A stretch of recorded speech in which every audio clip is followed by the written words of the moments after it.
Hey guys, welcome back to the channel. This is part 1 of our story. If you like this what if story and want to see part 2, let me know in the comments below. Before we start, don't forget to like, subscribe, and share this video with your friends. Also, check the description for more great content and my playlist.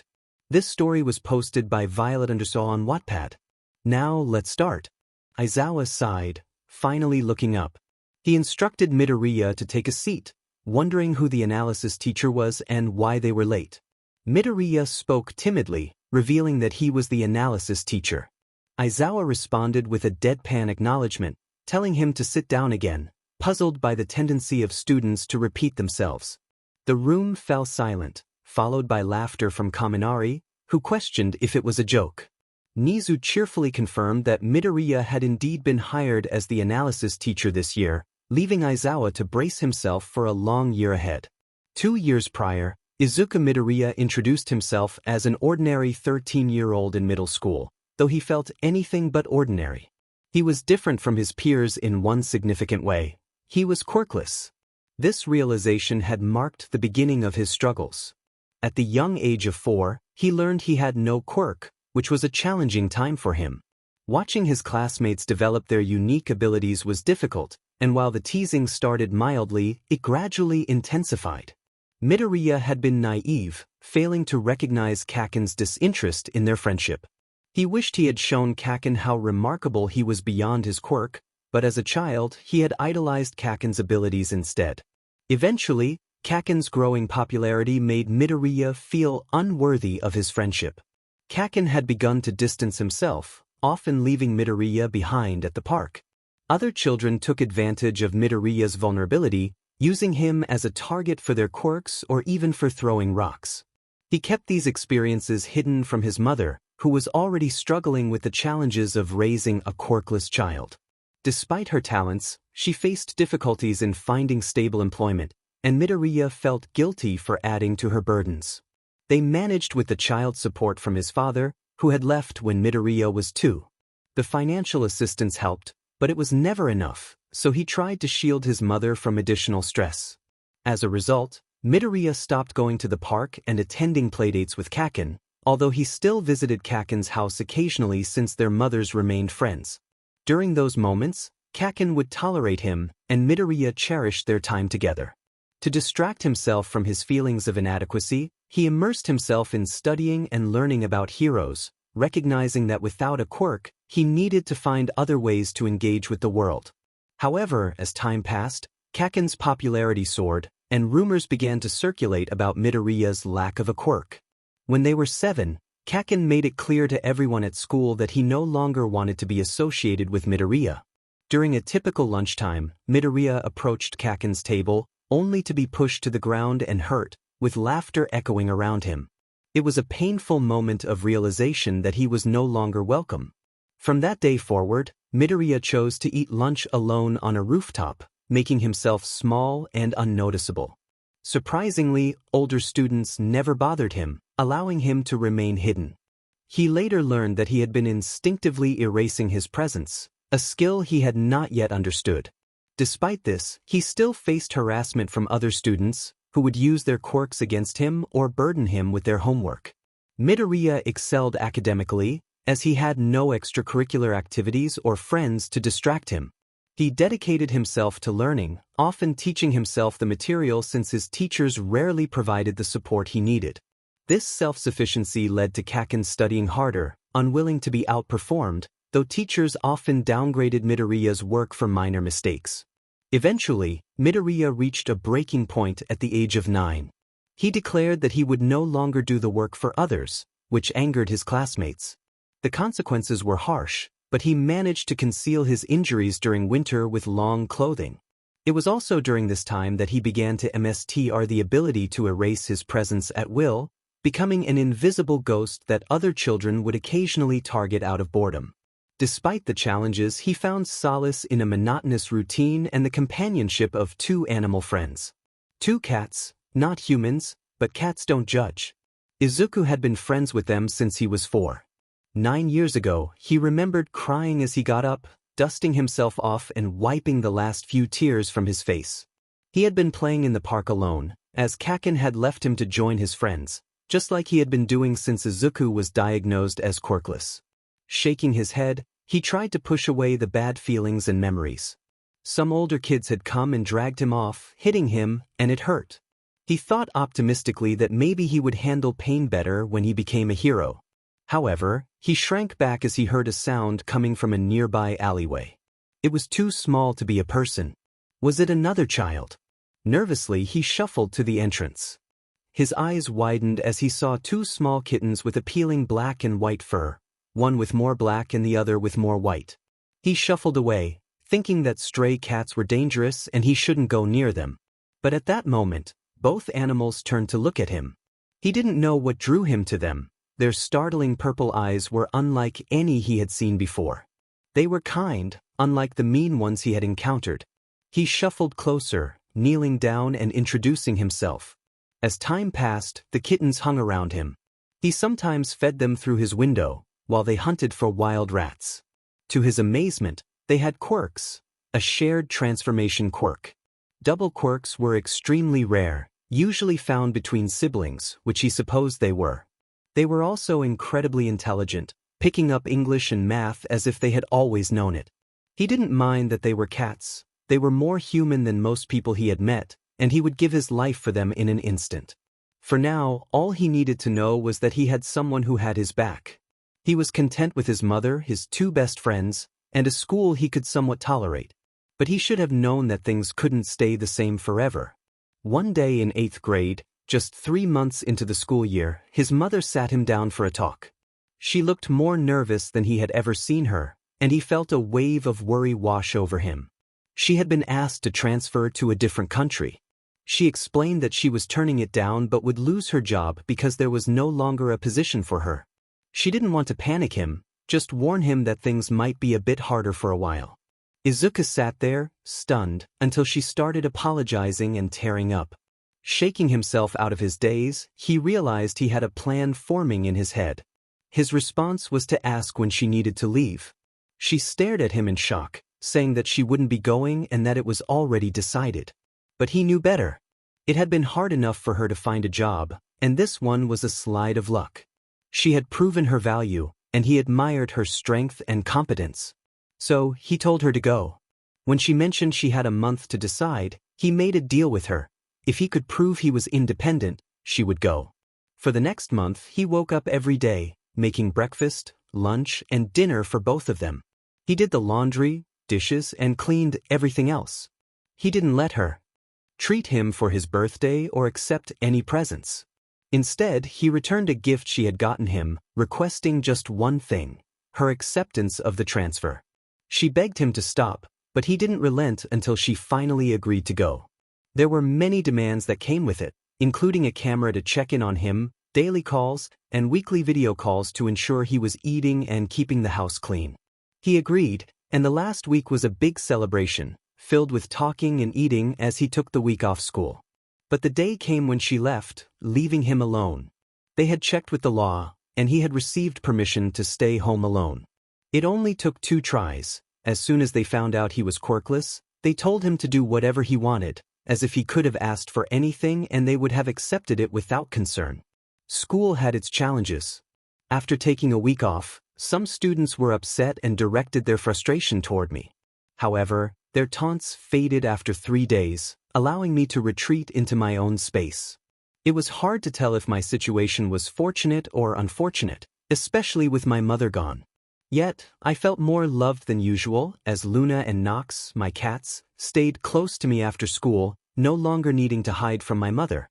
I felt more included than ever, perhaps because I had been starved for conversation due to her long work hours. They played with me and we discovered their quirks together. They could transform into any mythical creature. I was genuinely happy, free from worries about my friends or my injuries being discovered. My mother, from what I gathered during our calls, was thriving and appeared healthier, receiving better treatment in America, where her child's quirk didn't matter.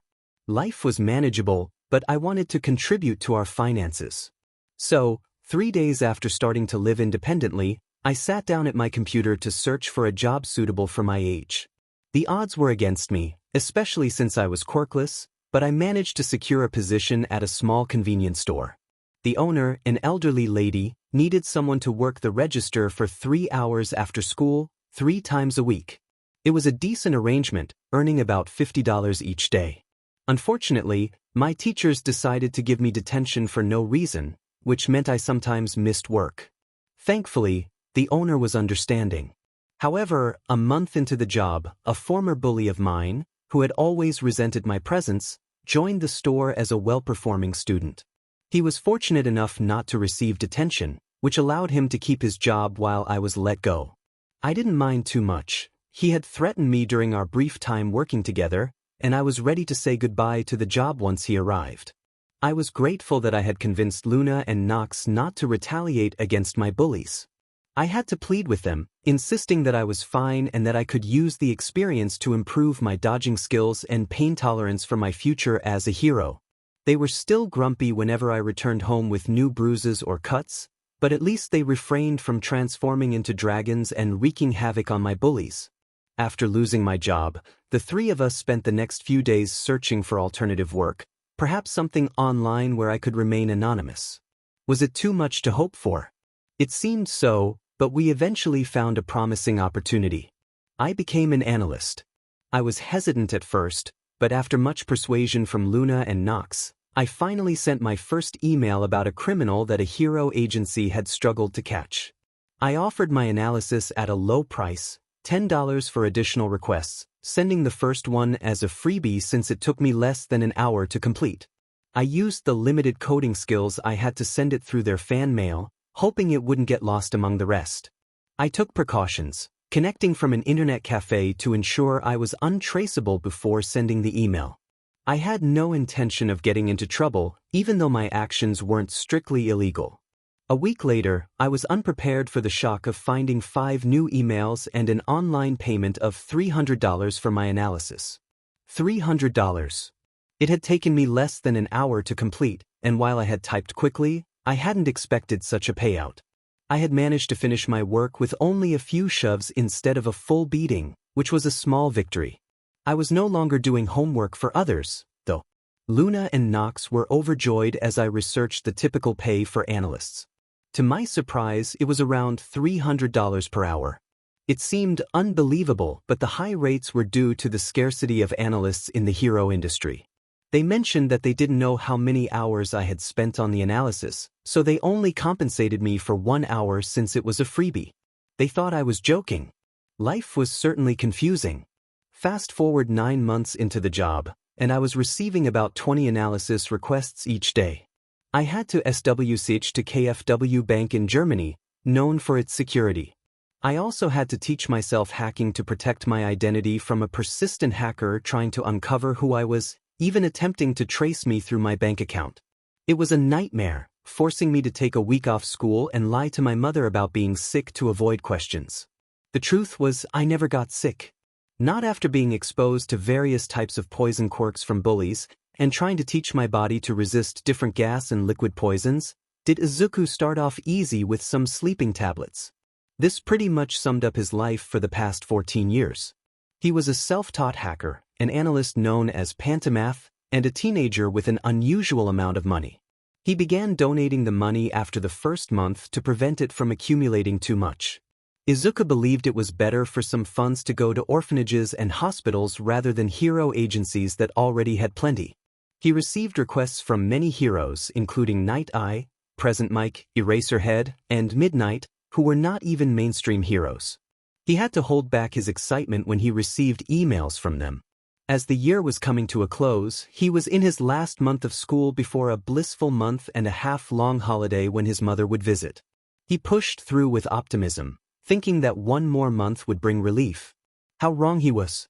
Izuku had diagnosed himself with depression and other mental issues 7 years ago, which made it difficult for him to fit into normal society, even if he had a quirk.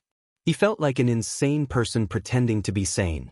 He hadn't fully admitted it to himself, but the truth lingered in the back of his mind. He had read enough psychology books to understand human behavior, thoughts, and habits. Today was particularly challenging. At the end of the day, Kaken had told him to take a swan dive off a rooftop.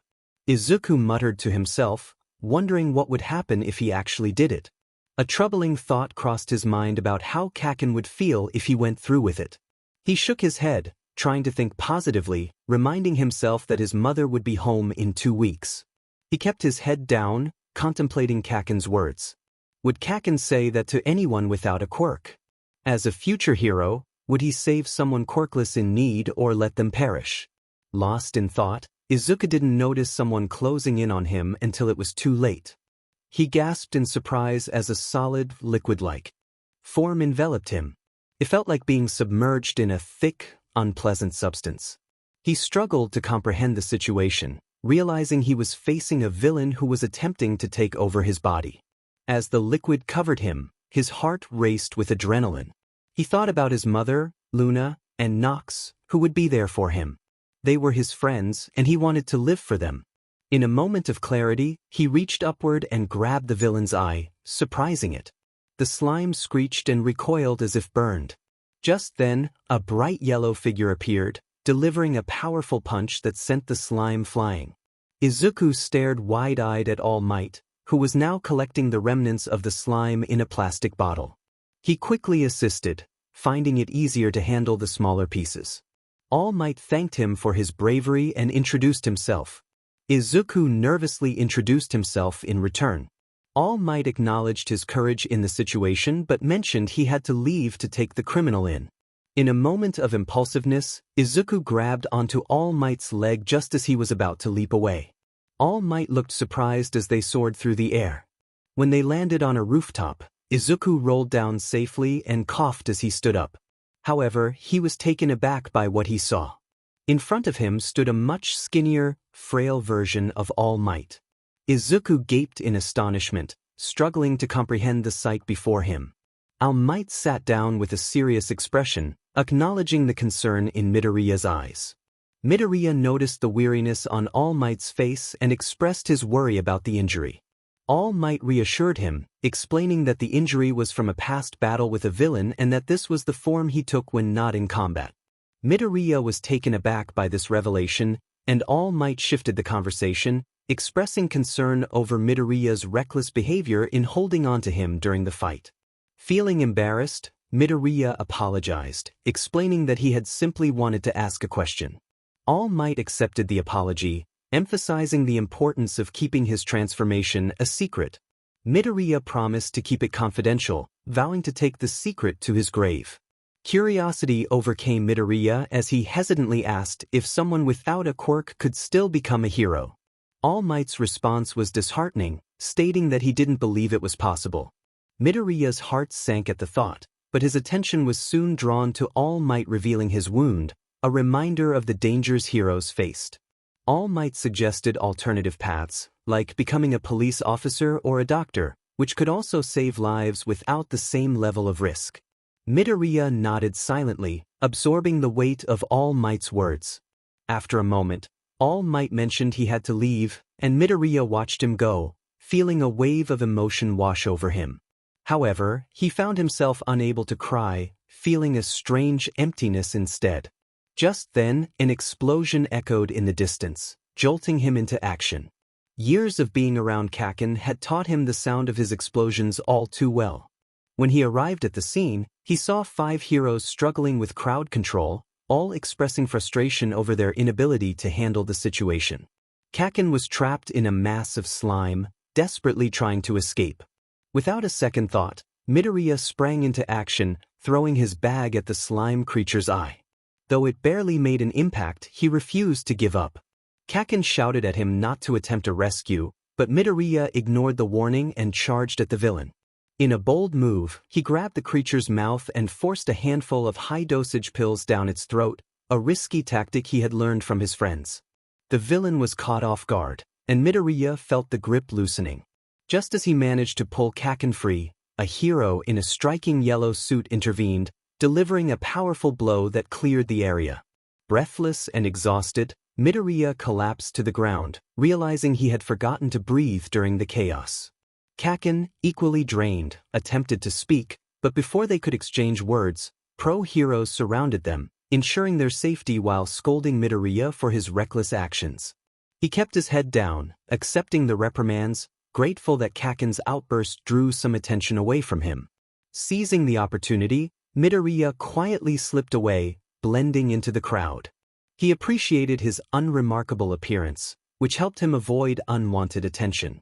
Determined to avoid further encounters for the day, he made his way home, navigating through familiar alleyways until he reached his street.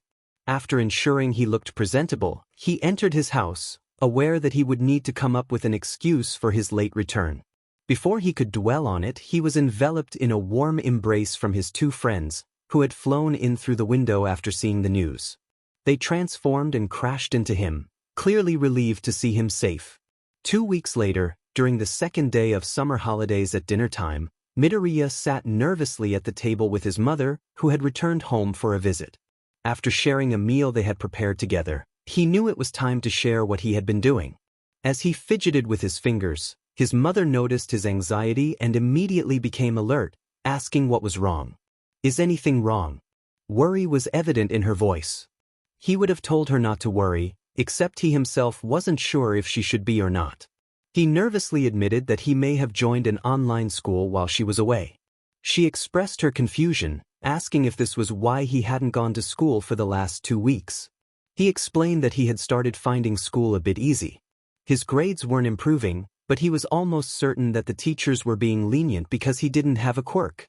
His mother was surprised and reminded him that he had said they stopped doing that years ago. He apologized, explaining that he didn't want to worry her. She reassured him that it was fine and that he could always talk to her when he wanted to. He promised he would if it became a real concern. Curious about the online class, she asked if he had to pay for it. He revealed that he had joined a 3-week free trial, completing 2 weeks, with the last week continuing after the school holidays. She asked if he wanted to join it permanently, and his eyes widened in surprise at the possibility. She confirmed that it was logical to pursue proper schooling if he wasn't being graded fairly. He assured her that he had thoroughly checked the school's legitimacy, mentioning that they had good reviews and a professional teaching certificate from the government. He offered to show her the report he received. She eagerly followed him to his bedroom, but her smile faded as she noticed the absence of his figurines and posters. He nervously explained that he had sold them, believing they were rare enough to fetch a good price to help convince her to let him enroll in the online school. He admitted he didn't think she would agree so easily and felt it was time to grow up. He had made enough money for 10 years of online schooling, more than enough. He apologized for the expense she had incurred in buying his collectibles. Suddenly, she pulled him into a hug, and he was taken aback. She expressed her love for him and concern about him growing up too fast. He smiled gently and returned the hug, thanking her. She reminded him that she was there for him and asked to see the placement test review. He quickly opened his computer to show her the page, feeling nervous as he waited for her reaction. After a long silence, she finally exclaimed that he had graduated high school. He felt a rush of excitement at the news. He explained that teaching himself the material had led him to learn too much and finish school ahead of time. It took her a while to calm down, and her pride was evident as they spent the rest of the day exploring the website and selecting additional subjects for him to study. He found himself doing college-level work, which thrilled him. As they settled down on the couch, she suddenly asked if he still wanted to attend UA and if finishing high school meant he couldn't go. She offered to inquire about his participation in the hero course. He thought about everything that had happened and assured her that he had another plan for his future. Her eyes widened in surprise, and she asked what it was. He playfully told her it was a secret, promising to share it once he reached that point. He decided not to mention his online job that earned him a significant income, fearing it might overwhelm her. She affectionately ran her fingers through his hair, and he snuggled closer to her, feeling content as he drifted off to sleep. 2 weeks later, he felt a twinge of sadness as his mother left again, but he reassured himself that everything would be fine. He welcomed back Luna and Nox, who landed on his shoulders as birds. He apologized for having to kick them out and they settled comfortably on the couch. He sighed, realizing it was time to get back to work after spending time with his mother. As he brought out his computer, Luna and Nox gave him encouraging gestures, knowing well how he could lose himself in his studies. A month and a half later, Bakugo was frustrated by the absence of the nerd. He couldn't understand why he had disappeared, especially after their last encounter. He grumbled about how the nerd had tried to save him from the slime monster, questioning his motives. He had asked the old hag, but the nerd's mother assured him that he was fine. He wasn't worried, but he felt the urge to confront him for his reckless behavior. Suddenly, he heard a yell from downstairs, demanding the brat to get up for school. I groan and call out that I'm awake. My guardian responds with a reprimand about my language, but I ignore it. A satisfied grin spreads across my face as I think about finally being able to confront the nerd today. I haven't seen him in ages. As I walk down the hall to brush my teeth, I grumble about school time. I nod at the classmates who follow me around like lost puppies, their antics amusing yet annoying as we reach our classroom. I prop my feet up on the desk and close my eyes, waiting for the teacher while keeping an eye out for the nerd. To my surprise, he doesn't show up, and there are no empty seats either. I think to myself that it's unexpected. It seems the nerd got lucky with his class schedule and isn't in mine. I stomp to my locker, anticipating the sight of his messy green hair. However, as time passes, I grow increasingly frustrated when he still doesn't appear. Did he skip school on the first day? I spend the rest of the day searching for him, feeling like a fool for being so fixated. By the end of the day, I finally give up. After telling my friends to go ahead without me, I head to the staff room and knock on the door. When I hear a voice inviting me in, I enter to find a teacher smiling at me. He greets me and asks if there's a problem. I scowl and demand to know where the nerd went and what class he was assigned to. I can hardly believe I'm asking about him. The teacher, with a disinterested look, mentions that 𝗵𝘃𝗧𝗧 is no longer attending the school. My surprise is palpable as I process this information. The teacher explains that 𝗵𝘃𝗧𝗧's mother called to withdraw him, and I can't help but frown, questioning why he would leave in his final year. The teacher shrugs, saying it's not their concern anymore and dismisses me to plan classes. I stomp back home, frustration etched on my face. Upon arriving, I call out to my guardian, asking if she knows what happened to Deku. She looks ready to scold me but softens at my question, confusion crossing her features. She asks if I saw him at school, and I explain that he apparently left. She seems surprised, mentioning that she hasn't heard anything from his mother. She suggests he might have joined another school and proposes planning playdates like before, which makes me bristle. I firmly tell her not to even think about it and walk away, hearing her laughter behind me. Once in my room, I pull out my phone, realizing I have the nerd's number, though I've never used it. I think to myself that there's a first time for everything. Grinding my teeth, I type out a message. Nerd, I don't know what you're up to, but I heard you moved schools. Don't think you're off the hook. The moment you show up for the UA exams, I'll make sure you regret it. Meanwhile, Nizu observes the online learning platform he created, which has been a side project earning extra money for the school. He notices an exceptional young middle schooler who joined 2 months ago and completed high school after taking a placement test. This piques his curiosity, especially since the student achieved impressive results in various subjects. Nizu contemplates whether the student cheated but decides to investigate further rather than dismiss him. His curiosity leads him to hack into the government database to find the student's name, discovering that he is quirkless. Intrigued, he decides to reach out to the student. He composes an email to Mr. 𝗵𝘃𝗧𝗧, expressing interest in his academic progress and requesting a meeting to discuss it. He sends the message with a smile, looking forward to meeting Izuku 𝗵𝘃𝗧𝗏. Izuku, on the other hand, experiences a rush of anxiety when he opens his phone to find a message from Kaken. The shock nearly makes him drop his phone, but he quickly calms himself, realizing there's no point in worrying. The tension was palpable as the green-haired boy prepared himself for the unexpected meeting. He had received a message from Kaken, a familiar face from his past, filled with threats and bravado. The boy had decided to switch to online schooling, hoping to avoid any further confrontations. He sent a quick message to his mother about a new phone SIM, a small lie to keep Kaken at bay. However, his plans took an unexpected turn when he opened his email to find a summons he couldn't ignore. 2 days later, he found himself standing nervously outside a quaint cafe at 4 p.m., dreading what awaited him inside. As he entered, his eyes widened in shock at the sight of 𝗍𝗬, the principal of 𝗬𝗧, dressed impeccably in a suit. The boy's mind raced with questions. Had he really been summoned to a meeting at a school he never expected? He felt a wave of panic wash over him, but turning back would be rude, especially since 𝗍𝗬 had already spotted him and was beckoning him over. Taking a deep breath, he approached the table and sat down across from 𝗍𝗬, who greeted him warmly. The boy felt a mix of anxiety and curiosity as 𝗍𝗬 introduced himself and praised his academic achievements. 𝗍𝗬 noted the boy's impressive progress on the online platform, highlighting his quick graduation and high scores in math and English. The boy nodded, feeling a sense of pride but also apprehension under 𝗍𝗬's scrutiny. 𝗍𝗬 continued, intrigued by how the boy had managed to excel in a system designed to prevent cheating. The boy explained that he had studied diligently on his own, often ahead of the curriculum. 𝗍𝗬, impressed, proposed a test to evaluate the boy's skills further. The boy agreed, his heart racing as he prepared to take the assessment. After an hour of focused effort, he finally finished the test, feeling a mix of relief and nervousness. 𝗍𝗬 checked the results and was pleasantly surprised by the boy's high score.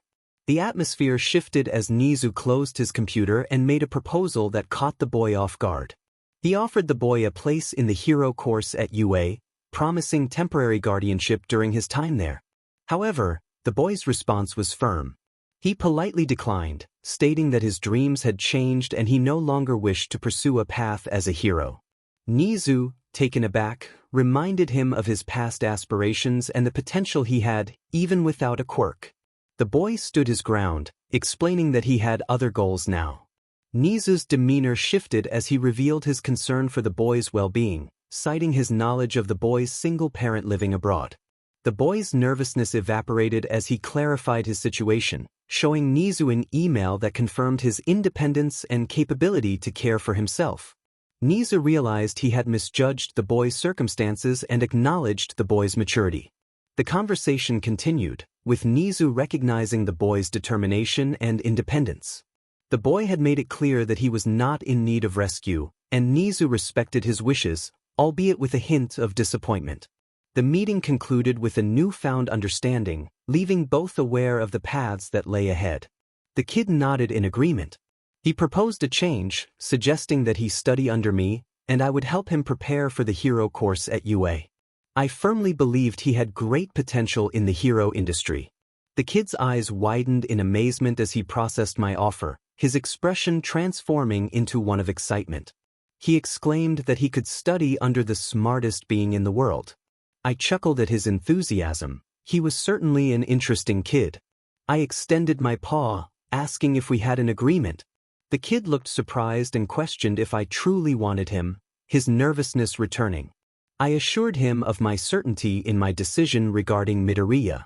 He hesitantly reached out his hand, expressing his eagerness to work with me and his hope to meet my expectations. I smiled, looking forward to our collaboration. After an 11-month time skip, it was the day of the UA entrance exam. Bakugo stomped into UA, keeping an eye out for 𝗵𝗃. He had received a message that 𝗵𝗃 wouldn't be attending the exam, which he found hard to believe.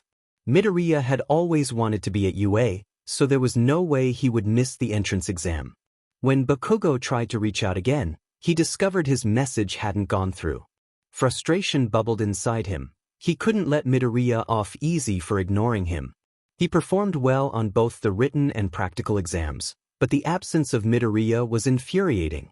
It was unusual for students from the same school to be separated during the exam and orientation.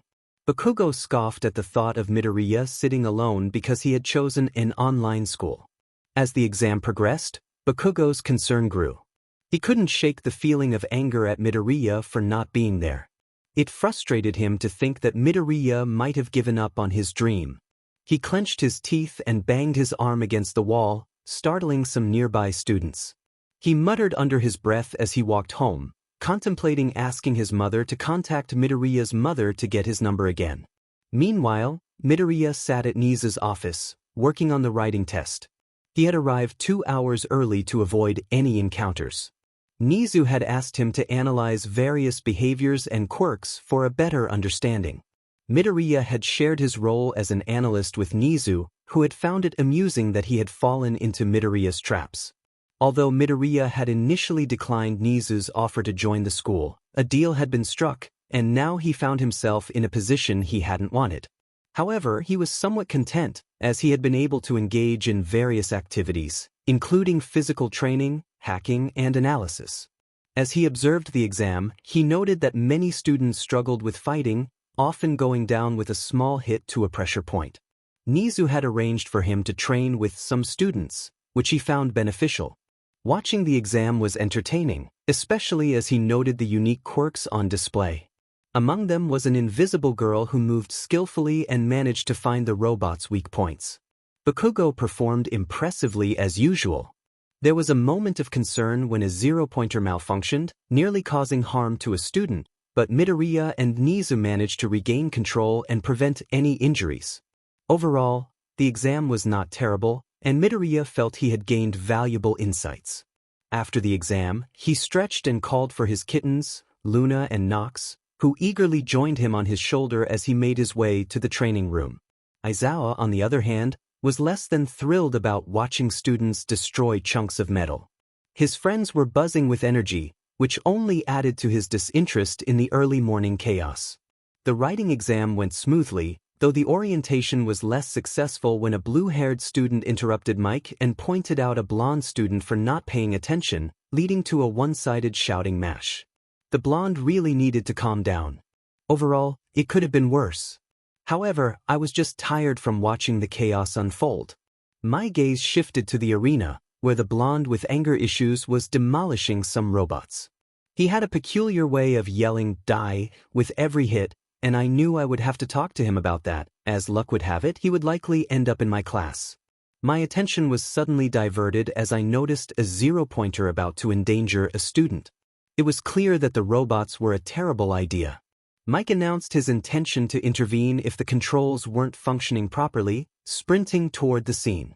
However, he was quickly sidetracked by a reckless student trying to sabotage others. I couldn't believe it. Vlad yelled a warning about the impending danger, and Mike, realizing the seriousness of the situation, put away his phone and began typing rapidly on his computer. I sighed in relief when the other robots managed to halt the zero-pointer's descent, and thankfully, the girl was unharmed. I couldn't help but wonder what was so important that 𝗍𝗂 was glued to his phone instead of monitoring the testing students. As the exam concluded, I grumbled about it while 𝗍𝗂 continued typing. I had seen enough for the day and was ready to leave when I was stopped.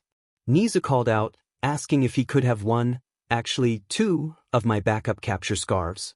It took a moment for me to process his request, and all eyes turned to him. I raised an eyebrow, questioning why he needed them. He simply replied that they were for a bargaining chip. I was puzzled, as I was the only one who knew how to use them. When he mentioned it was for someone else, I sighed and agreed to leave them on his desk by the end of the day. As I walked away, I couldn't help but wonder what I had done to deserve this and why he was my boss. Uraraka's POV finally outside, I was the only one left walking since everyone else had left earlier. I had been taken to the infirmary to receive some medicine for shock after a near miss with danger, which was the most terrifying experience ever. Stepping into the sunshine, I felt like crying. I had earned some points, but I wasn't sure it was enough. Suddenly, I noticed a green-haired student walking off to the side. He seemed to be running late. My heart raced as I saw him trip over something on the ground. I lunged forward and caught him just in time before he fell. He flailed in surprise, and I quickly helped him to his feet, releasing my quirk. I apologized for using my quirk without asking, explaining that I didn't want him to fall. He looked at me, surprised, then smiled and thanked me, asking if I was okay. I was startled by his concern, thinking he wouldn't notice my distress. I replied that I was fine, just stressed about the exam and uncertain about my performance. He reassured me, saying he had seen me during the exam and thought I did great. I smiled sadly, admitting that I hadn't destroyed many robots in the end. He countered that helping others was far more heroic than just destroying robots and complimented my use of my quirk.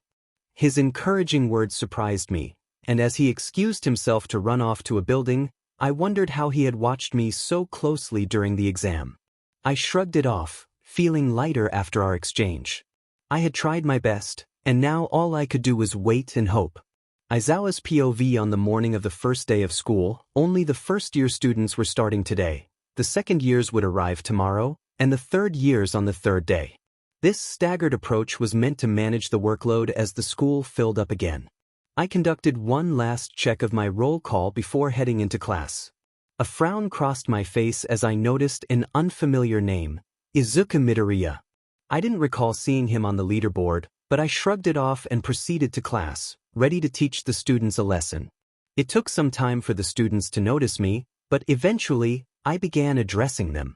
However, I frowned again when I noticed a student missing from the back corner table. Checking my list confirmed it was 𝗧𝗵𝗵𝗃 who was absent. I decided I would ask Nizu about him later, but for now, the kid better have a good reason for being absent on the first day of high school. I instructed the students to put on their PE uniforms and meet me at the training room, warning them not to be late.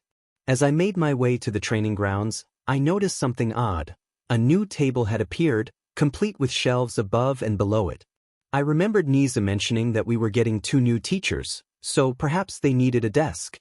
Though there was curiosity about who would be teaching the new subject and who the analysis teacher would be, it was a topic that didn't occupy much of my thoughts. It was intriguing to consider how 3 teachers capable of teaching analysis had been hired, as they were quite rare. Nizu likely had a plan in mind, as he usually did. The testing process had been slow, involving some stern looks and threats of expulsion, but in the end, not all the candidates were bad. In fact, they were quite promising. I sighed, finally dismissing them for break, now only concerned about the blonde hero attempting to teach my class. He often got away with too much simply because he was the #1 hero. Placing him with students felt like putting a bomb near kittens. Teaching was not something that could be solved with brute force, I thought with a sigh. From Uraraka's perspective, the first day had been stressful. It would have been manageable if the first event during home group hadn't been a test, accompanied by the threat of expulsion for poor performance. Exhaustion hit hard an hour into the day. On a brighter note, it turned out that the expulsion threat was just that, a threat, and no one had actually been expelled. There was also a hint of disappointment that the green-haired boy she had seen earlier wasn't present, but she held on to hope of encountering him in another course. She wanted to thank him and learn his name for his kindness that day. More good news followed. She had made some friends, connecting with the girls in her class and even a few boys. Overall, she felt happy, and the day had settled into a routine. Thankfully, the rest of the day was as uneventful as any other school day, except for the fact that they were being taught by pro heroes, and Lunch Rush was managing the canteen. How cool was that? Now came one of the best parts of the day. Everyone was eagerly anticipating the last 2 modules, the hero class training, the highlight of the day. Just after lunch, the room buzzed with excitement as they speculated about what they would be learning, while Mr. Izuku observed them quietly. Suddenly, All Might burst into the room, announcing his entrance in a way that was anything but ordinary. Laughter bubbled up, but it was quickly silenced as Mr. Izuku activated his quirk, his glare commanding attention. He instructed them to listen and behave, and they responded in unison, already feeling the weight of his authority. Just as he began to speak, a knock interrupted him. Curiosity piqued, they all turned to the door. Mr. Izuku sighed as All Might went to open it, and the next word caught everyone's attention. All Might expressed genuine surprise upon seeing the figure at the door. The plain-looking boy with curly green hair stood there, holding a metal case. He greeted All Might with a bow, and the hero stepped back in shock as the boy entered the room.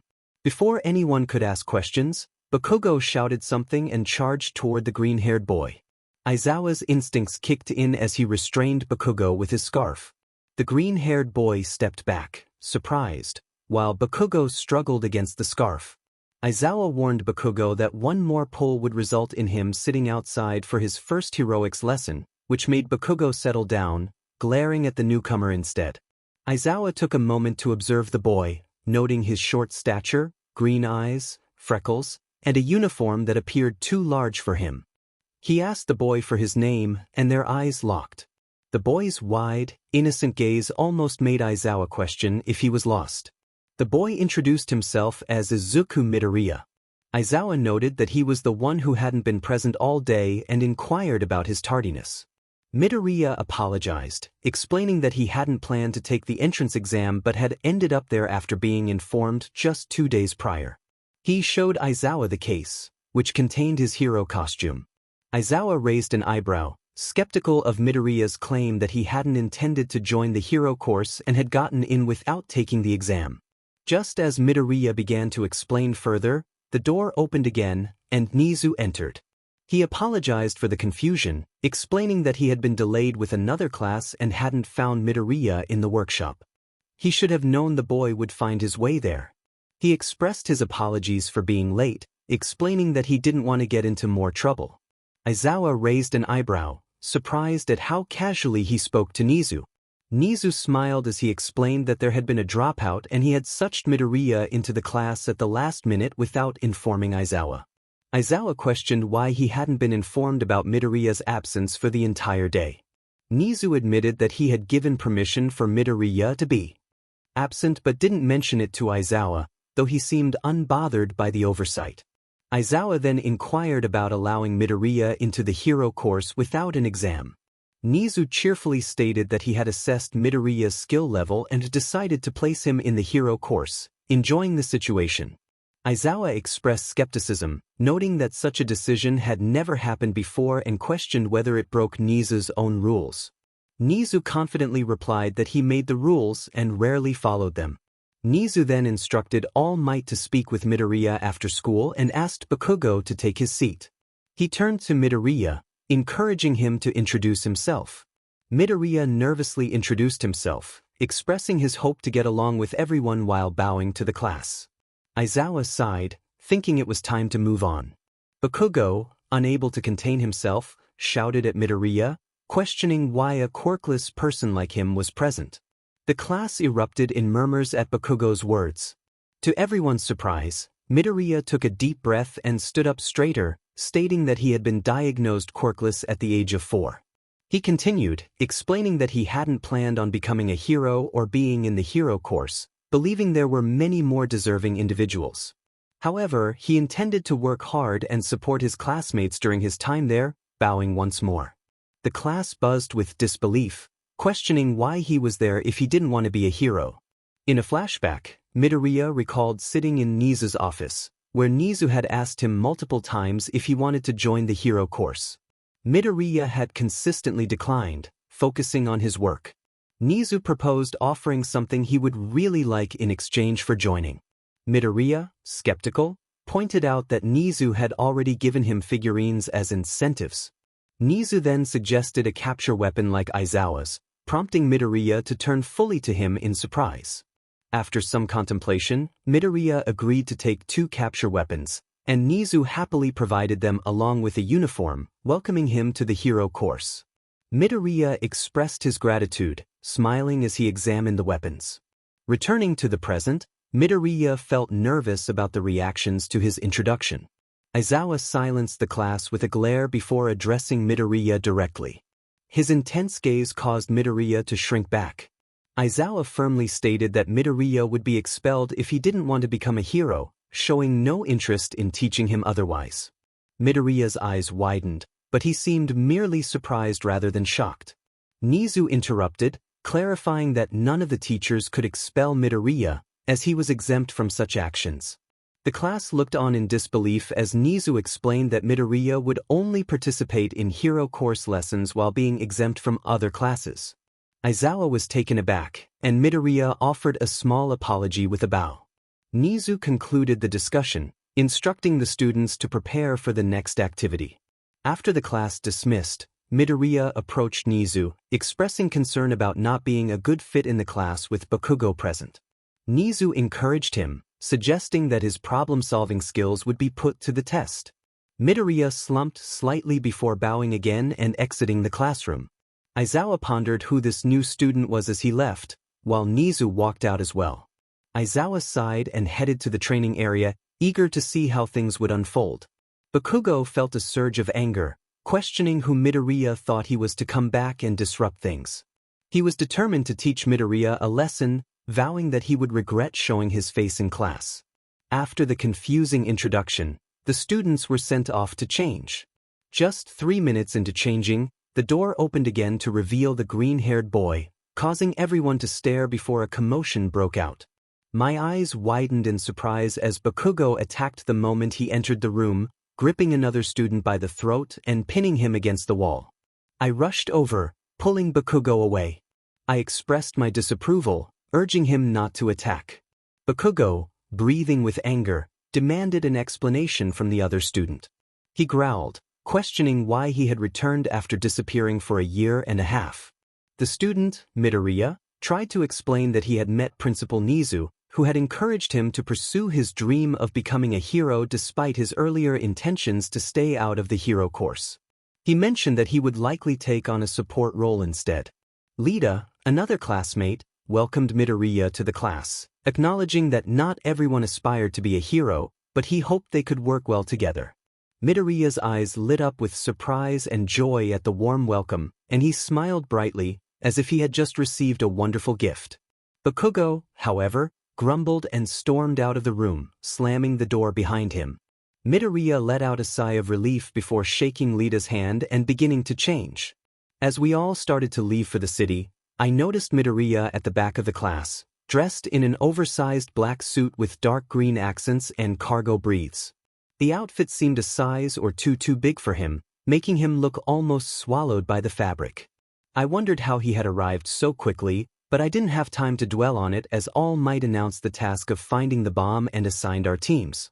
Uraraka felt nervous as she met up with 𝗵𝗃𝗧, knowing they were going against 𝗧𝗪 and 𝗵𝗃𝗀.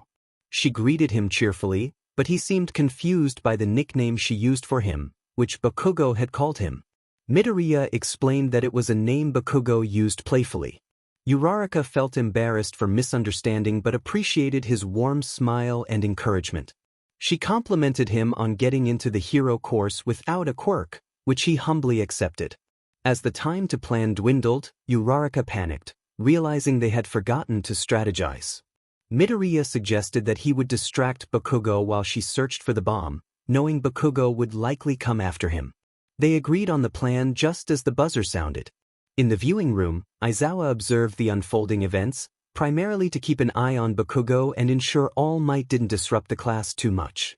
As the buzzer went off, he noted that 𝗵𝗃𝗀 charged in without a plan, while Uraraka and 𝗵𝗃𝗧 split up to search for the bomb. 𝗵𝗃𝗧 created a distraction, successfully drawing 𝗵𝗃𝗀's attention away for a moment. However, the distraction didn't last long. When Uraraka reached the bomb's location, 𝗵𝗃𝗀 caught up with 𝗵𝗃𝗧. To Izuku's surprise, 𝗵𝗃𝗧 managed to flip 𝗵𝗃𝗀's punch and loosely bind him with tape before making his escape. 𝗵𝗃𝗀 quickly freed himself and pursued 𝗵𝗃𝗧. As the chase continued, 𝗧𝗪 attempted to deliver a villainous speech, while Uraraka tried to devise a strategy. Izuku's concern grew as 𝗵𝗃𝗀 cornered 𝗵𝗃𝗧 and began another speech. He felt the need to teach his students that talking during fights was not advisable.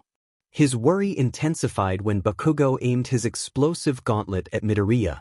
Despite All Might's attempts to intervene, 𝗵𝗃𝗀 pulled the pin, and 𝗵𝗃𝗧 realized he was trapped with nowhere to escape. As the explosion erupted, the screens filled with smoke, obscuring the scene. Izuku's expression shifted to confusion as he saw 𝗵𝗃𝗀 standing there, looking bewildered, while 𝗵𝗃𝗧 was nowhere to be found.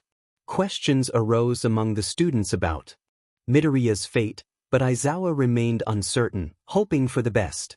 Mineta exclaimed in disbelief about the unexpected explosion caused by someone without a quirk. The mic was pressed again, and the announcement was made that the hero team had won, delivered in a bored tone. The class reacted in shock, with 𝗵𝗃𝗀 expressing his frustration on screen while 𝗧𝗪 and Uraraka echoed their surprise, especially since they were in the room with the bomb. 𝗧𝗪 informed Mr. Izuku that Uraraka had not yet touched the bomb, to which All Might looked on in confusion. It was clarified that while Uraraka hadn't interacted with the bomb, 𝗵𝗃𝗧 had. A soot-covered 𝗵𝗃𝗧 emerged from behind the bomb, causing the class to erupt in confusion. Questions flew around about how he had managed to escape, with suggestions of a teleporting quirk and accusations of deceit. Midoriya was asked to explain his actions, and he nervously recounted how he had dodged the blast and used the hole it created to exit the building, scaling up to the floor where 𝗬𝗧𝗏 indicated the bomb was located. He apologized to 𝗬𝗧𝗏 for not collaborating more closely, fearing the risk of an explosion. 𝗬𝗧𝗏 reassured him that she had been useful as a decoy, and everything had worked out in the end. All Might, however, failed to provide constructive feedback and instead inquired about the MVP, which felt irrelevant in the grand scheme of things. The class moved on to other groups, and Bakugo simmered in frustration.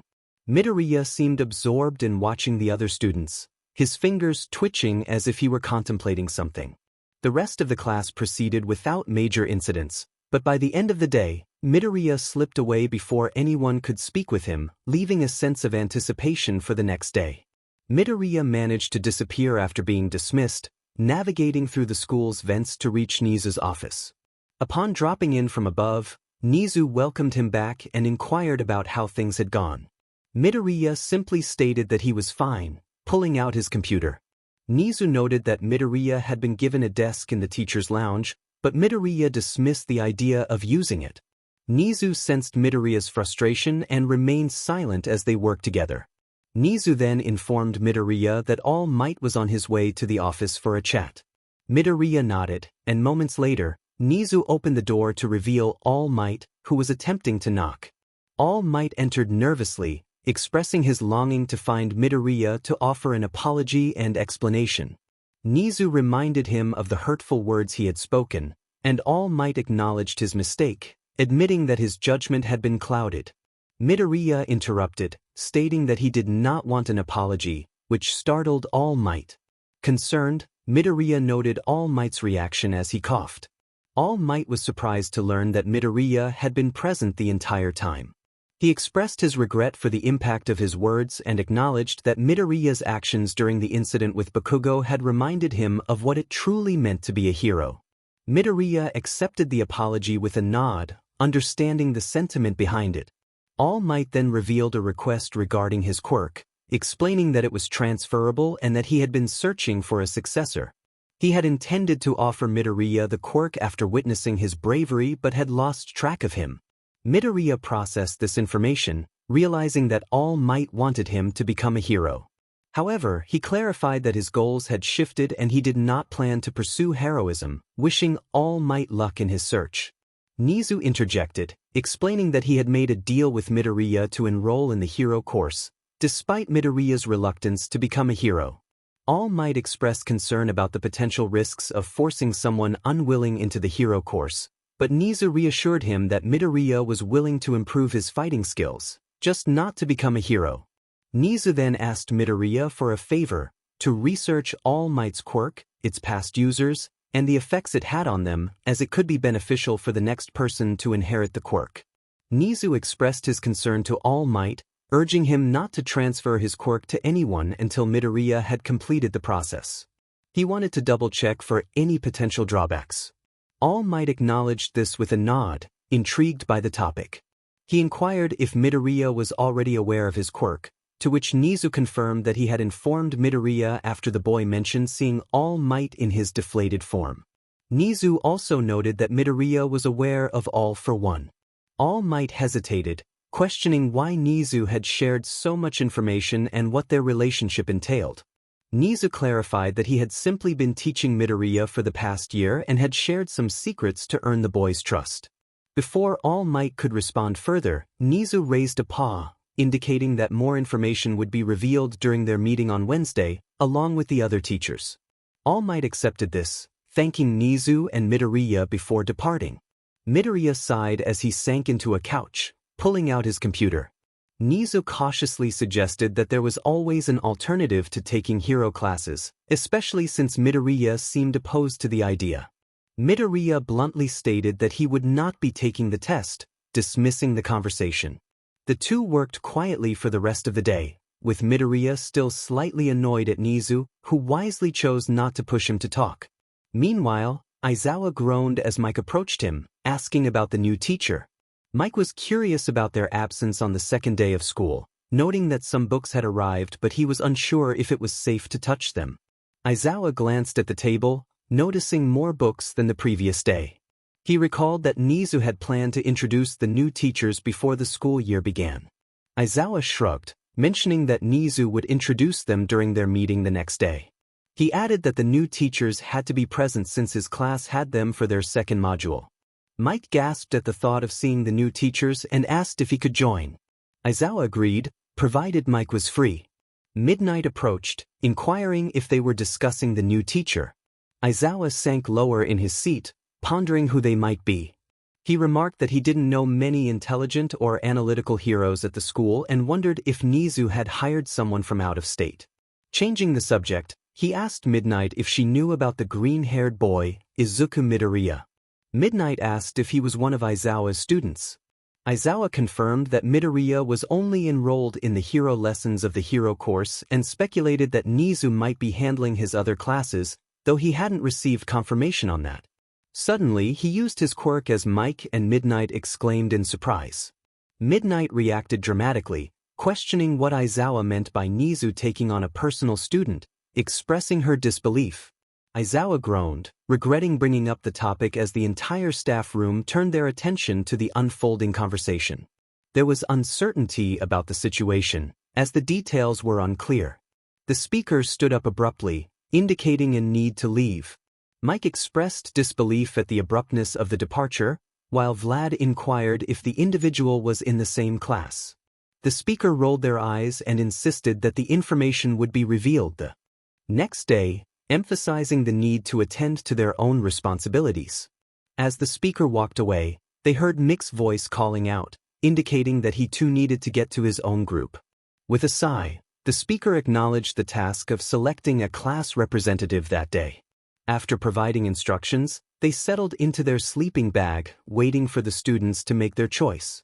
After some time, the noise level increased, prompting the speaker to check the board. To their surprise, Midoriya had been chosen as the class representative. Bakugo was vocal in his discontent, while some classmates expressed doubt about Midoriya's suitability given his limited attendance. Lita appeared somewhat disappointed. The speaker pondered how Midoriya had managed to earn this role despite not being present, recognizing that he must have made a positive impression on the class. Once the decision was confirmed, the speaker announced that Midoriya would be the representative and Yaoyorozu the vice representative. They planned to inform Midoriya of his new role later. Bakugo was instructed to sit down, and the speaker anticipated that Midoriya would accept the role like everyone else. As the class transitioned to their first module of the day, the speaker noted that the math teacher was occupied with second-year students, leaving them to wait for the new teacher. Just then, the door opened after a couple of knocks, revealing Midoriya and 𝗎𝗠. The speaker sat up, unimpressed, and guessed that Midoriya was indeed taking the class alongside the hero students, with 𝗎𝗠 present to maintain order. 𝗎𝗠 clarified that he was there to prevent chaos, confirming that Midoriya was still enrolled in the class and that the new teacher would be late. The speaker informed Midoriya of his new role as class representative, prompting a grumble from Bakugo. Midoriya expressed surprise and confusion about being chosen, questioning why he was selected for such an important position when he would not be present most of the time. The class reacted in shock at Midoriya's reluctance, collectively expressing disbelief that he did not want to be the representative. The kid shrank back slightly, expressing uncertainty about his suitability for the role. He looked at me and suggested that someone else take his place. With a sigh, I nodded in agreement. He then cheerfully declared that Lita should take his spot, causing confusion among the classmates, with Lita sputtering in surprise. Mina raised her hand, eager to speak, and asked why Lita was chosen. Midoriya, looking a bit surprised, explained that Lita already acted like a leader, so it made sense to give him the title. The class fell silent, and I sighed, instructing Midoriya to take a seat. I turned to 𝗎𝗠, wondering about the whereabouts of the analysis teacher, as they were likely to be late. Midoriya timidly spoke up, revealing that he was taking the class. I acknowledged that I knew he was enrolled but urged him to sit down. It baffled me how often students repeated themselves. He stammered that he was not just taking the class, he was the analysis teacher. The room fell into a stunned silence, followed by laughter, with 𝗵𝗃 questioning if it was a joke. 𝗧𝗵𝗲 cheerfully confirmed that 𝗵𝗃𝗲 had indeed been hired as the analysis teacher this year. The class erupted in disbelief. Even 𝗳𝗪𝗏𝗃, known for his stoic demeanor, expressed shock. 𝗵𝗃𝗲 flinched at the noise. I demanded an explanation from 𝗧𝗵𝗲, who stated that 𝗵𝗃𝗲 would be teaching the subject. I pointed out that he was only 15, to which 𝗧𝗵𝗲 agreed. I pressed on about the need for a teaching license and qualifications, to which 𝗧𝗵𝗲 calmly mentioned that 𝗬𝗏 taught without one. I countered that 𝗬𝗏 likely had the backing of the Hero Commission, unlike 𝗵𝗃𝗲, who seemed unfit for the role. 𝗵𝗃𝗲 nervously gathered everyone's attention, apologizing for the interruption. He insisted that he had obtained his teaching license. I questioned how that was possible, noting the requirements for graduation and additional training. He then produced a card from his pocket, revealing a new teaching license. I was taken aback, realizing he had graduated high school. 𝗧𝗵𝗲 confirmed that he would also be teaching 2nd and 3rd graders. One student commented on the irony of him teaching about quirks when he didn't possess one, but I silenced them with a glare. I resigned myself to the situation, muttering about my life choices as I settled into 𝗵𝗃𝗲's chair. Just then, Bakugo approached 𝗵𝗃𝗲, gripping him tightly against the wall. The class reacted with alarm, but Bakugo ignored them, demanding an explanation in a low, threatening tone. 𝗧𝗵𝗲 attempted to intervene, but Bakugo dismissed him, insisting he wouldn't learn from 𝗵𝗃𝗲. 𝗵𝗃𝗲, surprisingly calm, offered to explain after class and suggested that anyone who didn't want to learn from him could leave. Bakugo released 𝗵𝗃𝗲, bewildered by his response. 𝗧𝗪𝗏 questioned if they could all just leave, and to my surprise, 𝗳𝗪𝗏𝗃 echoed the sentiment. 𝗵𝗃𝗲 shrugged, suggesting that it would mean less work for him. I urged the students to take advantage of 𝗵𝗃𝗲's classes, warning Bakugo that any further aggression would lead to suspension. 𝗧𝗵𝗲 left, promising to introduce 𝗵𝗃𝗲 to Class 1B after recess. As the class settled down, I focused on 𝗵𝗃𝗲, wondering how he would handle teaching. He took a deep breath, facing the curious expressions of his classmates. He pondered whether he should feel relieved or anxious that they hadn't left. Gathering his thoughts, he asked the class what quirk analysis was, encouraging them to share their guesses. The students straightened in their seats, and even Bakugo seemed to pay attention. After a moment of uncertainty, 𝗵𝗃𝗏 raised his hand and suggested that it involved studying a quirk's strengths and weaknesses. 𝗵𝗃𝗲 smiled and nodded, prompting further responses. myheroacademia added that it was about finding creative ways to use one's quirk, while 𝗎𝗪𝗀 mentioned methods to improve fighting styles. 𝗵𝗃𝗲 affirmed their contributions, feeling more confident as the lesson progressed. To understand the full effects of a quirk, to explore different combinations, to identify weaknesses and strengths, not only in one's own quirk but also in opponents', was crucial. The more one knew about an opponent's quirk, the more weaknesses could be exploited. This thought prompted a surprised reaction from the class. Even Kaken was now paying attention. The idea struck me to involve Mr. Izuku as our hero for the lesson. I quickly grabbed a pen and headed to the board, eager to engage the class. Mr. Izuku's quirk was known to erase others, but I wanted to draw out more details. I looked back at the class, which fell silent. Confused, I encouraged them to share anything they had observed. Kaken chimed in, noting that Mr. Izuku needed to look at someone to erase their quirk, which I promptly wrote down. Yaoyorozu added that his eyes glowed red, and Kirishima mentioned his hair standing on end. The class fell quiet again, perhaps realizing the weight of discussing an underground hero. I asked if anyone had theories or questions. One student wondered if he could erase multiple quirks, while another asked if he could erase his own. Laughter erupted at the thought, and I enthusiastically noted it down, which quieted them. The ideas kept flowing, ranging from whether he could see someone through a mirror to if he could control the glow of his eyes or if his scarf was linked to his quirk. Mr. Izuku seemed taken aback by some of their creativity, though he appeared annoyed by others. The bell rang suddenly, startling the class. They looked around in confusion, and 𝗧𝗪𝗏 remarked on how quickly time had passed. I frowned slightly, wishing we could have covered more, but the wall was now filled with ideas, and I had to pull up a chair to reach the top. I suggested we leave it at that, feeling nervous about the lesson's outcome. Lita thanked me for the lesson, prompting others to follow suit. I waved my hands, flustered, insisting there was no need for such formalities. I explained that I preferred to be called 𝗵𝗃, as I was the same age as them.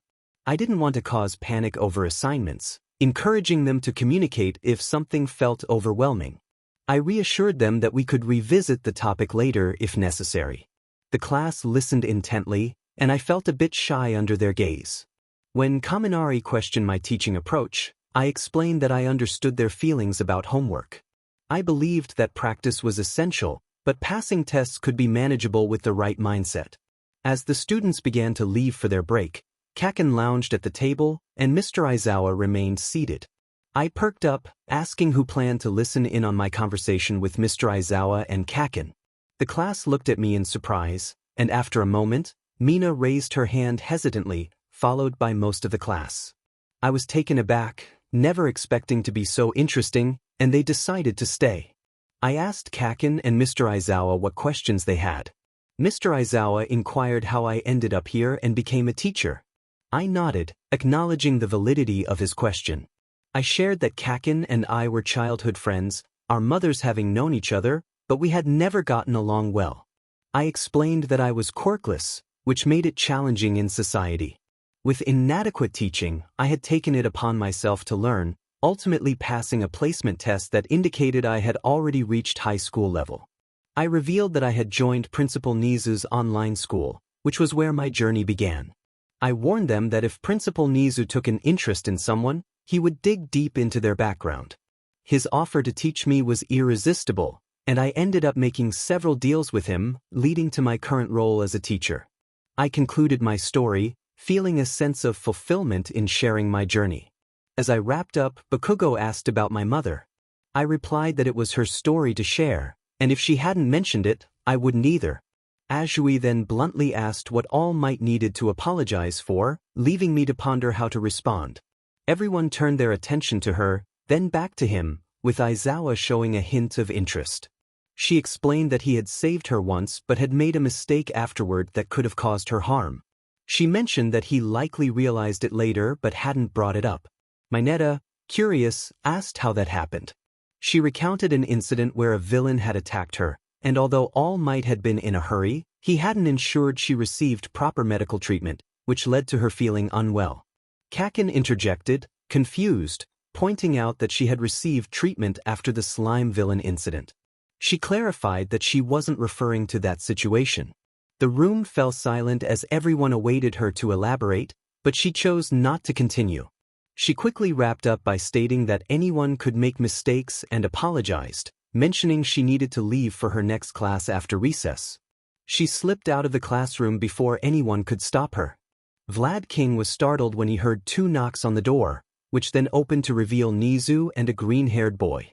This immediately captured the attention of the students, who focused on the front of the class. Vlad expressed his confusion, asking 𝗍𝗍 what was happening and why the boy was there. 𝗍𝗍 explained that he was introducing the new analyst teacher. Vlad frowned, puzzled, before his eyebrows lifted in surprise. He questioned whether the boy had a quirk that made him appear older and asked his age.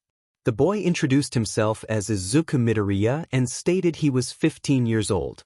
Vlad was taken aback, realizing the boy was indeed the teacher. The class, having been quiet until then, began to chuckle. The boy stepped forward, bowing and introducing himself again, explaining that he was quirkless and had been hired to teach analysis at UA. Vlad's eyebrows raised at the mention of the boy being the one Izuku had talked about, the one taking only heroic classes. Izuku confirmed this, adding that he was also taking classes with Class 1A but had already graduated high school academically. Vlad turned to 𝗍𝗍, who confirmed the information. Minoma expressed disbelief that a high school student could be a teacher. Izuku explained that he had taught himself due to a lack of support from teachers and had passed a placement test that confirmed his high school level knowledge. He shared that he had joined 𝗍𝗍's online school, where 𝗍𝗍 had taken an interest in him and eventually helped him obtain a teaching license. The class murmured in surprise at this revelation, questioning how a quirkless student could be allowed to teach. Izuku sighed and clarified that he had already addressed these misunderstandings with Class 1A. He explained that despite being quirkless, he had a strong understanding of the material and that anyone unwilling to learn from him was free to leave. 𝗬𝗍, who had expressed doubt, fell silent, realizing his mistake. Vlad turned to 𝗍𝗂, asking if this was a wise decision. 𝗍𝗂 confidently stated that he believed it was a great idea and mentioned that details would be shared in a meeting the following day. He noted that Izuku would begin teaching the second and third years after the introduction assembly. 𝗍𝗂 encouraged the class to take advantage of Izuku's lessons, emphasizing their potential benefit. As 𝗍𝗂 left, he wished Izuku good luck with the lesson. Izuku took a deep breath and addressed the class, stating that he preferred not to be called sensei due to their age similarity and asked them to call him Midoriya instead. Once he received nods of agreement from everyone, he prepared to start the lesson. He expressed that he didn't want anyone to feel overwhelmed by the workload. If anyone found it too much, they could skip the class's assignments without worry. 𝗵𝗃 interrupted with a laugh, suggesting that the teacher was trying too hard to be liked. Some classmates exchanged apologetic glances at 𝗵𝗃's teasing. Kendo playfully tapped him on the head, silencing his laughter. The teacher clarified that he simply wanted students who were interested to stay. If they weren't, they were welcome to leave. 𝗵𝗃 continued to jest, but the teacher maintained a serious demeanor, emphasizing that he didn't want to waste anyone's time. The class looked surprised by the teacher's firm tone, and he then asked if they were ready to begin. Nodding in response, the students seemed puzzled by the sudden shift in atmosphere. The teacher inquired about analyzing quirks, prompting students to share their thoughts. Initially slow, the discussion picked up as hands began to rise, and ideas flowed. The teacher was taken aback when he heard his name mentioned. He suggested they analyze Vlad King's quirk, and as students shared their insights, laughter and smiles filled the room. Some ideas were outlandish, but one student proposed using the teacher's BLD as a medical tool, which was surprisingly reasonable. Just as the teacher contemplated this, the door swung open. 𝗬𝗍𝗄 entered, informing the teacher that they had heroics class and that he had been warned about the time. The student at the front, eyes wide, apologized and promised to be at the training ground shortly. 𝗬𝗍𝗄 glared but nodded, allowing the student to gather his belongings. The teacher quickly apologized for going over time, promising to set timers in the future. The student rushed out before the teacher could fully process what had happened. Turning to 𝗬𝗍𝗄, the teacher expressed confusion about the student being a teacher, wondering if he had some age-altering quirk. 𝗬𝗍𝗄 dismissed the idea, mentioning that the student had spent a year studying with 𝗍𝗂 and that he wouldn't question it further. This left the class buzzing with curiosity about the unexpected lesson. Later, Izuku walked to the teacher conference room with coffee in hand, having risen early to learn more about the student. He had also brought ear muffs to shield himself from the noise of Mike and Midnight, knowing they would be excited about the new arrival. Upon reaching the door, he encountered Vlad, whom he acknowledged with a curt nod. They entered the room together, where the student sat at the head of the table, focused on his computer. He looked up, visibly relaxing upon seeing Izuku and Vlad, and greeted them with a cheerful smile. After a few minutes, the student put his computer away and leaned back, appearing smaller and more reserved. Izuku noted that he couldn't sense the student's presence, wondering if he had already mastered that skill. His thoughts were interrupted when Mike and Midnight entered, immediately recognizing Izuku and making a commotion.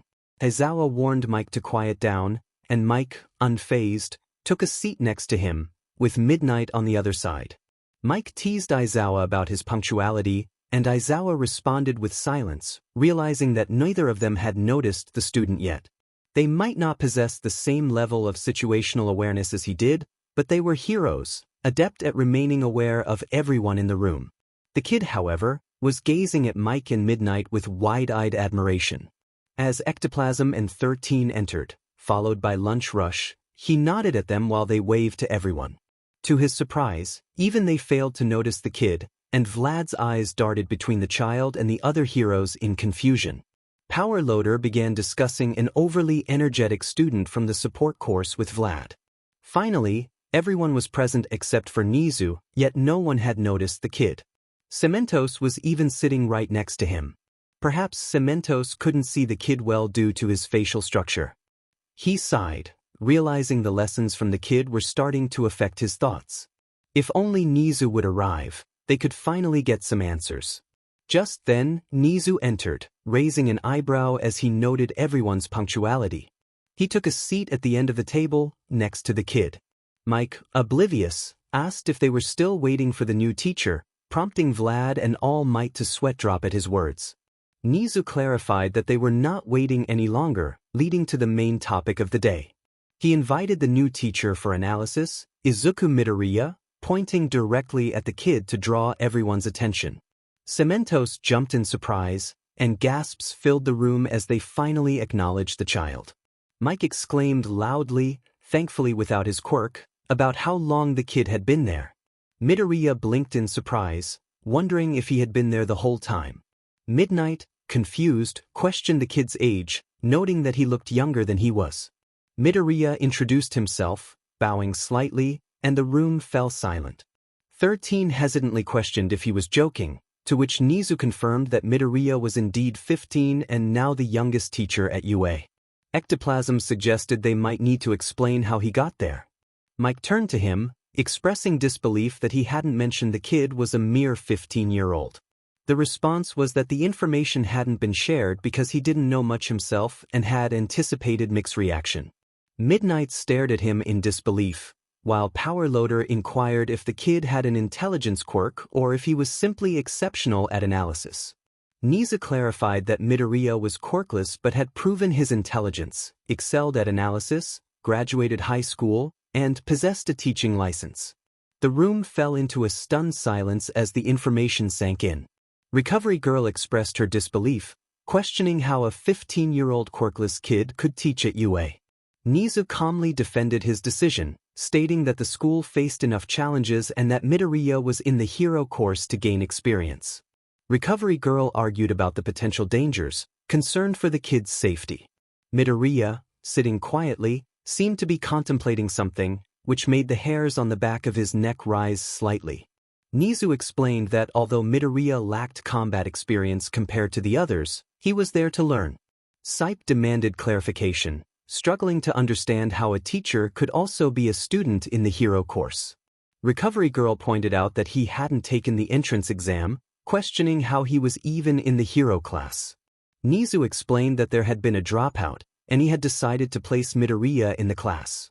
Recovery Girl was frustrated, insisting that there was a reason for the exam. 𝗎𝗎 stood firm, stating that Midoriya would remain in the hero course until he decided otherwise. Recovery Girl warned that the kid might drop out if he couldn't handle it, prompting 𝗎𝗎 to remind her that her concerns were overly cautious. Mike suggested they calm down, but Recovery Girl insisted on an explanation for why 𝗎𝗎 had allowed Midoriya to join without taking the entrance exam. 𝗎𝗎 explained that he had known Midoriya for a year and was aware of his skill level, but he had been unable to convince him to take the exam. Hound Dog, confused, asked what 𝗎𝗎 meant. Finally, Midoriya, who had been quietly observing, spoke up nervously, suggesting that if his presence in the hero course was a problem, he could withdraw. Everyone turned to him in surprise, and Lunch Rush asked if he didn't want to be in the hero course. Midoriya clarified that he didn't mind being there, but he didn't aspire to be a hero. The room was filled with confusion, and Ectoplasm questioned how he ended up in this situation. Midoriya slumped slightly as he explained that he had joined the wrong online school over a year ago. 𝗎𝗎, intrigued, asked how his online school could be wrong, prompting Mike to mutter that he hadn't even known 𝗎𝗎 had an online school. Midoriya looked at 𝗎𝗎, who simply nodded in understanding. Recovery Girl expressed her concern about 𝗎𝗎's decision, stating that one cannot force someone into the hero course. 𝗎𝗎 clarified that the student had joined willingly after a deal was made, prompting a collective reaction of surprise from those present. 𝗬𝗵𝗃𝗀 questioned how a 15-year-old could effectively teach, given his age and demeanor. Vlad reassured everyone that the student taught well, despite a rocky start, and managed to engage the class effectively. The boy blushed at the compliment, glancing at Vlad in disbelief. 𝗎𝗎 confirmed that the student possessed a teaching license, which raised further questions from Midnight about how he obtained it in such a short time. The boy shook his head vigorously, clearly uncomfortable with the attention. 𝗎𝗠 encouraged him to explain, but the boy firmly refused. Mike jokingly suggested that perhaps 𝗎𝗠 had hacked the system to get the license, but 𝗎𝗠 clarified that the boy had earned it himself by completing the course early. This revelation surprised everyone, and 𝗬𝗺𝗺𝗺 inquired if such a feat was even possible. 𝗎𝗠 affirmed it was, while the boy appeared increasingly anxious. 13 raised a concern about the boy's age and what his parents thought of his early achievement. 𝗎𝗠 fell silent, prompting the boy to share that his father had divorced his mother, who had moved to America for work. He explained that they maintained a good relationship, despite the challenges of being quirkless. The boy's story left everyone reflecting on the complexities of his life as a teenager. As the second week of school began, UA was recognized as a prestigious institution, known for producing exceptional graduates. Despite its elite status, it operated similarly to any other school, with affordable tuition due to generous sponsorships and donations. The curriculum was advanced, reflecting the capabilities of its students, and the facilities, while impressive, included typical classrooms and a cafeteria. The students, though framed as extraordinary, were just like any other group of teenagers, navigating friendships, rivalries, and the social dynamics that came with their quirks. Rumors circulated about the new teacher with messy green hair and youthful features, prompting many students to seek opportunities to visit the teacher's office. However, the boy was rarely seen, leading to speculation about how he managed to remain so elusive. If not for 𝗎𝗠's confirmation of his quirkless status, the teachers might have suspected he possessed some form of invisibility or teleportation ability. The boy made occasional appearances in the staff room, but he vanished during breaks and left promptly after school, which was understandable given the newness of the term. Yet, it was puzzling that he was enrolled in 6 classes during the first week and 8 hero classes with Class 1A, while remaining largely unseen outside of those sessions. As Monday approached, anticipation grew among the staff about the boy's introduction to the rest of the school. He would begin teaching second and third year students, as well as those from support and management classes, once enrollment numbers were finalized. Curiosity piqued regarding how a quirkless 15-year-old would handle the challenges of teaching a demanding subject. Izuku made his way to the assembly room, contemplating the situation. Normally, he would skip such events, but this time he felt compelled to attend. The boy was a source of confusion for Izuku, who had been impressed by his teaching abilities thus far. Despite his youth and apparent anxiety, the boy had managed to engage his heroics class effectively, demonstrating a surprising level of competence. Izuku pondered how a teenager, especially one who struggled with conversation, could command attention in the classroom. Yet, when it came to teaching, the boy transformed into a confident instructor, leaving Izuku curious about the potential he held. From what had been observed, the young teacher had earned the respect of both his students and fellow educators. He often appeared nervous when addressing them but quickly immersed himself back into his teaching. With a sigh, the narrator entered the assembly room, taking a position in the corner near their class. As expected, they were among the last to arrive, and 𝗎𝗠 was nearly finished with his lengthy introductions. Thankfully, he had already covered most topics during Thursday's introduction. 𝗎𝗠 smiled as he transitioned to the final matter, announcing the new analysis classes and the teacher responsible for the subject. The mention of the analysis class piqued the interest of the students, and their previously glazed expressions shifted to focus. 𝗎𝗠 gestured for the new teacher to come up to the stage. The young man walked up, albeit a bit stiffly, and murmurs spread through the crowd as they speculated about his age and quirk. He introduced himself as Izuku Midoriya, stating that he would be teaching the analysis class for the school year and possibly beyond. He explained that classes would begin with the second and third year heroics classes that week, and anyone from the support and management classes could sign up. He encouraged those in the general course who thought the class might help them in the future to reach out via email. As he spoke, his voice grew steadier, though he seemed to miss some key information, prompting a buzz of questions from the crowd as he stepped down from the stage. 𝗎𝗠 took center stage again, acknowledging the students' curiosity about Midoriya's appearance and quirk. He explained that Midoriya was indeed young, just 15 years old, but had already completed high school and obtained all necessary teaching certifications. The students listened intently, though the first-year hero courses exchanged glances, anticipating the next revelation. 𝗍𝗂 continued, revealing that Midoriya was among the few individuals in the quirkless percentage. This statement sent the hall into an uproar, with some students covering their ears in anticipation of the noise. It took several minutes for the commotion to settle down, during which one student shouted in disbelief. 𝗍𝗂 addressed the crowd, emphasizing that he had no intention of joking about the matter. He acknowledged the discrimination surrounding quirks and expressed hope that the students would not engage in such behavior. He praised Midoriya's skills in analysis and urged everyone to take advantage of his teaching, noting that Midoriya was also a member of the Heroics Class 1A. 𝗍𝗂 requested that students be mindful of Midoriya's busy schedule and communicate with him regarding meetings. As the assembly concluded, students began to chatter excitedly, some using their quirks to gain a better view of Midoriya. The young teacher maintained a composed demeanor, though his posture suggested he was on the verge of breaking. Nevertheless, he managed to smile and make eye contact with those around him.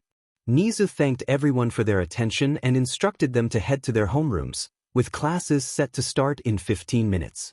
It took a moment for the students to disperse, their chatter growing louder. The narrator and the other teachers made their way to the area behind the stage, where 𝗍𝗂 and Midoriya had retreated. Upon entering, the narrator noticed 𝗍𝗂 standing uncertainly beside Midoriya, who was seated on the ground with his head in his hands. Mike approached the young teacher, inquiring if he was all right. Midoriya looked up, offering a smile and assuring them he was fine, though he admitted he wasn't used to crowds. He then suggested they prepare for class.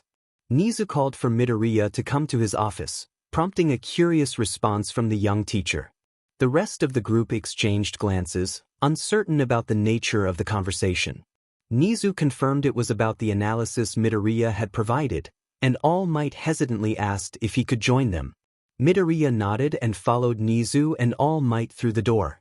The narrator raised an eyebrow at Mike, wondering if anyone knew what was being discussed. Midnight asked the same, but everyone shrugged, indicating it was likely confidential. With that, the narrator decided to head to their homeroom, hoping that the less they knew, the less work they would have to do.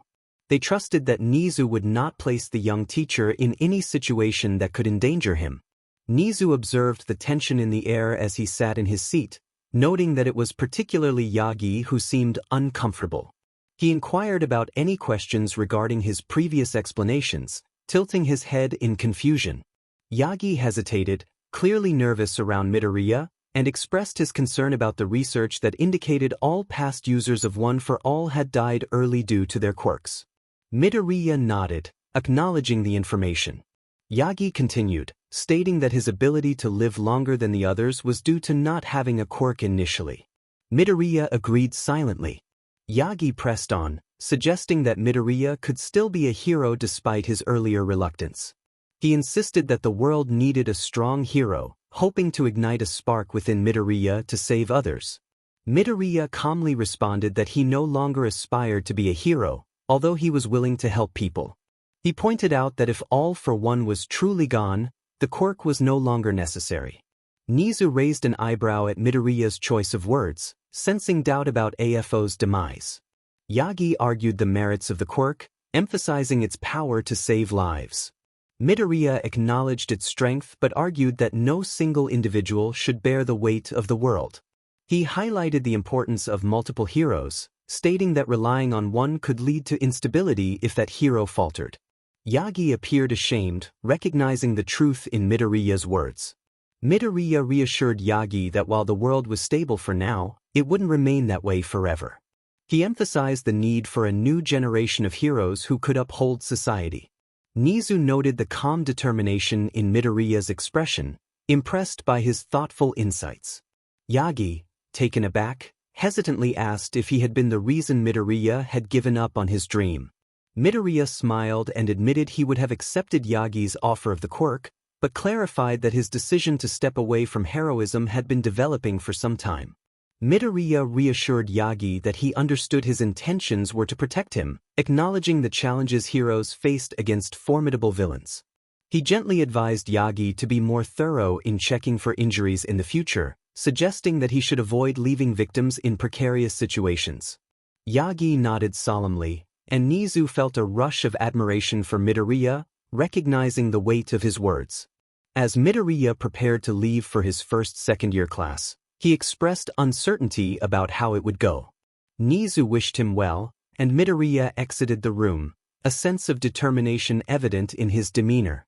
Nizu reflected on the potential challenges awaiting Midoriya as he approached the classroom, sensing that something was amiss even before he reached the door. The moment the teacher stepped into the classroom, a wave of water crashed down, drenching them and their clothes. Hair fell over their face, but a frown quickly turned into a smile, thinking about how they had waterproofed their bag. Looking up at the class, laughter erupted as they struggled to contain their amusement. Shaking their head, water flew off their hair, revealing a small smile. They tilted their head, asking if this was their cue to leave, wondering if they were not wanted there. One boy, scowling, remarked that they didn't understand why the teacher had been hired, stating they didn't want any help. The teacher observed as the students made faces and laughed, with one claiming they would never learn anything useful from them. Suddenly, one nervous student approached, apologizing sincerely for the incident. The teacher nodded, assuring him it was no problem, as there wasn't much he could do against the entire class. The boy, surprised, offered to help dry the teacher off using his quirk. The teacher eagerly accepted, and as the boy touched their shirt, warm air enveloped them, steam rising from their now dry clothes. Grateful, the teacher thanked him as he moved to dry their breaths and hair, despite some classmates scowling at him. After returning to his desk, the classroom speaker chimed in, announcing that everyone in Class 2A would receive detention for the rest of the week during lunch and after school, except for Yuki Ryota. A moment of silence followed, with everyone gaping at the teacher and then at the microphone. The teacher frowned but quickly regained composure, addressing the class about their prank and asking what they disliked about them. The room erupted with comments, questioning how a quirkless person could boss them around and pointing out their age. The teacher raised a hand to silence them, but when that failed, they covered their ears, prompting the class to stop and glare. They explained that while they understood the prank was harsh, they wanted the students' word that it wouldn't happen again. After some hesitation, everyone nodded in agreement.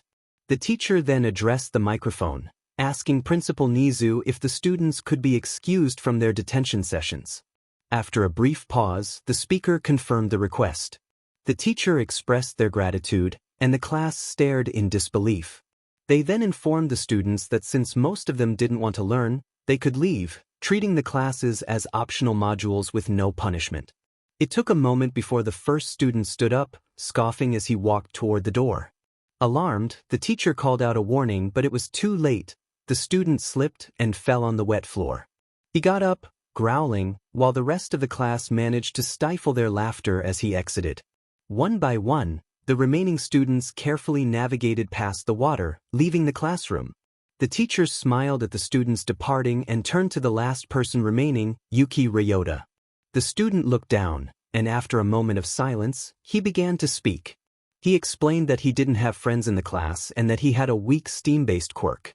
He had only passed the entrance exams by chance, thanks to his brother's knowledge of mechanics. The teacher nodded encouragingly for him to continue.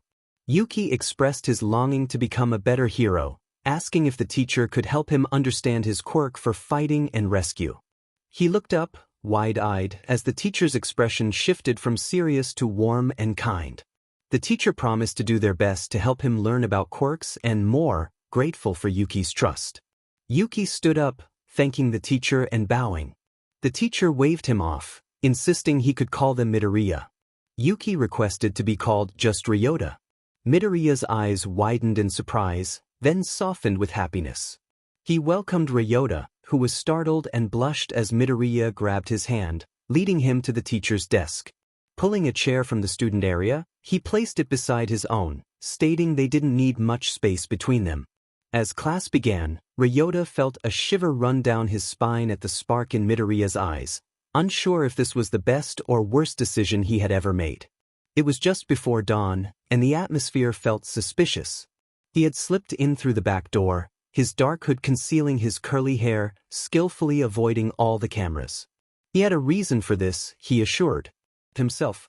The news of All Might teaching had captivated the public, leading reporters to swarm UA, crowding the front gate with their bodies, campers, and vans. He found it overwhelming. They were relentless, always bombarding students with questions as they entered or exited the school. Wearing a UA uniform only made matters worse, as he faced inquiries during his commute to and from school. To cope, he had started bringing casual clothes along with spare uniforms, just in case his outfit got soaked or damaged. He wouldn't have minded the attention, but the reporters' persistence was exhausting. How did they manage to camp outside UA to catch the earliest staff and students? 𝗍𝗫 had suggested he get an apartment or small housing on campus, but he had politely declined. He preferred to spend time with his friends. Being near the principal was enough for him. He doubted how long he could manage living independently as a minor, even if it was legally permitted with government approval. He would take whatever he could get. It was just another normal day. The previous day's classes had been predictable and dull. Most students in Class 2A had left early, which he didn't mind, though he would have appreciated a few extra spare modules if the last student had also walked out. He could handle it. Smaller classes allowed for more personalized teaching. Class 3A had been cautious around him, but with the friendly yet quirky personalities of the Big Three, they had managed to connect well, and the students seemed engaged in the lesson he was delivering. Class 3B, however, had set up a playful trap at the door. To their dismay, he spotted it in time, avoided it, and swiftly removed it before anyone could get hurt. Surprisingly, when he offered the chance to leave, they chose to stay. However, they made the class challenging by throwing paper and not participating, determined to make the lesson less enjoyable. He could handle that too. Class 2B was still on the schedule, while classes 1A and 1B had been cooperative and actively involved, aside from the occasional snide remarks from 𝗂𝗂𝗏 and 𝗵𝗏𝗏. Overall, things were going smoothly. He took the express route through the vents to 𝗍𝗫's office, dropping down onto the couch, his backpack landing beside him. 𝗍𝗫 smiled upon seeing him and greeted him. Midoriya nodded in response, and when he remained silent, 𝗍𝗫 continued, suggesting a game of chess. Midoriya rolled his eyes, thinking it was a waste of time since the outcome seemed predictable. 𝗍𝗫 insisted that skill could lead to unexpected results and that it was good to give it a chance, but Midoriya declined, opting to open his computer instead.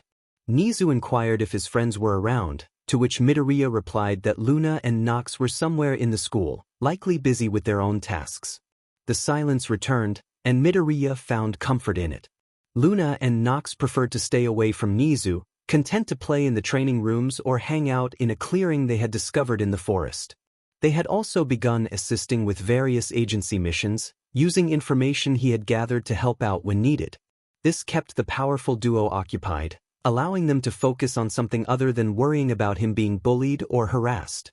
They worked diligently for about an hour before conversation resumed. They tackled cases that were relatively straightforward, and Midoriya appreciated that 𝗍𝗫 was compensated fairly for his efforts. 𝗍𝗫 ensured that Midoriya was properly paid for his work as well, as he believed in fair compensation. Midoriya was grateful for this, knowing that the funds would also support his mother and friends if they ever needed assistance. It was nearly 7 when 𝗍𝗫 stood up from his seat, suggesting they take a walk to deliver some files. Midoriya agreed, stretching as he got up. Present Mike, meanwhile, sipped his coffee while glancing at his screen, feeling the weight of schoolwork. He disliked grading, even after all this time teaching.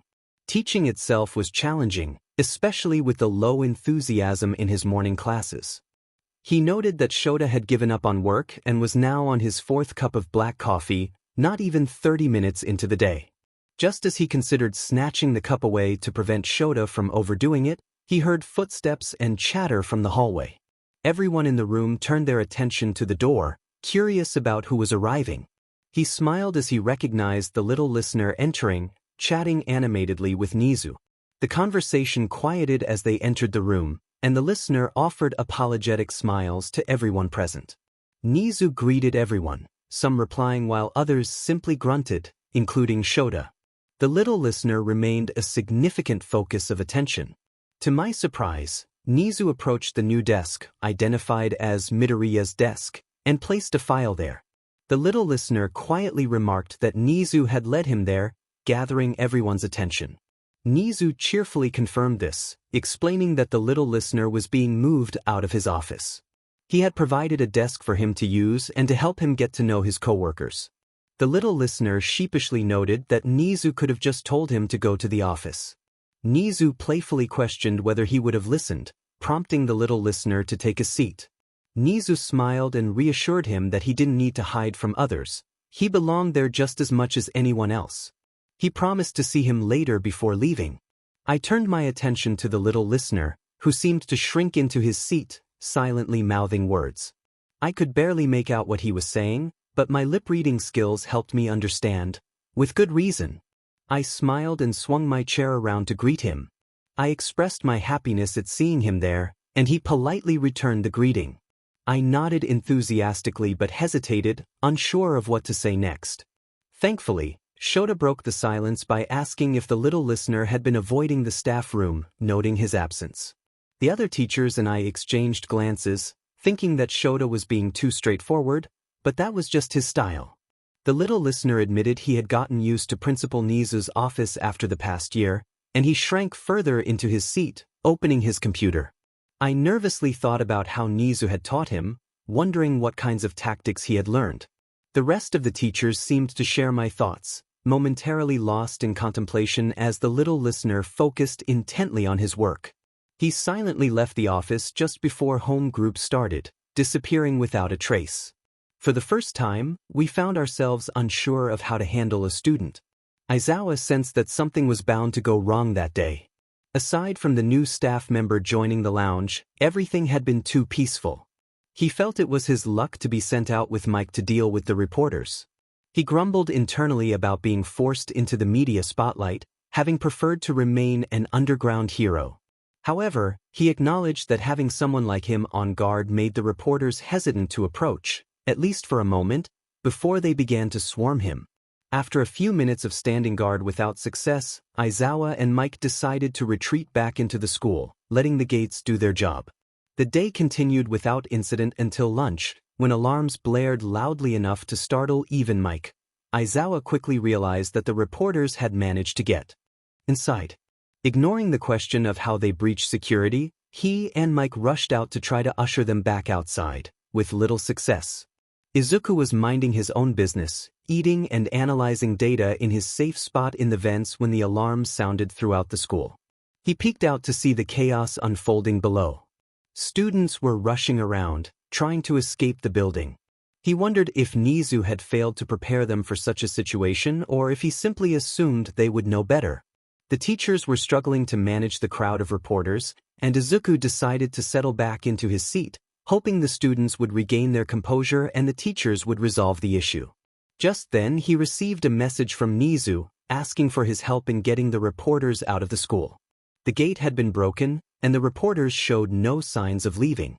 𝗍𝗂 requested that Izuku avoid using force, as he planned to negotiate with them. Izuku sighed, contemplating whether he wanted to help. Ultimately, he decided to assist and prepared to create some chaos. Izuku, feeling overwhelmed by his life choices, was brooding when he heard Mike and Midnight scream. Something caught his attention. A school robot was moving through the crowd, trying to navigate the chaos. Confusion washed over as a slot opened, and a robotic claw handed a cylindrical package. Midnight and Mike received similar packages from other robots. Mike began to question the situation, but was interrupted by a loud bang. The crowd turned to see another robot approaching.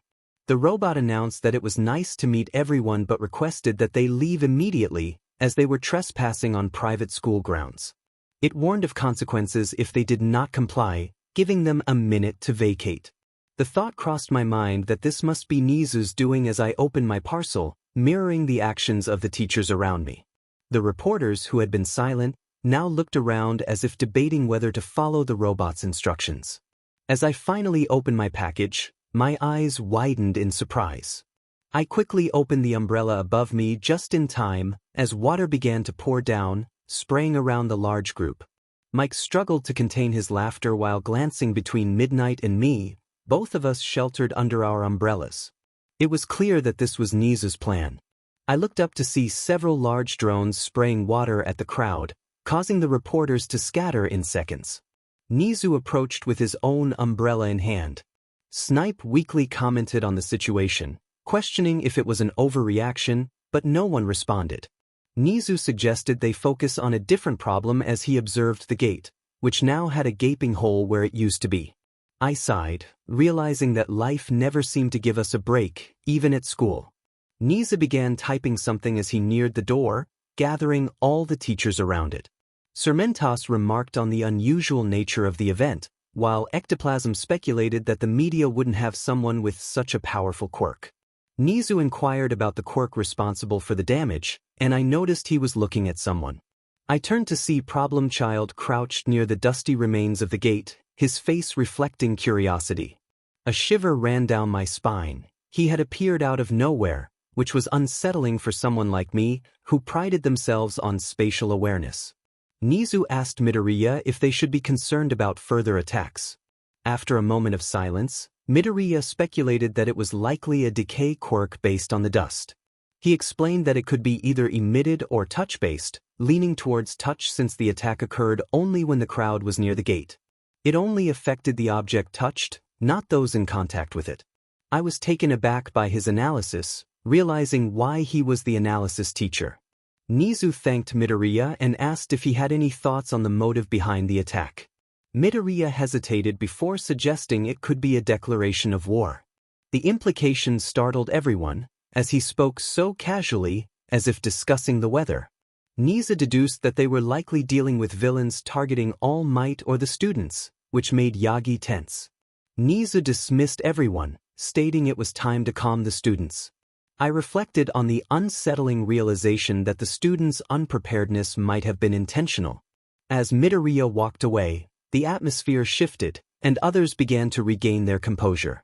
Vlad commented on 𝗵𝗃𝗀𝗀𝗀𝗀's impressive demeanor, and Hound Dog noted that it made sense for him to be 𝗍𝗂's student. 𝗍𝗂 acknowledged 𝗵𝗃𝗀𝗀𝗀𝗀's intelligence but mentioned that he could be hesitant to share information. He advised everyone to heed 𝗵𝗃𝗀𝗀𝗀𝗀's advice if he ever offered it. 𝗍𝗂 then instructed Power Loader to meet him after school to prepare another gate for the next day. As he left, 13 expressed surprise at 𝗍𝗂's praise, and Mike admitted he had never seen such admiration before. Hound Dog questioned if they should be concerned about 𝗵𝗃𝗀𝗀𝗀𝗀, leaving everyone without a clear answer. The next day, I sighed as I read the news headline while preparing for work.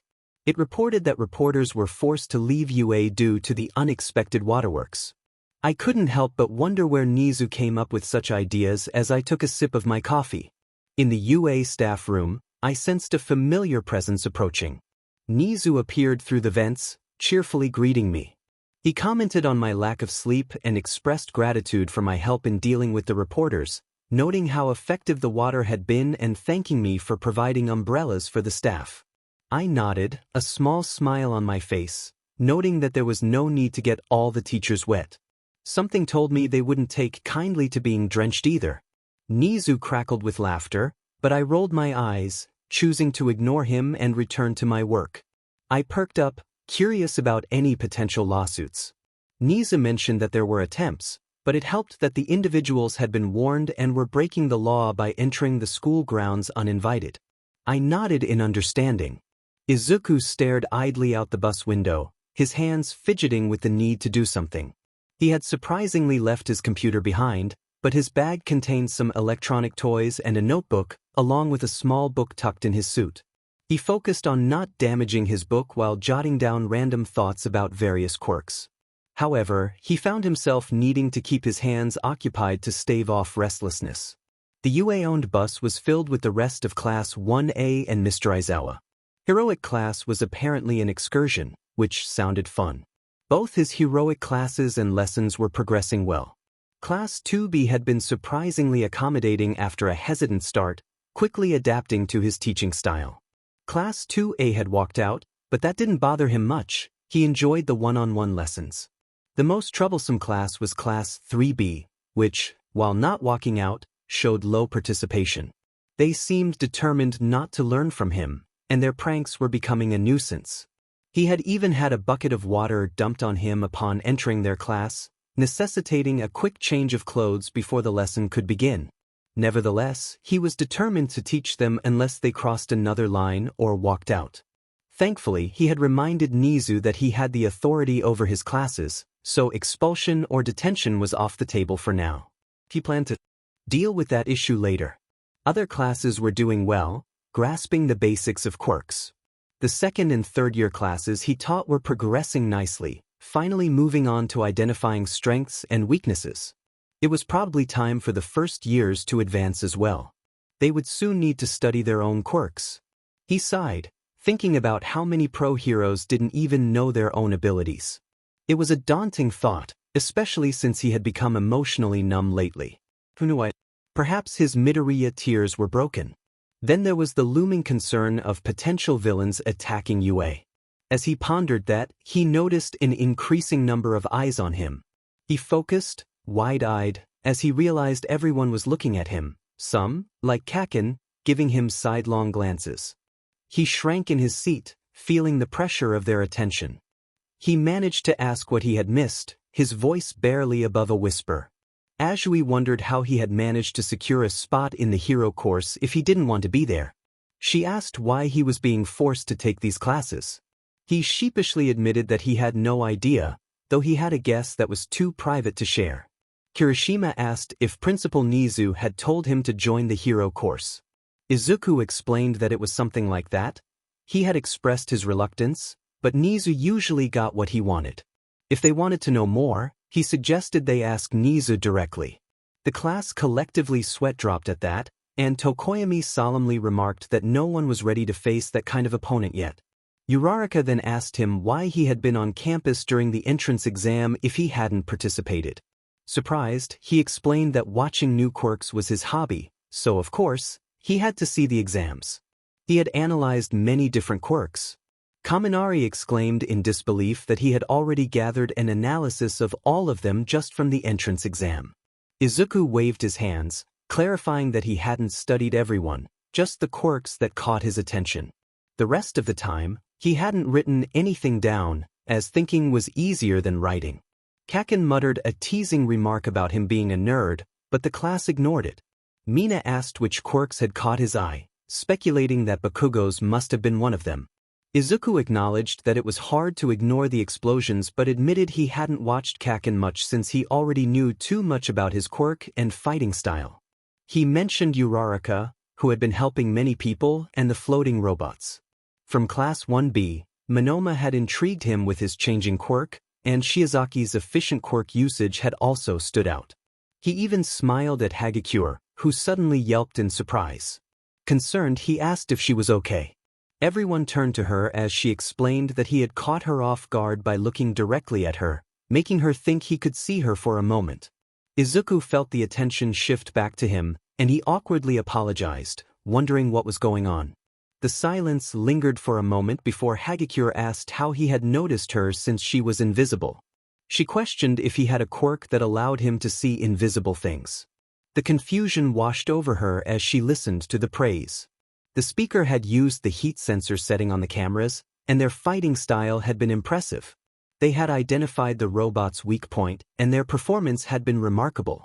Their quirk had been advantageous, allowing them to move undetected. The admiration in their eyes was evident, and she couldn't help but feel a rush of excitement as the atmosphere shifted. Suddenly, the moment was interrupted by Izuku, whose intense gaze commanded attention. He instructed everyone to disembark from the bus, and the excitement in the air was palpable as they approached the large building. Upon entering, they were greeted by a well-known hero. Izuku inquired about All Might, and 13 responded that All Might had been delayed but hoped to join them by the end of the lesson. The anticipation was building, and 13 introduced himself, sparking a smile as rescuing was his preferred method of heroism. However, a subtle change in the atmosphere caught 13's attention, prompting a frown as he approached the students. He greeted Class 1A with enthusiasm, but the excitement quickly turned to murmurs, prompting Izuku to quiet them down. 13 noticed midoriya beside him, who asked about his understanding of his quirk. 13 hesitated, wondering if this was a test from 𝗍𝗬. Midoriya's serious tone shifted the mood as he warned about the dangers of using his quirk around a warp user, emphasizing the potential risks. Before 𝗬𝗏 could respond, another student exclaimed about the possibility of hired villains for practice. Just then, the lights flickered and went out, and a large warp portal formed in front of the fountain. A wave of villains emerged, and Izuku shouted for 𝗬𝗏 to protect the students. 𝗬𝗏 quickly assumed a fighting stance, realizing he needed to keep everyone safe without relying on his quirk. Kaminari was instructed to contact the school, while Lita was urged to escape before the doors closed. 𝗬𝗏's leadership was commendable, and as Izuku engaged the villains, the class watched in awe. Some, like Kaken, were eager to jump in and assist. The tension was rising as the situation escalated. Azui felt her heart race, confusion clouding her mind. One moment, everything had been fine, and the next, chaos erupted. Izuku was holding his own against the villains, effortlessly throwing them aside. The class managed to convince Lita to seek backup just as a barrage of laser beams and explosions erupted, causing the warp gate to vanish. Relief washed over her as Lita slipped past the closing doors, but it was short-lived. The doors slammed shut, trapping them inside with a horde of villains. Gasps filled the air as Izuku continued to fight, but Azui's focus shifted when a figure emerged from the mist. Kurogiri introduced himself and the League of Villains, warning them against resistance if they wished to leave unharmed. The tension escalated as Bakugo and Kirishima charged at him, only to be pulled into a portal mid-attack. The villain's yellow eyes flickered with menace as he demanded to know All Might's whereabouts. Fear gripped Azui, rendering her immobile. 𝗬𝗏 shouted for the students to stay back, but chaos erupted as the purple mist enveloped them. Ojiro was pulled into the mist, and Azui reached out in desperation, but the world around her blurred before she found herself submerged in water. As I pulled myself up to the surface of the water, I quickly spotted another person. To my dismay, it was the short purple-haired boy who often stared at the girls in a way that made me uncomfortable. I sighed and used an approaching opponent to leap onto their back and then off again. I wrapped my tongue around the purple-haired kid, Mineta, I believed. We landed safely on the boat, and he scurried over to me, clinging to my waist, exclaiming that I was a goddess. I frowned slightly and pushed him away. It was then that Mineta noticed the villains surrounding us and began to panic, shouting that we were going to die. It took a while for us to calm down. The villains were getting closer, but they hadn't attacked yet. Mineta, biting his nails, asked what we were going to do. I shushed him sharply and scanned the area until I spotted the source of a slight buzzing noise. The drone hovered nearby. Suddenly, a voice came from it, introducing itself as Principal Nizu. He informed us that most connections had been cut off at the USJ and that it would take time for the teachers to arrive. He assured us that backup would come soon. Mineta, in disbelief, yelled that we were still trapped. I ignored him and asked Principal Nizu what we should do. He instructed all students to return to the entrance of the USJ and wait for backup. Mineta panicked again, questioning how we could do that with villains all around us. Nizu explained that he could control the boat with the drone and would steer it as close to the USJ entrance as possible. He instructed me to grab Mineta and jump off to solid ground when it was safe. I agreed and used my tongue to grab Mineta, heading toward the side of the boat that was closest to our destination. For a moment, everything seemed fine, and we were nearing the ground. But suddenly, the boat rumbled violently as it was sliced in half. I gasped, and Mineta yelled in surprise as the boat accelerated, causing the water to churn around us. It was now or never. I released my grip on the railing and pushed off as the motors gave us one last surge. To my surprise, Mineta used his hair, crying out as he flung it at the villains and the water. The villains became entangled in his hair, struggling to free themselves. I thought that we were all doing our part well enough, even as Mineta lamented about how sticky his hair would be because of breakfast. Meanwhile, Principal Nizu had gathered all the teachers. Lita informed us of the villain attack and that the students were still trapped at the USJ. Yagi had rushed off as soon as he heard. I realized that since Lita was there, it must have been Class 1A's day, meaning Midoriya was with them. I hoped everything would be okay, I doubted he would be able to take down the villains. At the very least, I hoped there would be no casualties on our side. We needed to get there quickly. After all, they were just children. From my vantage point, I watched in horror as Mr. Aizawa fought against the creature known as 𝗵𝗃. It was a fierce battle, and I had just managed to instruct everyone to reach the entrance of the USJ using drones.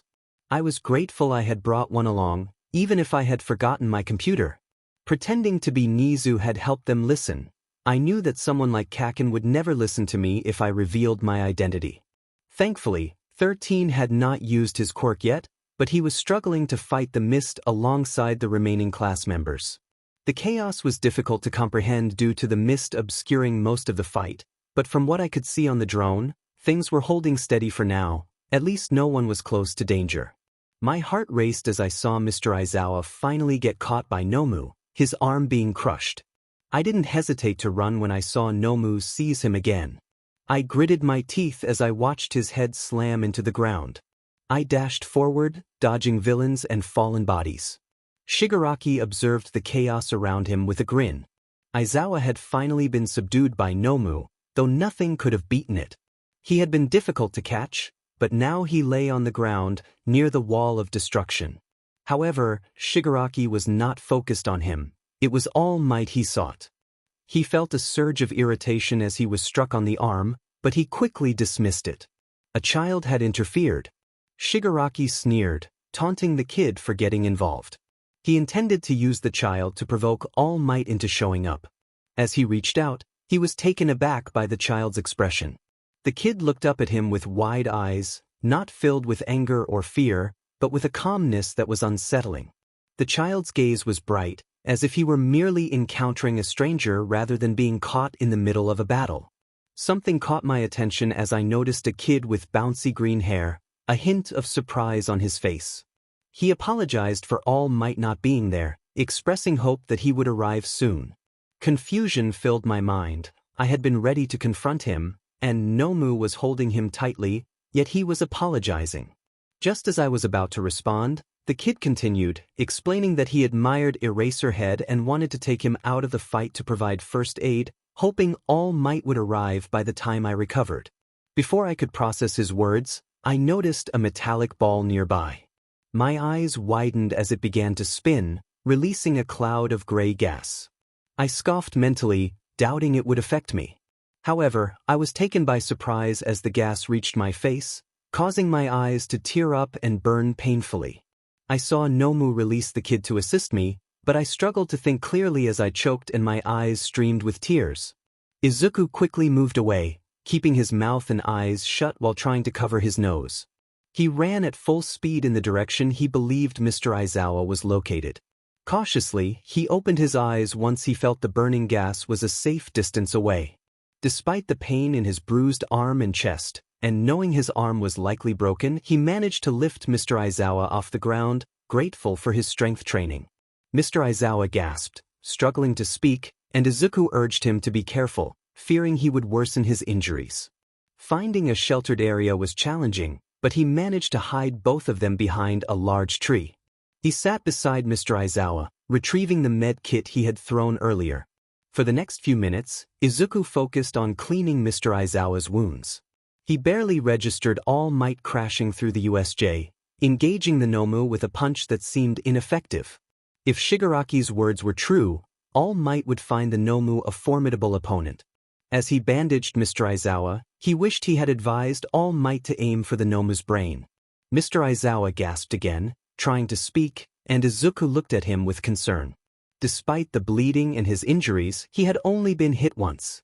Suddenly he noticed Todoroki, Kaken, and Kirishima joining the fight. All Might managed to throw the 𝗵𝗃 out of commission, but he appeared to be losing strength. The rest of the class gathered at the entrance of the USJ, while Korajiri, the purple mist, stood beside Shigaraki. Mina spotted Izuku, but he signaled for them to stay put, as they were safe for the moment. Izuku winced as All Might took a blow for Kaken, who was now on the sidelines. It was clear All Might was running out of strength, and Izuku thought that the smoke surrounding him could serve as cover. He watched as Shigaraki charged toward All Might, and at that moment, a drone flew toward Shigaraki, exploding as they neared each other. Fortunately, 𝗬𝗁𝗧𝗏 used his quirk to teleport Shigaraki away, preventing the explosion from affecting him. Izuku glanced toward the entrance as the teachers arrived. Snipe wasted no time shooting at Shigaraki, landing 4 bullets before 𝗬𝗁𝗧𝗏 managed to warp them out of the building. Present Mike, upon seeing Mr. Aizawa, covered his ears and yelled at the remaining villains, prompting Izuku to use earplugs for both of them. Thankfully, 𝗬𝗵𝗃 had the sense to shield All Might before he deflated, keeping his secret safe for another day. Medics arrived, but Izuku waved them off, directing them to Mr. Aizawa instead. He approached Nizu, who was coordinating the rescue, noticing a troubled expression on his face. Nizu acknowledged Izuku's efforts, thanking him for keeping everyone safe. Izuku downplayed his contribution, mentioning he had flown drones to provide evacuation instructions in Nizu's name. Nizu agreed to the story and urged Izuku to get his arm checked out by Recovery Girl or the medics, but Izuku insisted he would handle it himself. He wished Nizu luck with the evacuation and headed off to meet the rest of the class. Reflecting on the chaotic events, Izuku felt a mix of emotions as he smiled slightly at a shaken Aoyama. After checking in with the class and avoiding the medics and Recovery Girl, he managed to hitch a ride with the ambulance, erasing his presence to avoid being noticed while wearing a medic suit. Once they arrived, he quickly ditched the suit and made his way to Mr. Aizawa's room, waiting for him to receive treatment. When he finally looked over at Mr. Aizawa, he saw that he was bandaged up, with both hands in casts and additional bandages on his face and legs. Despite the injuries, he appeared to be stable. Present Mike was there too, though he had fallen asleep in his chair from exhaustion, leaving some fruit and a note, along with a thermal cup of coffee for Mr. Aizawa when he woke up. Izuku then took a train back to UA and settled in at Recovery Girl's office, ready to face whatever came next. All Might was awake, not in good shape, but alive, lying on the medical bed. There was some mild chatter, but soon it fell into silence. He closed his eyes while leaning back in his chair, sensing that All Might seemed to want to talk but thought better of it. After 15 minutes of quiet, he finally moved. All Might looked at him questioningly for a moment before sensing movement and glancing at the door. The detective walked in, his eyes flickering to the connected room where Recovery Girl was rummaging around. He greeted All Might with a sigh as he settled into a seat. All Might admitted that things had gotten hectic, expressing regret over being caught up in hero work before school, which led to Aizawa getting hurt. The detective reassured him not to be too hard on himself, reminding him that he needed to focus on the kids who depended on him. He then asked if All Might had found anyone to pass on his quirk. All Might's expression shifted, revealing that new information had emerged that might complicate the process. The detective, sensing the weight of the situation, decided to leave, promising to take All Might's statement later. Recovery Girl returned to the room, oblivious to the earlier conversation. She realized she had forgotten to heal All Might's broken bone and was about to go get him when she firmly told him to stay put. Yagi complied, not wanting to risk further injury. Present Mike sat up alertly as he noticed Aizawa waking up. Relief washed over him as he acknowledged his friend's consciousness. Aizawa, still groggy, inquired about the students. Present Mike reassured him that most were fine, though Midoriya had sustained some injuries. Aizawa's concern for his students was evident, and Present Mike reminded him that they had faced low-level criminals, with the exception of a more formidable foe. Aizawa reflected on Midoriya's actions, acknowledging that the boy had rushed in to help him. Present Mike encouraged Aizawa to be lenient with Midoriya, as he had saved his life. Aizawa, still processing the events, took a sip from a thermal mug on his bedside table, surprised by its quality. Present Mike clarified that he hadn't made the coffee, speculating that perhaps a nurse or Nizu had prepared it for Aizawa. Todoroki sighed as he returned home and collapsed into his room. His sister had picked him up, and Endeavor, his father, had met him there, apologizing for not being able to collect him. He shrugged off the apology, feeling that his father's newfound concern didn't change the past. They had been given 3 days of rest due to the recent incident, and while they had gotten off relatively easily, he couldn't shake his worry for Aizawa, who had looked hurt during the ordeal. Aizawa felt jolts of pain in his legs as he walked, but it was manageable. Recovery Girl had successfully treated his injuries, and he was determined to recover fully. My whole body was still bandaged, my face wrapped a little more than usual, but honestly, it could be worse. I hummed occasionally as 𝗧𝗵𝗲 talked to me. He briefly tried to talk me out of attending the meeting but quickly gave up, knowing I would have dragged myself there even if I were in worse shape. I had already taken a break from hero work, so I might as well do one job properly. The students were returning the day after tomorrow, and we needed to get things ready. As I approached the meeting room, I slowed down, hearing voices coming from the slightly open door. It was 𝗵𝗃𝗲𝗄𝗧 voice, though I couldn't catch what he said before it ended. I paused before the door, and 𝗧𝗵𝗲 did the same, listening intently. 𝗧𝗵𝗲's cheerful voice broke through, asking about the teachers. 𝗵𝗃𝗲𝗄𝗧 responded, expressing his admiration for the staff, noting that he had expected good choices from 𝗧𝗵𝗲. I raised an eyebrow at his surprisingly mature wording, contrasting with his cheerful tone. 𝗧𝗵𝗲 chuckled and included 𝗵𝗃𝗲𝗄𝗧 in the praise, but the kid quickly countered, claiming he was a terrible influence on the students, especially the aspiring heroes. 𝗧𝗵𝗲 acknowledged the kid's past actions, mentioning how he had saved lives recently, but 𝗵𝗃𝗲𝗄𝗧 insisted that the students would have been fine without him. 𝗧𝗵𝗲 then shifted the topic to a new student who had signed up for the hero course, asking for 𝗵𝗃𝗲𝗄𝗧's opinion. The kid mentioned 𝗳𝗄𝗫𝗄𝗃 Shinso, a student with a powerful-sounding mental quirk, and hinted at his potential to be a significant challenge for him. I exchanged a glance with 𝗧𝗵𝗲, curious about what he meant. After a brief silence, 𝗧𝗵𝗲 asked if 𝗵𝗃𝗲𝗄𝗧 thought Shinso would succeed. The kid planned to check if Shinso was aiming for the hero course, intending to recommend him to Mr. Izuku. I was surprised to hear my name mentioned. When 𝗧𝗵𝗲 suggested I might take on another student, I scowled. I walked into the room, with Mike following closely behind. I expressed my uncertainty about taking on another student, but if Shinso had potential, I wouldn't mind. 𝗵𝗃𝗲𝗄𝗧 looked mildly surprised but smiled at my response, though that smile faded as I glared at him, causing him to shrink back. I noticed a few more people entering the room but focused on starting my lecture with the kid. I reprimanded him for recklessly running into a mob of unknown villains. He had almost faced dire consequences, and I was frustrated that he had put himself in such danger. 𝗧𝗵𝗲 intervened, defending the kid by stating he wouldn't have acted without a plan. I countered that it didn't change the fact that he had nearly died and needed to rest, both physically and mentally. As I continued, Recovery Girl entered the room, having overheard our conversation. She expressed her concern for 𝗵𝗃𝗲𝗄𝗧's injuries, noting that he had already faced burns on the first day. She approached him, but 𝗧𝗵𝗲 reminded her that she needed permission from both parties to use her quirk. Recovery Girl insisted that the kid needed healing, but he looked as if he had been caught in a lie.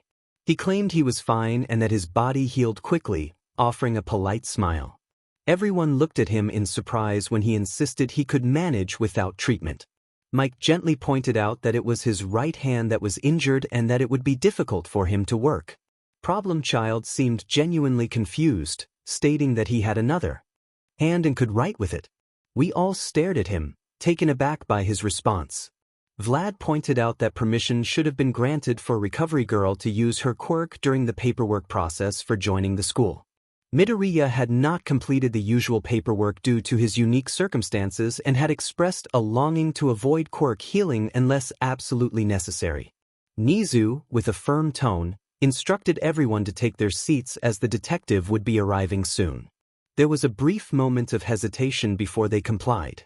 Ectoplasm questioned the presence of the kid, suggesting he shouldn't be involved in the villain debrief since he wasn't a hero. 𝗧𝗵𝗲 explained that Midoriya was a teacher and should be informed in case something like this happened again. Additionally, since Midoriya had been present at the scene, he could provide valuable insight into the events that unfolded. The kid, startled by the attention, recalled how he had advised not to use their quirk when warp quirk users were present, just before the villains arrived. He wondered how he had sensed the attack so quickly, fearing the consequences had he used his quirk and inadvertently endangered others. The kid explained that he had noticed the portal beginning to form and felt a sudden change in air pressure, suggesting a potential villain attack. Just as he finished speaking, the detective and All Might entered, drawing everyone's focus. All Might took the last available seat, while the detective stood at the center, visibly surprised to see Midoriya. The detective expressed confusion about Midoriya's presence, prompting a collective groan from the others, some sinking deeper into their seats, with Izuku even resting his head on the table. Snipe reminded the detective that Midoriya had been part of the USJ incident, questioning how he could have missed him. The detective, alarmed, realized he hadn't taken Midoriya's statement and was surprised to learn that he was a student in Class 1A. When the detective recalled that Midoriya had previously stated he didn't want to become a hero, Midoriya sheepishly explained that circumstances had changed, and he was now in a dual role as both a teacher and a student. The detective, still trying to process this information, asked if he could take Midoriya's statement. 𝗍𝗂 reassured him that it was acceptable to proceed, even if it deviated from standard protocol. The detective began recounting the events of the attack, explaining how the self-proclaimed League of Villains had infiltrated the USJ, separated the students, and attempted to overpower them with a larger number of villains. Students had reported receiving instructions from drones sent by 𝗍𝗂, which surprised everyone, including Izuku, who had been unaware of the drone's existence. 𝗍𝗂, maintaining his calm demeanor, encouraged the detective to continue. The room was filled with uncertainty, but they quickly focused as the detective resumed his account. Most of them missed the bewildered expression on All Might's face. After the meeting concluded, the detective let out a sigh of relief, having finished his report. Izuku rubbed his temples, and All Might covered his eyes with his hand, overwhelmed by the information shared. The gravity of the situation weighed heavily on everyone, realizing how much worse it could have been if any students had been harmed. 𝗍𝗂 turned to Midoriya, asking for his thoughts on the best countermeasures. All eyes were on Midoriya, who suggested standard security improvements and increased restrictions for the school. His expression reflected the seriousness of the situation, and he looked to 𝗍𝗂 for validation. 𝗍𝗂 acknowledged that those measures were already being addressed but pressed for any additional suggestions. Midoriya hesitated before quietly suggesting that perhaps All Might could be removed from the school. This comment caused a stir, with many in the room reacting in shock and confusion. Midoriya elaborated that while All Might was a target, removing him might inadvertently signal that the students were important, which could have its own consequences. He then suggested that if they faced another 𝗵𝗄 attack, All Might's presence would be crucial for defense. 𝗍𝗂 agreed to take a proactive approach, stating that they would analyze recordings of the villains and implement new security updates, which would be communicated via email. Everyone nodded in agreement, and 𝗍𝗂 added that they should also investigate the creature involved in the attack, hinting at the need for better containment strategies. As the meeting came to a close, 𝗍𝗂 dismissed everyone, and no one voiced any objections. Izuku entered the classroom, noticing the familiar gasps from his students at his appearance. He had learned to suppress his eye roll, having experienced this reaction far too many times. The day ahead promised to be slow, especially as he prepared to inform his class about the upcoming sports festival. It was hard to believe they were already worrying about facing villains again, especially since they had just fought one not long ago. Now, they had the added pressure of organizing a festival within a week and a half. Fortunately, he could retreat into his sleeping bag afterward, grateful for 𝗧𝗪's earplugs that helped ease his headache. As he heard the door open, he recognized Midoriya entering the room. Izuku acknowledged him with a grunt, and Midoriya greeted him with a cheerful smile. Izuku turned to the class, cautioning them not to cause any trouble, particularly directing a pointed look at Bakugo before stepping out. Uraraka watched as Mr. Izuku left, feeling a mix of guilt and truth in his words. She noticed Midoriya's arm was in a cast, but he still managed to smile and ask how everyone was doing. The class responded with a chorus of good and okay. Midoriya pressed on, and the room fell silent for a moment. Jiro broke the quiet, expressing that while they had survived a villain attack, the calm afterward felt strange. Midoriya nodded in encouragement, and Kirishima chimed in, excited about the sports festival, prompting Uraraka to agree enthusiastically. Midoriya then inquired about where everyone had been during the attack. Uraraka, surprised that he wanted to discuss it, shared that she had been at the entrance trying to assist 𝗬𝗏. Midoriya recalled the intense fight and mentioned his own experience of being separated during the chaos. He had even tried to rescue Izuku, only to receive a reprimand afterward, which made Uraraka wince in sympathy. Hagakure excitedly recalled seeing Midoriya caught by a villain, prompting gasps from the class. Shiro asked how he had escaped the monster that had overwhelmed Izuku. Midoriya explained that his costume had supportive gear, and he had used a tear gas bomb to create an opportunity to slip away. The class was in awe, questioning how he had managed to evade two powerful villains. Midoriya clarified that it was challenging to think clearly when faced with such a situation. Jiro expressed frustration at the thought that they could have avoided a fight with tear gas bombs. Midoriya shrugged, suggesting it might have worked if they had been prepared. Suddenly, Midoriya's eyes lit up with an idea, and he excitedly asked if anyone remembered the quirks used by their opponents, eager to analyze them. Despite the serious topic, Uraraka couldn't help but smile at his enthusiasm, realizing that they were turning the villain attack into a learning experience. Izuku finished his last point just as the class bell rang, signaling the end of the lesson. He had more to say about the 10 criminals from the USJ incident, but he was learning to manage his time. As he stretched, Uraraka and 𝗧𝗧 approached him. They hesitated before asking if he wanted to join them for recess and lunch.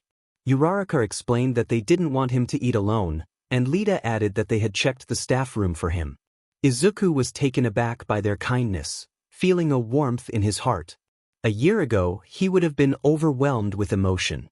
He gratefully accepted their invitation, and as he stood to gather his things, he noticed the rest of the class watching their interaction. Blushing, he focused back on Uraraka and 𝗧𝗧, feeling a sense of belonging he had longed for. As they walked toward the door, one of them sheepishly mentioned that they were usually free during lunch but had planned to talk with someone today. They expected to finish within half an hour and asked if they could join afterward. Uraraka agreed but trailed off as she noticed the crowd of people blocking the doorway. Tokoyami, confused, questioned what was happening. Kaken muttered about the crowd being there to scout for the sports festival, pushing through the people to exit. The wording made the others tense up. A voice called out, warning them to be careful with their attitudes, as many were vying for the top spot. The speaker, surprised to find himself face-to-face with Midoriya, hesitated before introducing himself. Midoriya smiled and introduced himself as well, noting that the others seemed nice despite the front he was putting on. The newcomer, Shinso, rubbed his neck awkwardly and mentioned he had been looking for Midoriya, which led to a happy exchange about walking together to discuss something. Midoriya shot an apologetic look back at Uraraka and 𝗧𝗧, promising to meet them at the start of lunch. They waved goodbye, and as Midoriya and Shinso walked into a quieter corridor, they both sighed in relief. Midoriya smiled encouragingly, and Shinso returned a small smile. Midoriya explained that he wanted to talk because Shinso was the only person from the general course who had requested to join his class. He expressed curiosity about why Shinso wanted to join, especially since he had lost the respect of many for being quirkless. Shinso admitted he respected Midoriya more for his achievements and shared his own struggles with his weak quirk, expressing his determination to prove others wrong by becoming a hero. Midoriya acknowledged Shinso's admirable plan and noted that he wanted to join the class to give the hero course an edge. Shinso agreed, stating that he respected Midoriya's abilities regardless of his quirk status.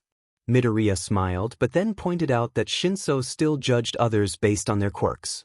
Shinso was taken aback, and Midoriya elaborated that judging people by their quirks, whether strong or weak, was unfair. Shinso reflected on this, realizing he had been a hypocrite. Midoriya teased him about considering himself a superior class 1A brat if he got in, and Shinso quickly dismissed the idea. When he expressed surprise at the thought of getting into class 1A, Midoriya reassured him that as long as he worked hard, there should be no question about it. Shinso's determination shone through, even as he questioned the difficulty of analysis. Midoriya explained that while analysis could be challenging in the field, it became easier once one knew what to look for. However, he mentioned he wasn't just referring to analysis as they approached the staff room. Shinso, still confused, asked what Midoriya meant. The training session was about to begin, and the atmosphere was charged with anticipation. The instructor explained that no matter how much Qinsō had trained, there was always room for improvement. However, the path ahead would be challenging and would require dedication after school hours. Qinsō's interest peaked when he learned that someone would be helping him with his training, though it was not the instructor himself. The instructor introduced Mr. Izuku, known in the underground hero community as 𝗬𝗧𝗧𝗧. Qinsō was taken aback when he realized Mr. Izuku was sitting right in front of them, his bandaged form a testament to the recent battle he had faced against numerous villains and a formidable creature. The instructor confirmed the impressive details of Mr. Izuku's encounter, leaving Qinsō in awe. Mr. Izuku, with a skeptical gaze, acknowledged the recommendation he had received regarding Qinsō. He expressed his uncertainty about Qinsō's potential but was willing to give him a chance. Qinsō, though intimidated by Mr. Izuku's stern demeanor, stood firm and nodded in agreement. The instructor then sought to know when Mr. Izuku's first training session would take place, expressing a longing to observe and take notes on Qinsō's quirk, provided Qinsō was comfortable sharing. Mr. Izuku's response was curt, initially denying the request, but then clarified that the instructor could join any session he planned to attend. Excitement surged through the instructor at this opportunity, and he eagerly asked for an email with the session details before bidding farewell to Qinsō, wishing him luck.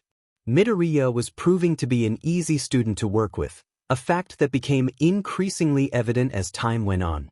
Initially, there had been some caution among the staff regarding how well he would adapt to the role of a teacher, especially given the year's unique challenges. However, Midoriya quickly demonstrated that he was no different from any seasoned educator. He was often seen flitting around the room, rarely occupying his desk, yet he was effective in his teaching methods. Midoriya's ability to engage students and facilitate their learning was impressive. He assigned homework, provided clear instructions, and the students were showing marked improvements in their practical skills. His knack for teaching was evident. He answered questions with confidence and clarity, a skill that many experienced teachers struggled to master. One day, the unexpected happened when All Might entered the room, requesting Midoriya to join him for lunch. Midoriya's surprise was fleeting, quickly replaced by a bright smile as he accepted the invitation. However, it soon became a concern when Midoriya failed to show up one day. Mike, noticing the absence, began to inquire about him. The staff members shared their observations, noting that Midoriya was typically present at least briefly throughout the day. The tension in the room grew as they awaited news of his whereabouts, especially when Nizu entered, drawing everyone's attention. Sho was the one to ask what Nizu was doing, displaying an extra boost of bravery when it came to dealing with their boss. Nizu replied easily, as if collecting lesson plans was the most normal thing in the world. Sho stared at him for a moment before confirming that Nizu was teaching Midoriya's classes. Nizu simply nodded, prompting a collective round of winces around the room. Concern filled the air as they wondered what had happened to earn the kids the wrath of Nizu's teaching. Nizu reassured them that Midoriya had labeled everything out and that he would merely be supervising. Yagi asked what had happened to Midoriya. Nizu chirped that he had received an email indicating that Midoriya needed someone to take over his lessons for the day. He would have asked someone else, but everyone was busy, and ectoplasm was out for most of the day. Since it was just supervising, Nizu didn't mind taking on the task. The group exchanged glances, realizing there were multiple things wrong with that explanation. It was rare for Nizu to take on a class for someone else, and he had no clear reason for Midoriya's absence. Usually, no one could take a day off without a valid reason, and Midoriya was known for being prepared and obedient. His sudden disappearance was unexpected, especially since he was one of the first to take a day off this year. However, they shouldn't have made such a big deal of it. The day ended smoothly with no traumatized students. Hours later, at Mick's home, he relaxed in comfortable clothes while cooking, the news running in the background. The report mentioned a series of bombers and villains with natural disaster quirks who had been apprehended with the help of an unknown organization. The situation had not been fully disclosed, but the heroes had managed to catch the culprits before things escalated. The reporter turned to another, who commented on the incredible feat that saved many lives, noting rumors of assistance from an unknown organization. Mike pondered the implications, wondering about the underground agency they were discussing. The next day, Mike greeted 𝗵𝗃 enthusiastically, earning a surprised yelp as he picked him up, while 𝗎𝗪 glared. 𝗵𝗃, still recovering, smiled and explained that he had felt unwell the previous day. Mike praised him for taking a rest, pointedly eyeing 𝗎𝗪, who ignored him. Izuku reflected on his day, realizing he had not anticipated the chaos that awaited him. All he wanted was to go to the cafeteria to meet Uraraka and Lita. As he walked across a hallway, a third-year student from a class that disliked him decided to give him a shove down the stairs. In that moment, he instinctively jumped off the middle step instead of tumbling down. He twisted in midair, relieved he had nothing in his hands that could break. He landed on 3 limbs, skidding across the floor as he tried to regain his composure. Confusion washed over him when he noticed that no one was laughing. Instead, the onlookers wore expressions of horror. The student who had pushed him looked equally bewildered. Izuku then spotted Mr. Aizawa watching him in disbelief. Realizing the gravity of the situation, the student who had pushed him knew to escape. Aizawa had been prepared for various challenges that day, but he certainly hadn't expected to see Izuku flying down the stairs and skidding across the floor like a cat, especially with one leg still in a cast. As he walked along the path, hoping for coffee, he couldn't help but think about the problem child in question. The training session with Shinso and problem child had gone reasonably well. It became clear that both had good stamina, and while Shinso needed a more structured training regimen, he showed a flicker of determination to reach Class 1A. The initial motivation for inviting Problem Child to train was to assess his basic physical skills and, perhaps, to encourage him to stop attending if pushed hard enough. To my surprise, he continued to show up for every class without fail. After about a month, we were ready to begin proper training with my capture weapon. For now, they were just warming up, but with my guidance, we could potentially prepare Shinso for heroics by the end of the year. As I walked and thought about Problem Child, he seemed to appear out of nowhere, literally falling to the ground. He looked up at me sheepishly and greeted me as if nothing was amiss. I quickly moved over to him, relieved to see he wasn't injured. He got up swiftly to meet me. I immediately asked who had pushed him. He nervously replied that no one had, claiming he had simply tripped. I frowned, knowing all too well what it looked like when someone had been pushed down the stairs. Eventually, he admitted that it didn't matter. I pressed him, demanding to know what he meant. He insisted he wasn't hurt, so it was fine. I glared at him, frustrated, when my phone rang. It was 𝗎𝗎, and I felt a mix of confusion and annoyance. I told Problem Child to wait while I answered the call. 𝗎𝗎 informed me that he needed me in his office immediately. I hesitated, wanting to finish my conversation with Problem Child, but 𝗎𝗎 insisted that the situation I was dealing with was what he wanted to discuss. I sighed and told Problem Child to leave, promising that our conversation wasn't over. He thanked me and hurried off, and I turned to head to 𝗎𝗎's office. Without knocking, I walked in just as the door opened. I was surprised to find the usual chairs arranged in front of 𝗎𝗎, but it was the smell of coffee that caught my attention. 𝗎𝗎 had a cup in front of him, and I realized he must have made a special effort to offer me coffee instead of his usual tea. I took a seat, gulping down half the mug to prepare myself for whatever news awaited me. 𝗎𝗎 refilled my cup, and I couldn't help but wonder about his quirks. After taking another sip, I closed my eyes for a moment, gathering my thoughts before asking how long the situation had been going on. 𝗎𝗎 smiled and told me he would explain if I agreed to a deal. I demanded to know how long the bullying had been happening and why he was turning a blind eye. 𝗎𝗎 insisted on the deal, stating that I couldn't expel or traumatize any of the students he mentioned. Though I found this suspicious, I reluctantly agreed. The next 20 minutes felt like a nightmare, filled with frustration and anger as I listened to 𝗎𝗎. I had witnessed Problem Child being tripped, doused with water, and subjected to ridicule. I mentally prepared myself for the confrontation that lay ahead, with the names and faces of the bullies etched in my mind. I glared at 𝗎𝗎, demanding a good reason not to expel those students. He calmly reminded me that I had given my word. I couldn't believe what I was hearing. 𝗎𝗎, the head of the school, was allowing this to happen. I pressed him, questioning why he was allowing bullying to continue, knowing it brought back unfavorable memories for him. 𝗍 simply stated that he wanted to see how long it would last. I raised my eyebrows, looking at him questioningly, needing more than what he had offered. Despite everything, I trusted 𝗵𝗃. He could be too kind at times, but he was also smart and had his limits. I was just waiting for the class to become an example for the rest of the school.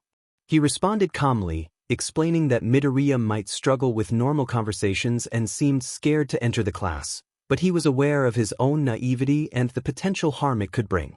He had even fallen down the stairs that day. I expressed my frustration, emphasizing that UA was supposed to be different. He urged me to lay off, assuring me that 𝗵𝗃 was smarter than he appeared and knew what he was doing. He asked me to trust him for a while, promising that if things didn't improve by the end of the term, he would intervene. I wanted to argue, but he raised a paw to stop me. He insisted that while 𝗵𝗃 seemed naive, he was observant and thoughtful in everything he did. I glared at him for a moment before slumping down, realizing there was no point in arguing once he assigned homework.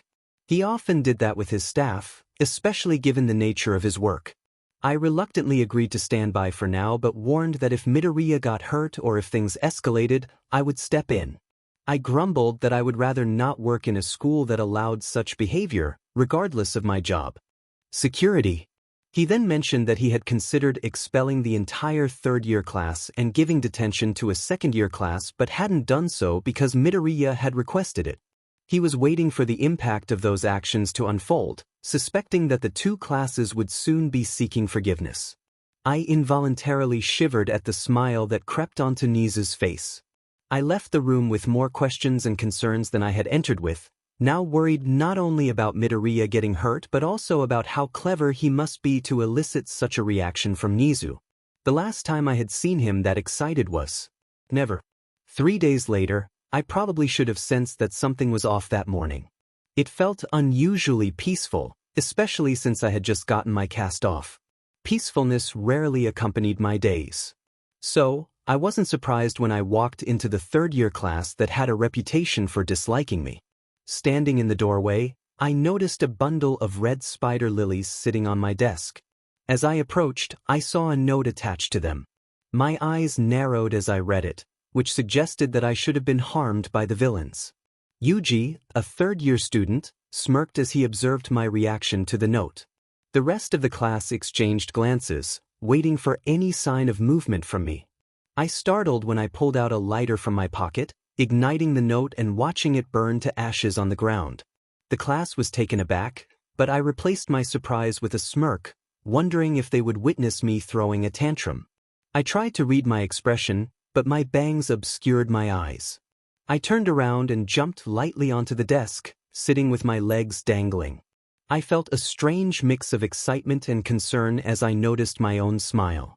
I addressed the class, thanking them for the flowers but expressing my discontent with the message they intended to convey.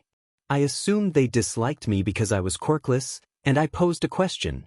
If they saw a quirkless victim in danger, would they save them? My voice took on a serious tone, and I insisted on an answer. To my surprise, they all nodded in agreement. This seemed to please me, and I smiled again, acknowledging that at least they wouldn't abandon someone in need. I then pointed out that they didn't like me teaching them, and I didn't want to teach them anymore. I declared that they now had 3 free PRDS or could choose to replace them with extra modules, leaving the decision to the teachers. With a cheerful farewell, I hopped off the desk, gathering my belongings and the flowers as I headed toward the door. One student, 𝗵𝗃, asked if I was really leaving. I confirmed that I was, explaining that I had decided not to teach classes that didn't want me. Before I could leave, another student stood up, insisting that I couldn't just walk out of my own class. I calmly replied that I could, as Principal 𝗍 had given me that authority.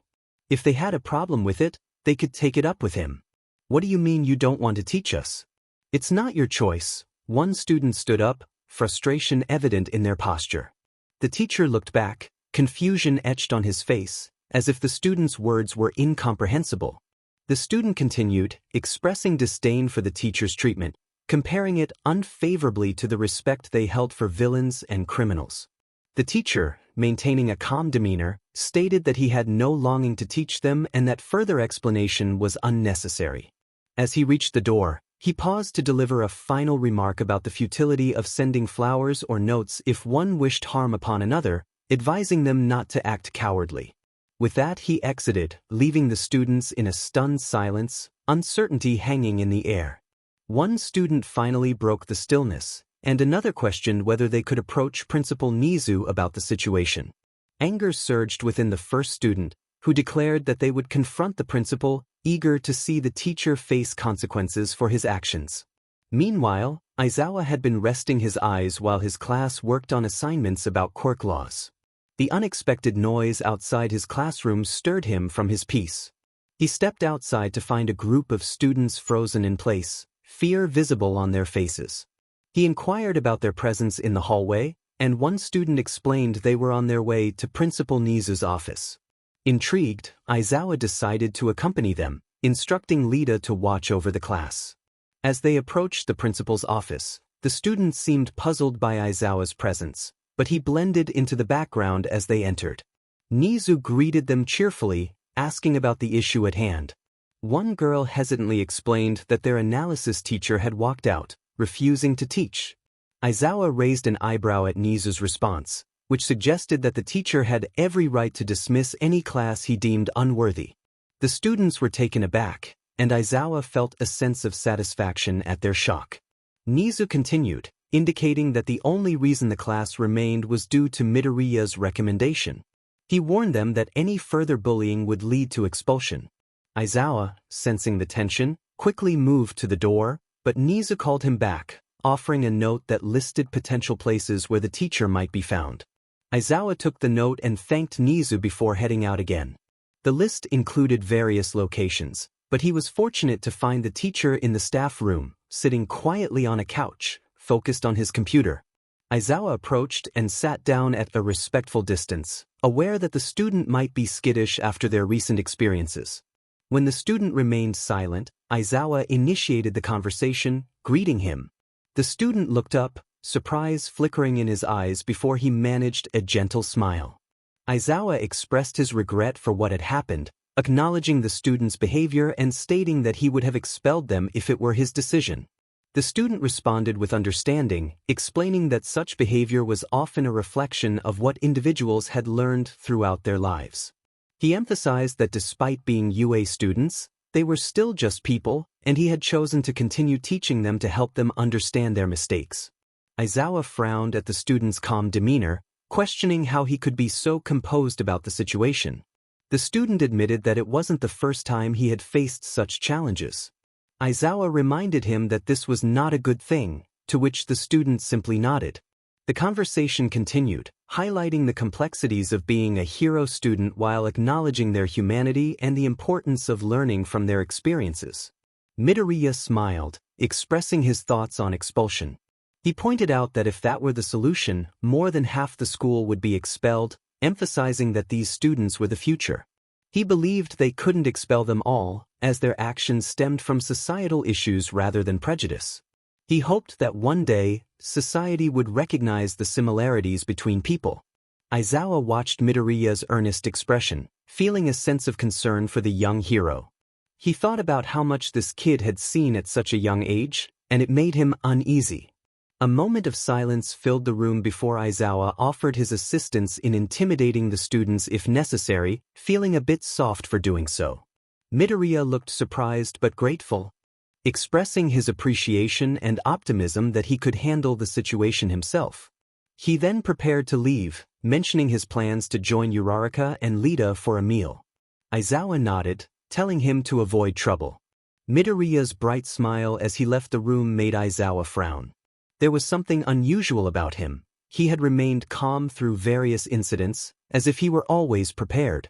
Izuku shook off his thoughts, realizing he didn't have enough information to draw conclusions. Uraraka felt a buzz of nervous energy inside her, her stomach churning despite not having used her quirk recently. With an hour left before the festival, the atmosphere was tense, and even Bakugo was unusually quiet.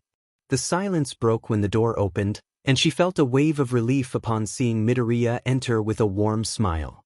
However, her response was a small, strained smile. Midoriya's attention shifted as he noticed two others watching him intently. Just as it seemed a staring contest might ensue, Bakugo spoke up, taunting Midoriya about being defeated. Todoroki joined in, asserting his own confidence in the competition. Midoriya, surprised, acknowledged Todoroki's strength but expressed his reluctance to participate, explaining that he preferred to avoid the spotlight due to his lack of a quirk. He wore a formal uniform instead of the gym attire, intending to blend in with the non-participants. He wished everyone good luck, encouraging them to use their quirks effectively, and expressed his eagerness to see their progress. As he left, he exchanged smiles and goodbyes with his classmates. Izuku sighed, having just finished speaking with the first-year classes. When he arrived at the teachers' meeting spot, chaos greeted him, with teachers bustling about and Mr. Aizawa attempting to rest in his sleeping bag. Suddenly, Midnight wrapped her arms around him, excitedly mentioning that Nizu had informed her he wouldn't be participating in the sports festival. She playfully suggested he could join in on the betting, while Vlad cautioned against it, emphasizing the importance of saving money. Mike chimed in, urging Midnight not to teach him to gamble.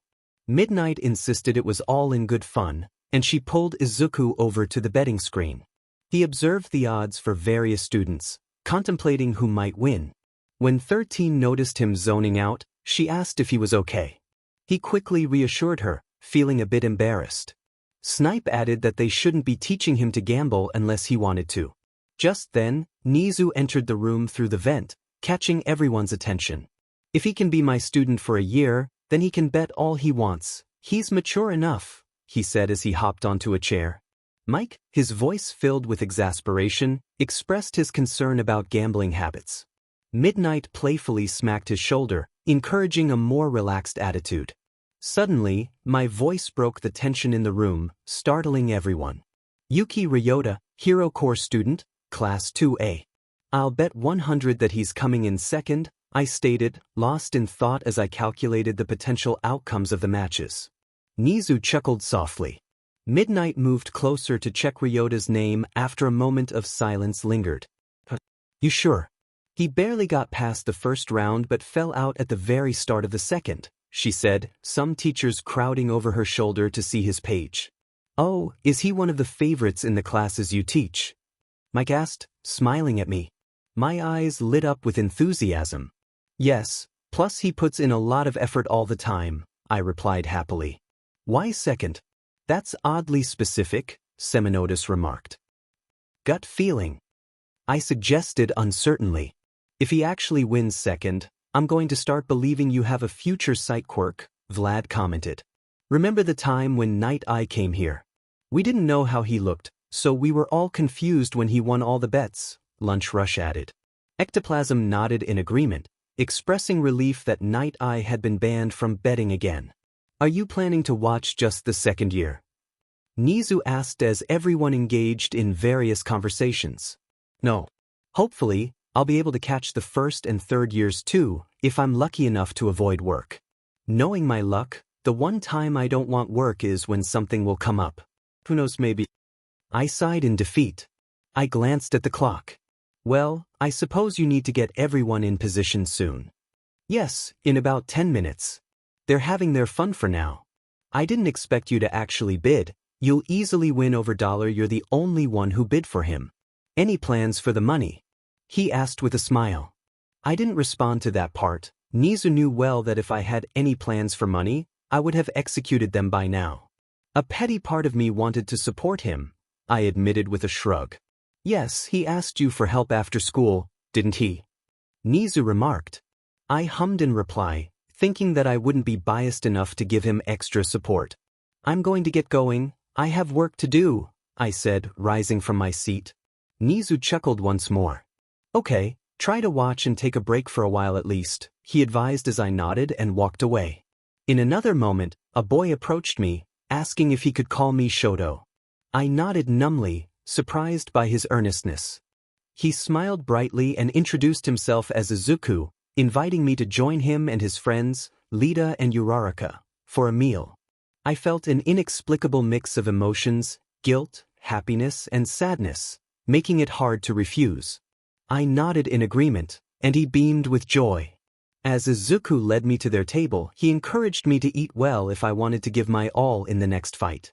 I noticed how the group allowed me to drift in and out of their conversation, and I smiled as I began to join in, feeling more comfortable. After saying goodbye and wishing them luck, I left for the stands a bit early, as I had someone to meet. 𝗵𝗃 observed the preparations for the battle trials as he moved around the stands, taking a seat. He sensed something was off and turned to find a green-haired boy standing behind him, his intense gaze fixed on him. Startled, 𝗵𝗃 realized he hadn't noticed the boy approach. "What do you want, kid?" "I'm not giving away signatures," he said gruffly. "I don't need any signatures, but some of your time will do," the boy replied with a smile. 𝗵𝗃 frowned, insisting he was there to watch. The boy persisted, wanting to discuss Shoto, his classmate. 𝗵𝗃 noted the boy's uniform, surprised that he was old enough for high school despite looking like a middle schooler. "What is it?" 𝗵𝗃 asked, curiosity piqued. "Can we please go inside?" "It's not for everyone's ears," the boy urged, his hand lightly tugging at 𝗵𝗃's shirt as he led him away. Once inside, 𝗵𝗃's patience wore thin. "Brat, you better have a good reason. You're wasting my time here," he said, his eyes sharp. The boy took a seat and gestured for 𝗵𝗃 to do the same. Pro hero 𝗵𝗃, number 2 on the hero leaderboard, known for abusing his own family. "Now wouldn't that be a scandal in society," he stated, causing 𝗵𝗃 to freeze. Shoto had confided in the boy about his family issues, and the boy assured him that his standing was safe for now. "I wanted him to be strong," 𝗵𝗃 admitted reluctantly. The boy nodded, noting that 𝗵𝗃 wanted Shoto to beat All Might. When asked if he would be happy if Shoto surpassed All Might's record, 𝗵𝗃 felt a surge of anger. "Who the hell are you, kid? What does all this matter to? Is this blackmail?" he growled, waiting impatiently for the boy's response. Shoto's classmate expressed his admiration for heroes, looking directly at him. He questioned what would happen next, stating that what was done was done. The tension in the air was palpable as he pressed for an answer about Shoto's potential victory over All Might. The classmate remained silent, contemplating the implications of such a scenario. The boy continued, probing deeper into the rivalry with All Might, asking if Shoto's success would bring true fulfillment. The answer was clear even before it was voiced: it would not. He pointed out the consequences of Shoto's father's actions, mentioning the tragic outcomes that had affected their family. The classmate's words were sharp, highlighting the pain caused by 𝗵𝗃's choices. He assured that if Shoto pursued his path, he would become a great hero, perhaps even surpassing All Might, but only if 𝗵𝗃 chose to support him rather than hinder him. The boy made it clear that if 𝗵𝗃 continued his previous behavior, there would be repercussions, leaving the room with a bow. After some time, Shoto emerged to face a new challenge on the screen, battling an opponent using tape. Shoto's flames burned brightly as he fought, showcasing his growth and determination. Meanwhile, Izuku reflected on the earlier matches, feeling pleased with Uraraka's performance. He encountered Kaken, who was less than pleased with the plans that had been laid out. Despite the tension, Izuku offered encouragement, reminding Kaken to take care of his injuries and wishing him luck in his next match. As the second round of matches began, Izuku found himself watching Shinso, who appeared exhausted but determined. He offered Shinso a thermal blanket, acknowledging the tough match he had just faced.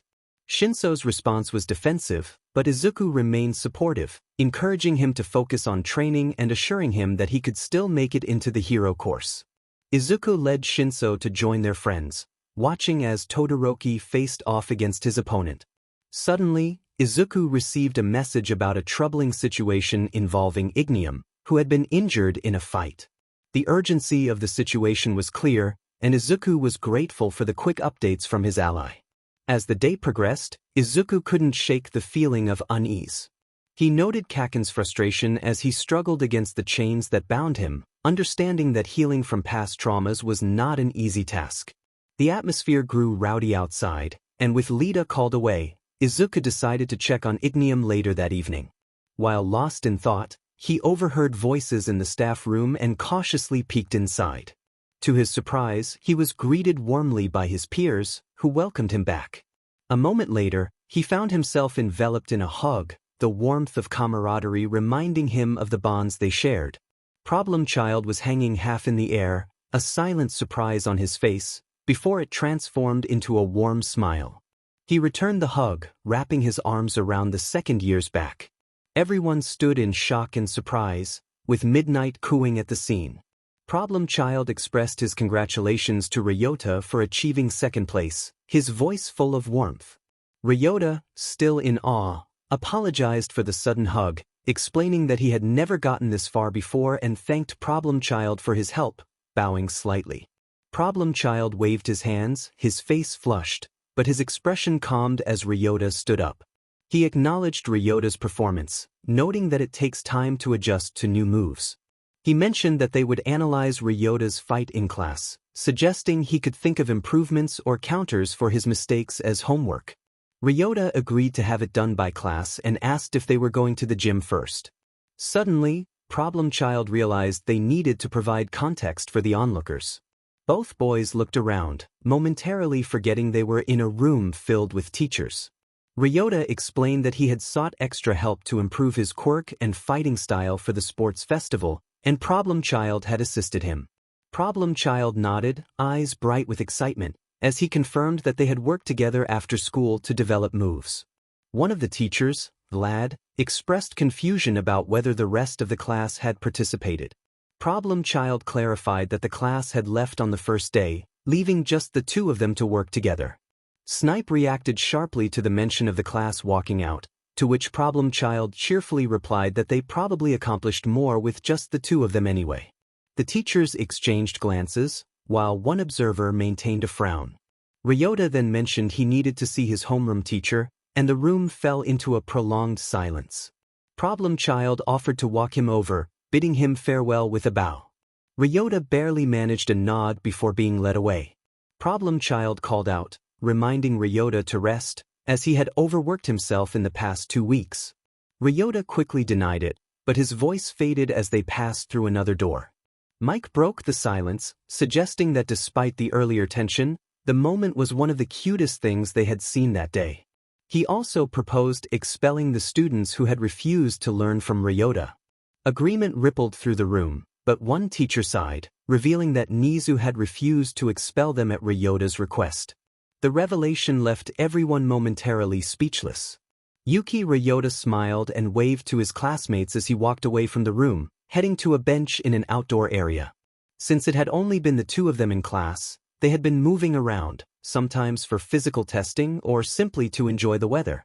Upon reaching 𝗵𝘃𝗀's table, he noticed a small square package and focused his attention on 𝗵𝘃𝗀. His eyes widened in surprise as 𝗵𝘃𝗀 opened the box, revealing a cake decorated with icing that read his name and congratulations. 𝗵𝘃𝗀 explained that while it might not be a whole cake, it was fun to make. Ryota was impressed by the cake's appearance and realized it was the reason 𝗵𝘃𝗀 had asked about his favorite type of cake. 𝗵𝘃𝗀 invited him to eat together, and Ryota eagerly accepted, a large smile spreading across his face. At lunchtime, Ryota found himself struggling to swallow a mouthful of soba while a group of students from Class 2A surrounded his table. He was startled when they all bowed and asked to return to his lessons, apologizing for underestimating him and for their previous rudeness. Ryota blinked in confusion, assuring them they were welcome to join at any time since they had left voluntarily. The students explained that they had been trying to reach him for days, believing he was avoiding them. Ryota clarified that he hadn't been avoiding anyone and suggested they send him an email if they needed to get in touch. He apologized for not being present in their classroom, explaining that they had taken advantage of the nice weather. He expressed his eagerness to see them back in class on Monday and reminded them to eat lunch before their next class. As the students slowly dispersed, Ryota turned back to his table, only to find everyone staring at him. Mina, taking a seat, asked him to explain what had just happened, prompting a curious atmosphere among his peers. I shrugged and explained that they wanted to join my class again. Uraraka, sitting to my left, asked why they hadn't been in my class before. I told her they had walked out on the first day because they weren't interested in the subject or learning from me. It seemed they had changed their minds. Todoroki, curious, wondered how they could just leave without facing any consequences. I reassured him that students only needed to take my class if they wanted to. Kaminari was surprised to hear I was serious about that, and I nodded in response. Kaken grumbled from his spot near the table, and Tsu wondered aloud why they had changed their minds. I had no idea.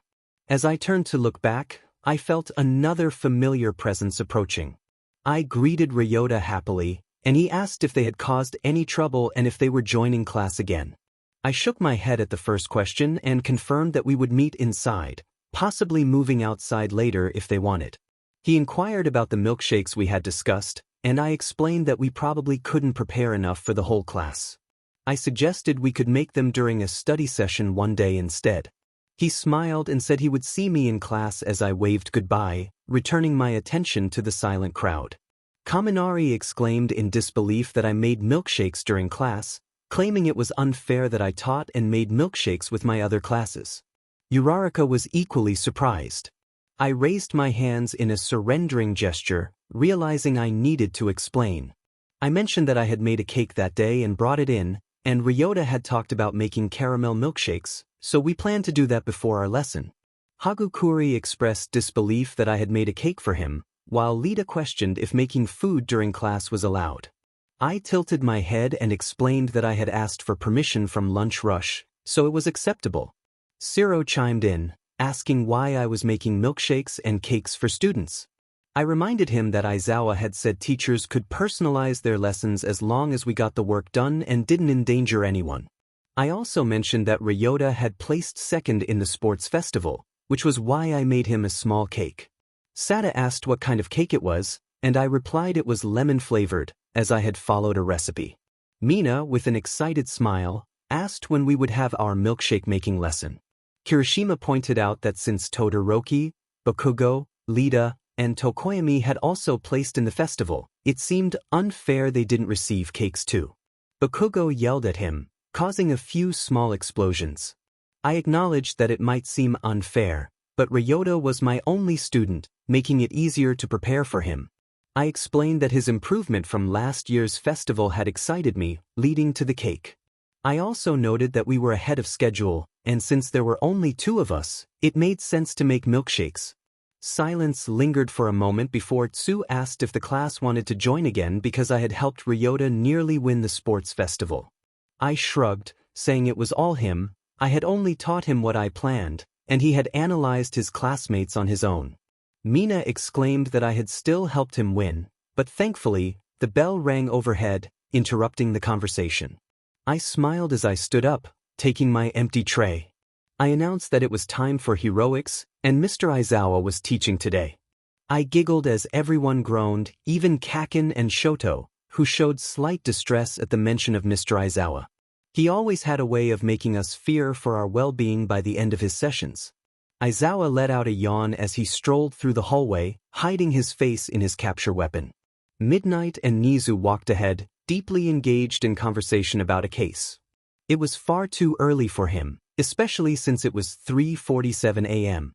He glanced at his phone, realizing they were heading back to the staff room. If he was lucky, he might snag an hour or 2 of sleep before class started. He nearly bumped into Midnight and Nizu when they stopped at the doorway, and he quickly understood why as he noticed the object of their attention. The problem child was on the couch, which would have been more normal if it weren't 3 in the morning and he wasn't sitting there with his head dropped to his chest. His head tilted slightly, and his arms hung down at his sides. Aizawa felt a mix of worry and amazement at the sight of the kid sleeping upright.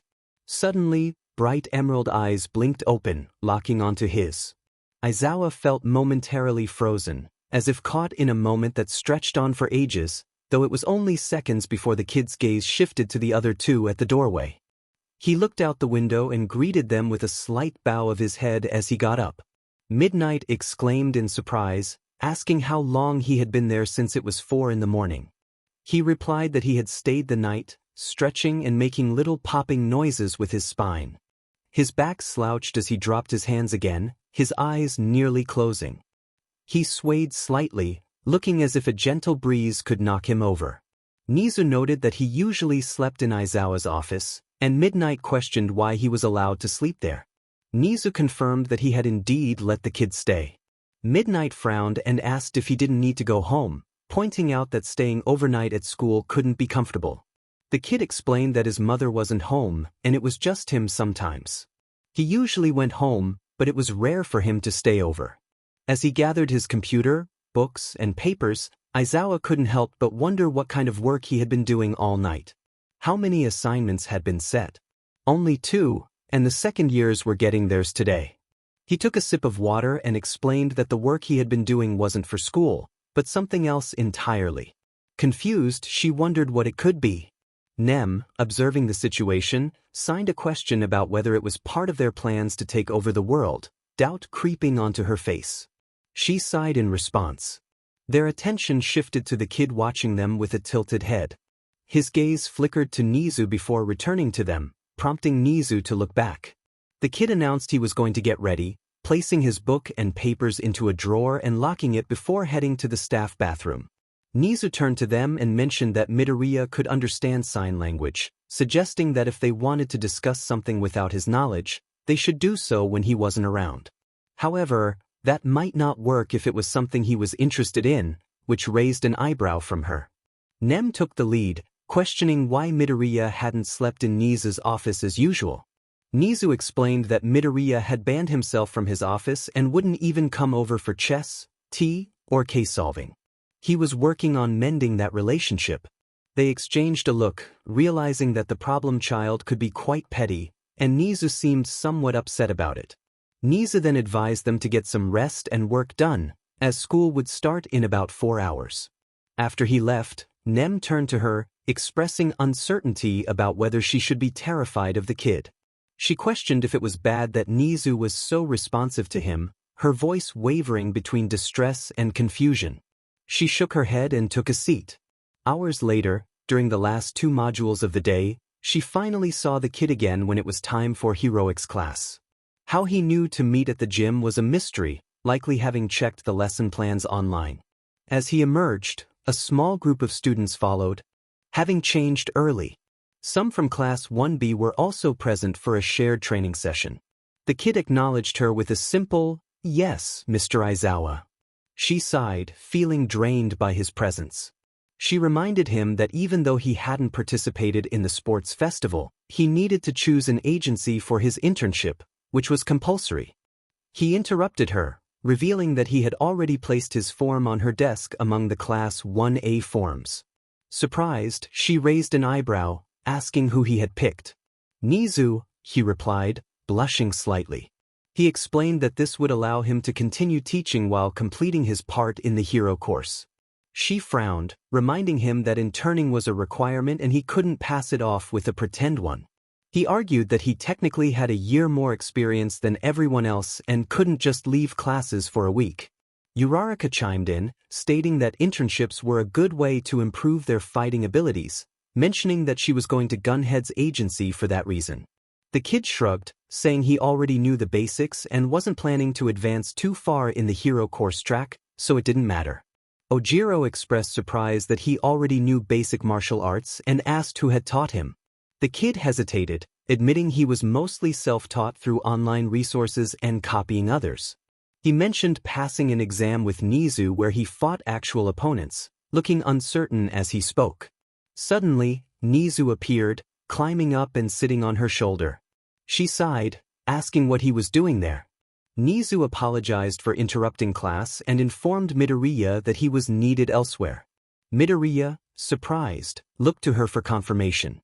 She gave a curt nod, and he took the phone 𝗍𝗫 offered, heading toward the exit and back to the changing rooms. As he left, she noticed 2 blonde students scoff, but she decided to overlook it for now. Kirishima asked where myheroacademia was needed, prompting her to glare at him. 𝗍𝗫 waved it off, explaining that he couldn't provide specifics since he wasn't entirely sure himself, but myheroacademia was involved in some activities outside of school. He reassured them that it shouldn't happen often. 𝗬𝗧𝗏 expressed amazement at the idea of him being a teacher, 𝗍𝗫's personal student, and working outside of school. 𝗍𝗫 clarified that he wasn't currently a student, having completed his studies before they met. He had done some degrees with 𝗍𝗫, completed them, and worked on various cases together. She cut him off, rolling her eyes at the complexity of the situation. 𝗎𝗍 admitted that he had decided to make up some of the work near the end, which Midoriya apparently did not appreciate, leading to the cessation of their lessons. Bakugo expressed his confusion and anger over Deku's decision to stop lessons, questioning how someone like him could have the nerve to do so. 𝗎𝗍 opened his mouth to respond, but before he could, another voice startled everyone. The problem child returned, still in his hero costume, his expression filled with curiosity as he observed the reactions of those around him. 𝗎𝗍 welcomed him back and inquired if he had taken care of the situation. The boy replied that he needed to leave and asked All Might to accompany him, handing back a phone. Bakugo, annoyed, questioned why they needed to go. The boy's face lit up as he explained they were going to meet a ghost whisperer, which earned him disbelieving stares from the class. All Might, half frantic, agreed they should leave immediately, while the boy insisted he was telling the truth, his voice trailing off as All Might practically pulled him outside. With a sigh, I suggested we return to our activities, rolling my eyes at the situation. 𝗎𝗍 chuckled softly before exiting the room. A significant discovery about Izuku Midoriya was made during the first month of school, on an otherwise ordinary Tuesday morning. Aizawa observed with mild curiosity as Mike, 𝗬𝗵𝗃𝗁, and 𝗎𝗍 entered the staff room. The unusual trio caught the attention of the staff, and it was no surprise to see the problem child present in such unexpected situations. He looked confused as they approached him, indicating he was unaware of the reason for their visit. 𝗎𝗍 greeted him cheerfully, and the boy responded with a questioning look, asking if something was wrong. 𝗎𝗍 reassured him that it was nothing serious, but they needed a bit of help. Mike explained that they required someone to fill in for 2 classes the following day, as they had encountered various issues finding a substitute. 𝗬𝗵𝗃𝗁 added that he had been caught up with a midday mission, and they had exhausted their options. Mike quickly explained that the classes aligned with the boy's free modules and would only require him to supervise, allowing him to work on something else. I raised an eyebrow at their persuasive tactics, sensing a hint of desperation. The problem child seemed to be struggling internally before he firmly declined, causing everyone to gasp in surprise at his direct refusal to 𝗎𝗍. He reiterated that he had agreed not to take on any reliefs and wouldn't change his mind just because they had asked others. 𝗎𝗍 then offered a compromise, which piqued the boy's interest. I was surprised to see him respond with curiosity rather than outright dismissal. 𝗎𝗍 proposed that the boy could use the underground training rooms, and I raised an eyebrow at this unexpected offer. The boy's eyes brightened, and he tilted his head, intrigued. 𝗎𝗍 assured him that he would have access to the rooms without the usual restrictions, as long as he covered classes that rarely needed supervision.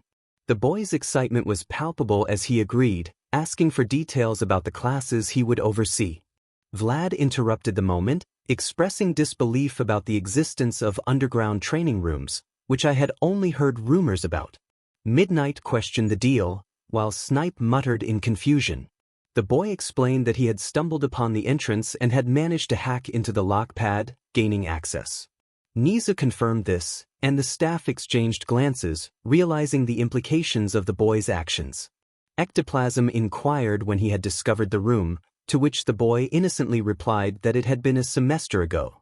Ground Dog pointed out that he hadn't been at the school then, leading to a realization that Midoriya had been attending UA for a year without anyone noticing. 𝗎𝗍 explained that the underground training room had been kept secure due to safety concerns, as it could potentially collapse if misused. He had reserved it as a safe bunker, large enough to accommodate everyone on school grounds. The staff groaned, realizing they should have anticipated this. The boy, eyes shining with enthusiasm, confirmed he could use the room whenever he wanted. 𝗎𝗍 cautioned him to be careful, as the room's stability could be compromised if something powerful were to occur. I raised an eyebrow as the student spoke and busied himself rummaging through his desk drawer. We exchanged glances, a mix of curiosity and amusement. My attention returned to the student as he handed folders and a USB drive to 𝗎𝗍. His wide smile suggested he felt like he had just received an early Christmas present. It was odd, but I should have anticipated that 𝗎𝗍's student would have a knack for making deals. At least it was relatively harmless, I thought while sipping my coffee. A week later, the incident crossed my mind again. It was the morning I was preparing to send my class off to their internships, and I was finishing up some paperwork when 𝗧𝗵𝗲 burst into the room, shouting. I sighed, bracing myself, and shot him a glare. Though only a few of us were in the staff room, his outburst drew everyone's attention. 𝗬𝗍𝗄 hesitantly asked what was happening as 𝗵 patted 𝗧𝗵𝗲 on the back. 𝗧𝗵𝗲 struggled to catch his breath, stammering, Vlad, half teasing and half genuinely concerned, encouraged him to calm down and explain. After taking a few deep breaths, 𝗧𝗵𝗲 managed to say, that's the average my class received on the essay I assigned. Mick's eyes widened in surprise. Good for them. 𝗵 replied, concerned. No, this is the same class that averaged a C on their last assignment. Mike emphasized. 𝗬𝗵𝗲 suggested that perhaps they found this assignment easier. 13, sounding confused, asked why Mike was worried and pointed out that he should be proud of their achievement.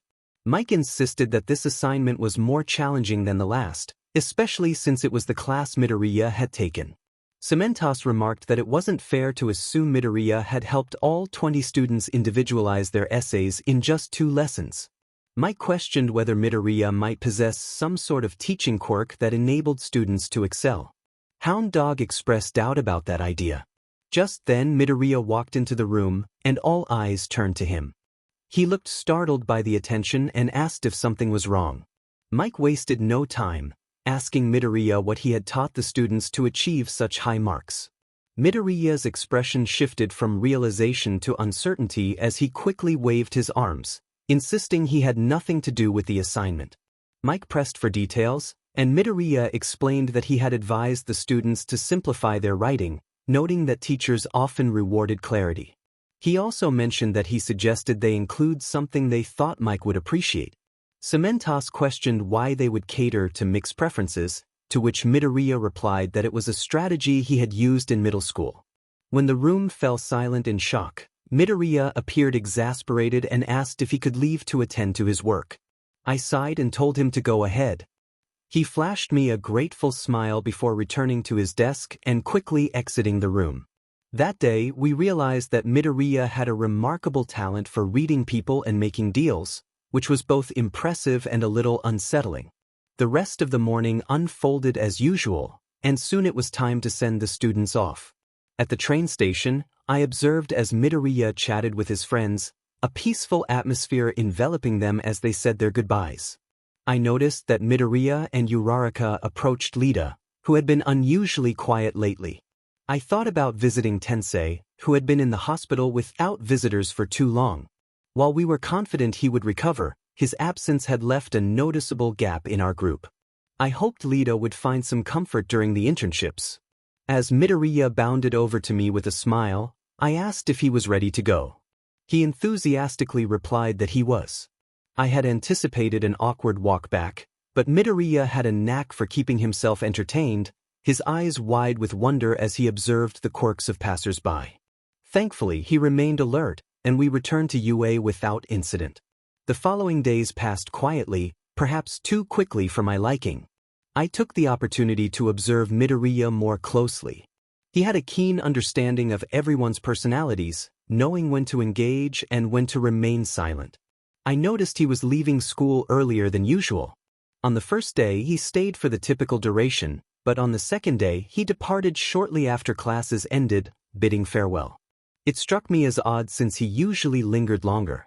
However, he returned the next day looking cheerful, so I brushed off my concerns. Yet, as he left early again, I couldn't help but wonder about his routine. Hours later, I found myself reflecting on the situation. 𝗵𝗃𝗲 had a unique ability to navigate the complexities of his surroundings, and I hoped he would remain safe as he faced the challenges ahead. The plan was to figure out how to deal with him after a conversation, but curiosity drew attention to another passerby. Suddenly, an explosion echoed in the distance, prompting a realization about the 𝗵𝗄. It seemed the heroes would handle that situation for now. With a sense of urgency, the decision was made to find 𝗧𝗏, and the path led into an alleyway. After some time had passed, 𝗧𝗏 found herself in a state of panic.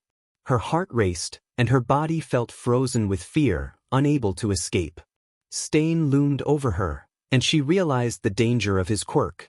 He spoke with disdain, criticizing her longing for revenge and dismissing her as unheroic. His words pierced through her, and as he brandished a knife, dread washed over her. Thoughts raced through her mind, fearing for her life and Native's safety. Just then, a familiar presence interrupted the tension. A curly-haired boy rushed to her side, kneeling down to offer reassurance. Lita felt a flicker of hope as he addressed 𝗧𝗵𝗲, expressing his intent to protect her. Panic surged within her as she urged him to flee, fearing for his safety. Yet, he reassured her, insisting they would all make it out alive. Despite her longing to argue, exhaustion overcame her, and she closed her eyes, clinging to the hope that his words were true. 𝗧𝗵𝗲 observed the situation with keen interest as the boy approached. He noted the attempt to use a sleeping technique against him, but he was unfazed. As the armored kid stood up, 𝗧𝗵𝗲 questioned his motives, intrigued by his willingness to help. The boy responded honestly, stating he didn't aspire to be a hero but wanted to assist others. 𝗧𝗵𝗲 considered this, revealing his belief that true heroes were those who selflessly saved others, unlike the fakes he despised. The boy mentioned 𝗬𝗵𝗃, sharing a memory of meeting him and realizing that even heroes had flaws. 𝗧𝗵𝗲's curiosity was piqued, and he tightened his grip on the boy's throat, demanding to know more. The boy remained calm, even as 𝗧𝗵𝗃 threatened him, and spoke about the complexities of human nature and the struggles of being a hero. He challenged 𝗧𝗵𝗃's views, suggesting that the heroes he had harmed might not be as fake as he believed. As the conversation unfolded, 𝗧𝗵𝗃's grip loosened, and he listened intently. The boy spoke of the realities faced by quirkless individuals, catching 𝗧𝗵𝗃 off guard. He had always viewed them as lesser, but the boy's words made him reconsider. The dialogue shifted, revealing deeper truths about heroism, sacrifice, and the human experience, leaving 𝗧𝗵𝗃 to ponder the implications of his actions and beliefs. The hero advised him to be realistic and left him alone on a rooftop after a villain attack without proper treatment. Rage flickered inside him as he thought about the situation. He muttered to himself, feeling anger towards the hero. A quiet laugh broke the silence, and he turned to see a boy who seemed unfazed. The boy remarked that he never expected him to call 𝗬𝗵𝗃 so quickly. Realization washed over him, and he stared in disbelief. The boy continued, claiming he could be lying but pointed out that quirkless people were nearly extinct, and he was one of them. His eyes widened in shock as the boy explained that he wasn't truly angry at 𝗬𝗵𝗃. Had come to understand him better, acknowledging that 𝗬𝗵𝗃 wasn't perfect and had acted in haste. He believed 𝗬𝗵𝗃 was a good hero, but not the only good one. The boy's words resonated with him, and he felt the truth in them. The boy then spoke about the heroes who had been hurt or killed, suggesting that even those who had made mistakes deserved a chance to change. He mentioned Lita's actions, recognizing that while they were wrong, anger could lead to poor decisions. The boy walked away to tend to Native's wound, wrapping bandages around it to slow the bleeding. He turned back to the hero, questioning what the boy planned to do with him. The boy revealed that he hoped he would surrender, but if he denied everything, he would have to take him down. The realization struck him that the boy was serious about stopping him. The boy explained that while he believed most people were good, he could not ignore the harm he had caused. After a moment of silence, he decided to surrender, realizing he needed time to reflect. The boy thanked him and attempted to help Native up, eventually lifting him with ease. As they prepared to leave, he took Native from the boy's arms, offering to carry him. The boy smiled and moved away to gather his belongings, disposing of a smoke bomb and folding a knife to put it away. As they reached the alley's mouth, he encouraged the boy to pursue his dream of becoming a hero, believing he had the right intentions. The boy smiled back, expressing gratitude but clarifying that he no longer wanted to be a hero. He felt he was worse than others and had decided to help people on his own terms instead. Hearing this made his heart ache slightly, a feeling he hadn't known existed. Suddenly, the sound of approaching footsteps caught his attention. 𝗬𝗪𝗏 arrived, unmistakable with his flames, accompanied by other heroes. The boy called out to 𝗵𝗃𝗏, expressing concern for Lita's condition. Before he could approach, 𝗬𝗪𝗏 raised a hand, his gaze shifting to him with a growl. In another part of the city, 𝗧𝗪 was confused after receiving a message from Izuku, instructing him to bring a pro-hero for backup. Anxiety gnawed at him as he rushed to the location, fearing for Izuku's safety. Upon arrival, he was met with a chaotic scene. Izuku was holding 𝗧𝗪, who was unconscious, while Stain stood nearby, seemingly compliant as heroes moved to apprehend him. Then, everything blurred as a 𝗵𝗵𝗲 appeared, causing panic and chaos. He watched helplessly as the creature grabbed Izuku, his heart racing. Just when it seemed all hope was lost, Stain broke free from his restraints and launched himself at the 𝗵𝗵𝗲, causing it to falter and crash to the ground. With a swift motion, he positioned himself above the 𝗵𝗵𝗲 and Izuku. A shiver ran through me as he brought a knife down, momentarily fearing for Izuku's safety. Stain turned, his glare piercing through me, causing my body to instinctively freeze. He questioned whether we had planned to simply watch, calling us pathetic heroes. He wondered aloud if any of us truly deserved the title of hero, suggesting that only a select few could rightfully claim it. His voice grew louder with each word, emphasizing our inadequacy. I stumbled, losing my balance and unable to regain my composure. 𝗧𝗪, who had also regained consciousness, trembled on the ground beside me. My eyes widened as I noticed movement behind Stain. From Izuku's perspective, he sighed inwardly, realizing the situation had escalated with the appearance of a 𝗵𝗵𝗲. He sensed someone watching from the sidelines but brushed it off, focusing on the immediate threat. Stain was delivering yet another speech, and Izuku felt a mix of frustration and determination. He rose, shaking his arms to prepare for action, noting the bloodlust in the air as he approached Stain, observing the frozen expressions of those around him. He made brief eye contact with 𝗧𝗪 and 𝗧𝗪 before turning his attention back to Stain. He tugged at Stain's clothing, prompting a quick response from the villain, who stiffened before relaxing upon recognizing him. Izuku released his grip, signaling to the heroes that it was time to end this. Stain, taking a deep breath, declared his intention to surrender, extending his hands. The situation unfolded smoothly from there. Stain was taken into custody, and an ambulance arrived to transport the injured kids and native. I feigned unconsciousness during the ride and truly lost consciousness upon arriving at the hospital. Despite having no injuries, I was allowed to stay overnight with 𝗧𝗪 for recovery. The following morning proved to be anything but calm. All three of us found ourselves facing an irate Mr. Izuku, a stern chief of police, an annoyed detective 𝗬𝗏𝗁, and a disappointed pro-hero named 𝗵𝗃𝗄𝗏. Mr. Izuku's frustration was palpable as he questioned why we had involved ourselves with the hero killer Stain during his patrol. 𝗧𝗪 flinched, and even Todoroki grimaced, while I kept my head down. Mr. Izuku informed us that our actions were against the law, and while he acknowledged our scolding, he warned that we could be arrested for using our quirks, classifying us as vigilantes. The room fell silent as everyone processed this information. He continued, stressing that we were not yet pro-heroes and that engaging in fights could lead to serious consequences, including expulsion from school or worse. Todoroki broke the silence, defending 𝗧𝗪's actions, arguing that if he hadn't intervened, Native would have perished, and both he and 𝗧𝗪 would have met the same fate without Izuku's timely assistance. 𝗧𝗪 attempted to calm him, but Todoroki remained resolute, questioning what they were supposed to do, allow their peers to die. I raised my hand as if in class, catching the officer's attention. When he acknowledged me, I stated that I didn't possess a quirk. His eyes widened in surprise, and a heavy silence followed. The detective confirmed my status as 𝗍𝗪's personal student, emphasizing my quirkless nature and role as an analyst teacher at UA. The chief of police reminded us that even without a quirk, fighting was still subject to the law. I clarified that the only weapon I had used was a pocket knife, which I employed to distance Stain from 𝗧𝗪 without causing any harm. The detective conceded my point, and the chief expressed surprise at how I had managed to convince Stain to surrender.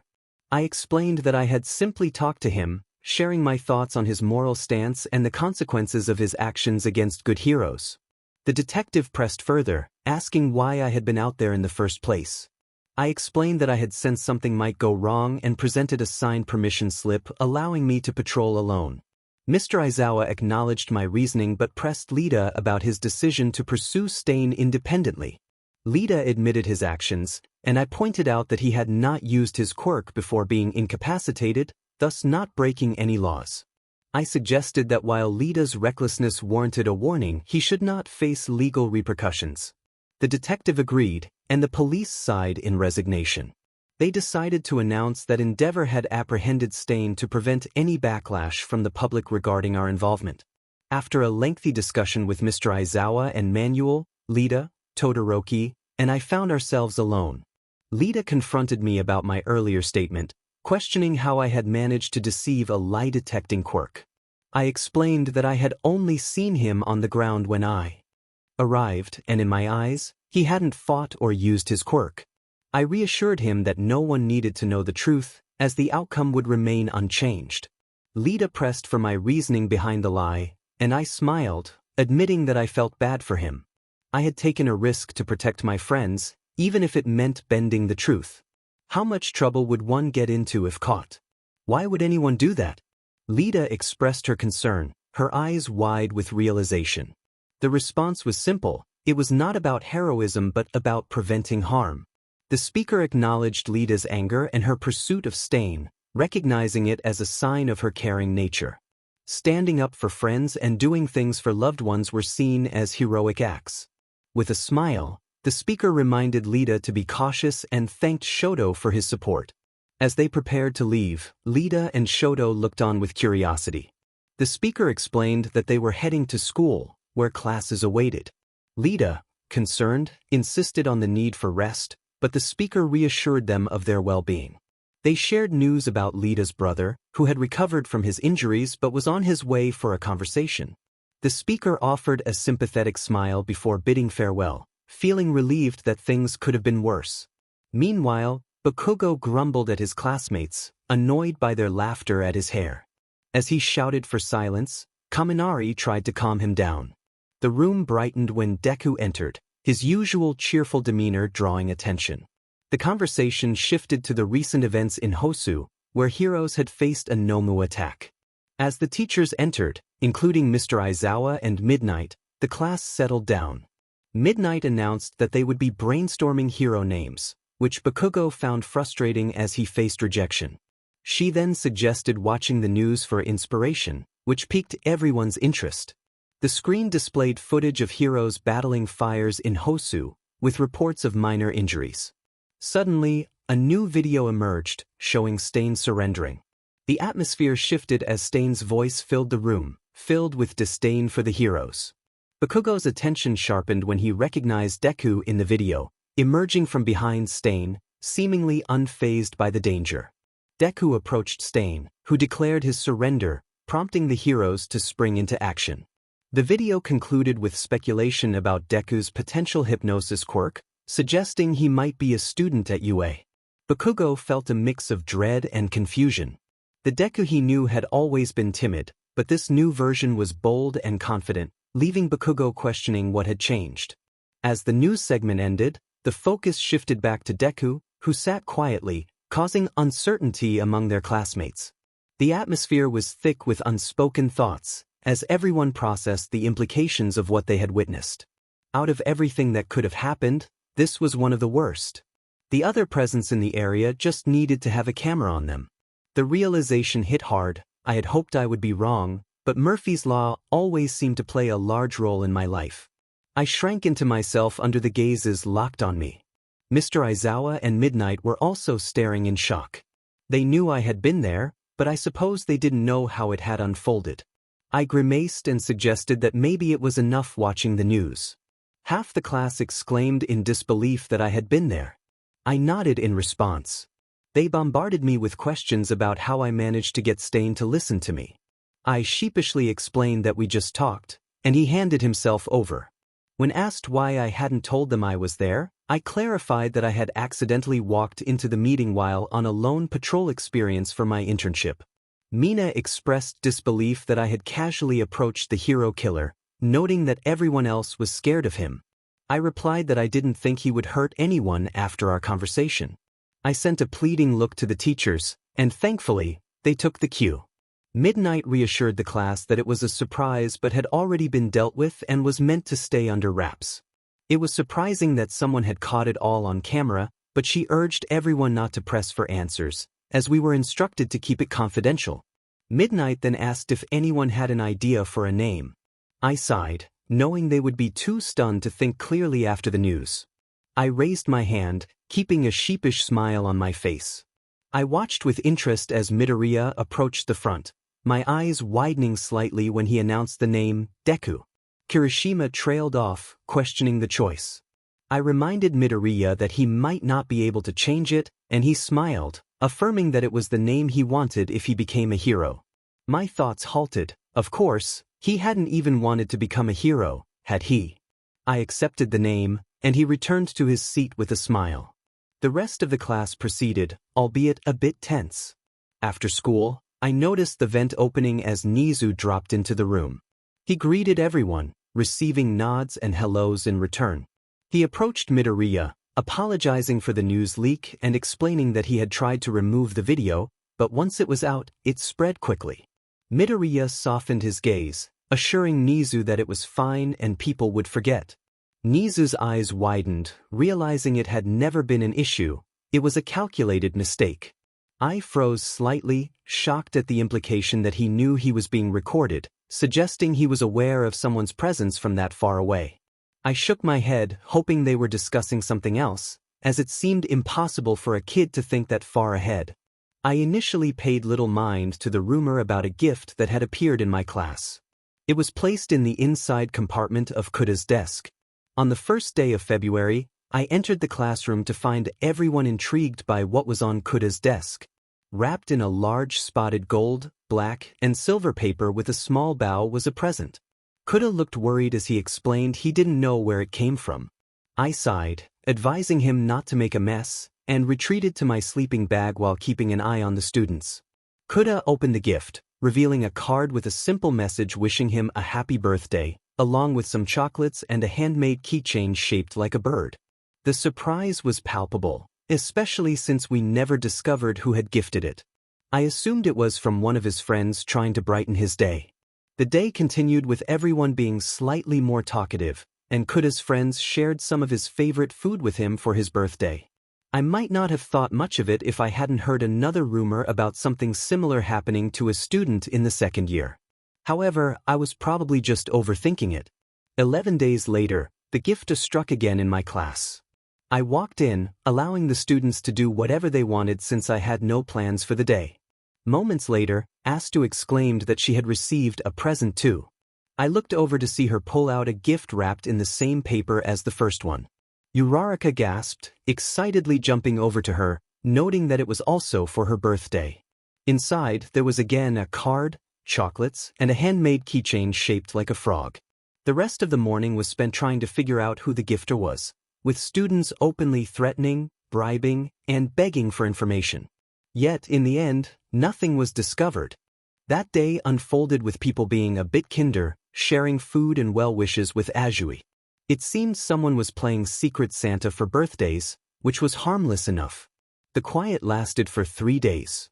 Shoji was next, and instead of loud reactions, there were squeals of happiness when he revealed a gift, a card, some chocolates, and a keychain. The keychain featured gladiolus flowers, symbolizing strength. It seemed this was becoming a regular occurrence. The class was filled with kind individuals, and if they wanted to brighten someone's day, why not? I took to marking down my students' birthdays, anticipating gifts on their desks. So, when nothing appeared for the rest of February, I expected the next gift to come from Bakugo at the end of April. However, I was surprised to find another present on March 9th, not in my class but in the staff lounge. There was Nem, staring at a gift wrapped similarly to those my class received. The surprise was what lay inside, a slightly larger box containing a peeling bracelet, along with the usual card, chocolates, and a well-crafted keychain made of thin wires, featuring a flower that likely symbolized good sleep. Mike exclaimed his surprise, thinking it was only his students receiving gifts. I raised an eyebrow, questioning how his students were involved. Ectoplasm chimed in, confused, and soon all the teachers were in agreement. When they looked at me, I simply nodded. The realization dawned on Power Loader, who noted the irony of someone giving out such expensive gifts to every student in the school. It clicked for me, and I inadvertently voiced my thoughts, drawing everyone's attention. I pondered aloud who could possibly have the means and the heart to do this. The answer was clear: 𝗵𝘃𝗧𝗵𝗲. My silence confirmed their suspicions. The teachers were astounded by the thought of him giving out such lavish gifts without even signing his name. Mike suggested we ask 𝗵𝘃𝗧𝗵𝗲 about it later, and 𝗬𝗵𝗃𝗧 expressed concern about the amount he was spending. That day, we didn't see 𝗵𝘃𝗧𝗵𝗲 during school hours. It was only after school that he entered the staff room, where Midnight rushed to him, thanking him for the present and spinning him around. He looked bewildered by her enthusiasm. She pressed him about the cost, and he feigned ignorance about the gifts. When I asked him directly if he was the one giving presents, he hesitated before admitting it. The teachers were stunned, and questions flew about why he was gifting everyone. 𝗵𝘃𝗧𝗵𝗲 explained that he simply wanted to bring joy to others, especially on their birthdays. He shrugged off concerns about not knowing everyone well, stating that small surprises, especially chocolates, were always appreciated. When asked how many gifts he had given, he admitted he hadn't kept track. I sighed, realizing the extent of his generosity. Mike, always good with kids, approached him gently, advising that if he didn't like the gifts, he could discard them, except for the bracelet, which he suggested selling. Midnight reassured him that she loved the presents but emphasized that he didn't need to give gifts to everyone. 𝗵𝘃𝗧𝗵𝗲 looked puzzled, explaining that he enjoyed making the keychains and seeing the happiness they brought.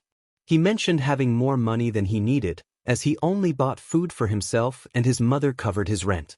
Hound Dog gently reminded him that saving for the future was important, suggesting he could use his money wisely as an adult. The kid's shoulders slumped as he expressed that he had been getting paid for a whole year, working on police cases with Nizu. He mentioned that if the present was unwanted, it could simply be left on his desk. He had given it because he enjoyed gifting, and there would be no judgment if it wasn't desired. With a shrug, he added that if it truly annoyed anyone, they could let him know, and he wouldn't give another. His voice remained calm and steady, frustratingly unreadable. He then mentioned his plan to leave a bit early that day, looking around at everyone for their reactions. Nem, in a flurry, reassured him that she loved the present and was only concerned about him spending too much. The kid raised his arms, waving them in a dismissive manner, insisting he wasn't upset. He explained that it was something he did for fun and that he had no reason to be angry. He simply wanted to go home early. His earnest eyes conveyed his sincerity. Midnight let out a relieved sigh, and the others exchanged glances before Mike smiled and wished him a good night. The kid smiled one last time before leaving the room, waving cheerfully as usual. As the month drew to a close, 𝗬𝗵𝗃𝗧𝗵𝗲 and 𝗬𝗃𝗧𝗵 found presents on their desks, both expressing gratitude, especially since the kid had chosen a book for 𝗬𝗵𝗃𝗧𝗵𝗲 and a music album for 𝗬𝗃𝗧𝗵𝗲, leaving everyone wondering how he knew about their interests. The long weekend arrived, offering 4 days off school before the chaos of exams resumed. Naturally, the troublemakers of Class 1A felt the need to gather at least once. What began as Kaminari and Minata's idea to sneak a peek at the girls quickly shifted when they decided to invite Yue's youngest teacher to the pool. 𝗵𝘃𝗧𝗵𝗲 had also invited the other boys from Class 1A, dismissing the idea of inviting Class 1B due to their past interactions. Kaminari, breathing as he and Minato raced toward the school gate, blamed Minato for their tardiness, suggesting that if he hadn't gone off on a rant, they wouldn't be rushing. Upon reaching the gate, they spotted a figure with curly green hair who greeted them with a bright smile. 𝗵𝘃𝗧𝗵𝗲, looking cheerful, responded to their greeting. Kaminari noted that 𝗵𝘃𝗧𝗵𝗲 didn't seem ready for swimming, commenting on his choice of clothing. 𝗵𝘃𝗧𝗵𝗲 explained that he didn't own swim trunks and intended to swim in his current outfit. Minato expressed confusion as to why he would do that, especially on a hot day. 𝗵𝘃𝗧𝗵𝗲 laughed lightly, stating he would be cool enough in the water. When asked why he wouldn't wear swim trunks, he simply shrugged and said he preferred it that way. Kaminari and Minato exchanged glances, deciding to drop the subject as they stored their belongings in lockers and headed to the pool. Their moment of bliss was short-lived when they noticed that all the boys from their class had arrived. Thoughts of girls and Midoriya's unusual swimwear vanished as Lita's serious expression hinted at the training that awaited them. Unlike Kaminari and Mineta, the rest of the class had not discussed Midoriya's choice of attire, choosing instead to respect each other's boundaries. Most understood that everyone had their reasons for not wanting to reveal too much skin, and they preferred to avoid sensitive topics that might make their friend uncomfortable. Bakugo, however, couldn't help but notice Midoriya's outfit. He didn't care about what Midoriya wore, but the sight of him in oversized clothing while everyone else wore swim trunks stood out. It wasn't typical for Midoriya, who had worn regular swim trunks during their junior school swimming lessons. Bakugo felt compelled to address it when they took a break. He growled at Midoriya, questioning why he wore so many clothes. Midoriya replied that he preferred it, which only irritated Bakugo further. He raised his voice slightly, challenging Midoriya about his previous comfort with swimwear. Midoriya, with wide, surprised eyes, insisted that he had simply gotten used to wearing layers. Bakugo glared at him, feeling an unusual discomfort in Midoriya's earnest gaze. He turned away, heading off to grab a drink, grumbling as he passed by others who were talking to Midoriya. Bakugo tried to shake off the feeling, convincing himself that Midoriya could do whatever he wanted. It didn't matter to him, even if a small part of him wondered if it had anything to do with the scars that might be hidden beneath Midoriya's shirt. Lita suggested a race as he stood next to Deku, excitement bubbling in the air. Deku felt a surge of energy, a determined smile spreading across his face as he thought about the thrill of competition. He was ready to win and dashed back toward the pool. From Izuku's perspective, the state of his swimwear was a topic best left unmentioned, much to his relief. The races had gone smoothly, but he was grateful when Mr. Aizawa interrupted the competition between Shoto, Lita, and Kaken. The thought of what might happen if Kaken lost was unsettling, and he had a strong feeling that Lita would win by a significant margin, as he was quite unbeatable in straight distances. Uraraka called out to him from the doorway, glancing back at Mr. Aizawa, who stood nearby with a stern expression, urging everyone to hurry. Deku waved his hand dismissively, stating that he would stay a bit longer at school. Although Mr. Aizawa seemed unimpressed, he let it go. Uraraka waved goodbye and left, and Deku smiled back until she was out of sight. Mr. Aizawa looked at him for a moment before departing as well. Once the chatter faded and everyone left the school, Deku stood up, his feet splashing as he retrieved his phone from his bag. After setting a timer, he took a deep breath and fell back into the deep end of the pool. He swam around to acclimate to the water before spotting a small ledge on the tiles to hold on to. Grabbing it, he let himself relax, focusing on his breathing and the calming rhythm of the water. Meanwhile, Aizawa sighed as Nem pulled him toward the pool again. She scolded him for leaving the kid alone, expressing concern about the cold. Aizawa insisted that Deku was old enough to take care of himself, but Nem remained worried about him getting sick. As they approached the pool, Aizawa noticed that Deku was still there. Suddenly, Aizawa's instincts kicked in when he spotted the dark figure of Deku in the water. He instinctively used his capture weapon to pull the kid out. A muffled gasp escaped Deku as he emerged, and Aizawa glared at him, his quirk activating without thought. Deku quickly calmed down, looking up at Aizawa with wide, earnest eyes. Nem, smiling at Deku, asked what he was doing. Deku explained that he was timing his breathing. Aizawa sighed, knowing this was typical behavior for him. Nem raised an eyebrow, questioning the phone Deku had with him. Deku admitted it was for timing, but Nem pointed out that the timer showed 6 minutes, even though he had only been in the water for 30 seconds. Deku shrugged bashfully, acknowledging his mistake. As Aizawa let go of Deku, he noticed the kid watching him intently. To Aizawa's surprise, Deku flashed a mischievous smile before shaking his head, spraying water everywhere. Aizawa glared at him, but the sight of Deku's ruffled hair made it hard to stay annoyed. Nem playfully commented on Deku's choice of swimwear, teasing him about wearing long sleeves and briefs. She hugged him from behind, causing him to blush. Aizawa groaned, feeling unsure about the situation. He didn't know enough about Deku to understand why he wore such covering clothes, but he reminded himself that the kid could make his own choices. After ensuring Deku was fine, Aizawa decided it was time to head inside, noting that it was getting cold. He started walking back, and 𝗵𝗃 mockingly echoed his command while Deku called out a cheerful acknowledgement from behind. Later, Izuku let out a sigh of relief as he settled onto the couch, having changed into comfortable breathes and a jumper after drying off. He crawled through the vents and dropped into 𝗍𝗍's room. 𝗍𝗍 greeted him warmly, placing a cup of tea in front of him. Izuku thanked him, enjoying the warmth of the drink. 𝗍𝗍 inquired about the questions regarding Izuku's attire, to which Izuku shrugged, admitting he felt out of place. 𝗍𝗍 nodded knowingly, explaining that it was important to understand the differences in physique, given how long the other kids had trained compared to him. 𝗍𝗍 pointed out that the amount of confusion could affect performance, especially since there was a tendency to hold back on both strength and skill. The response was that strength wasn't the main issue, and while the test wasn't being taken, simply pointing it out wouldn't lead anywhere. There was an acknowledgement of the time pressure, but there was no intention to leave just yet. It seemed that what was desired would eventually be achieved. 𝗍𝗍's smile indicated that he found comfort in the fact that predictions were rarely wrong. As thoughts wandered, they were interrupted by 𝗍𝗍 asking about chess. 𝗍𝗍 had pulled out an unopened chessboard from a drawer, which sparked interest. The game was set up between the couches, and a blanket was wrapped around as they settled in for a match. It had been a while since they had played, and there was a sense of warmth and comfort in the moment. Eventually, sleep took over, leaving a soft smile on the face of one as the other packed away the chess set and dimmed the lights. Thoughts drifted to the joy of being a teacher and the kindness of those around.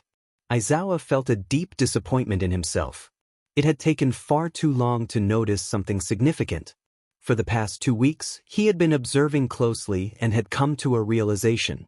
The sparring matches, a common practice, had revealed something unexpected. The student known as the problem child had been quiet, which raised suspicion.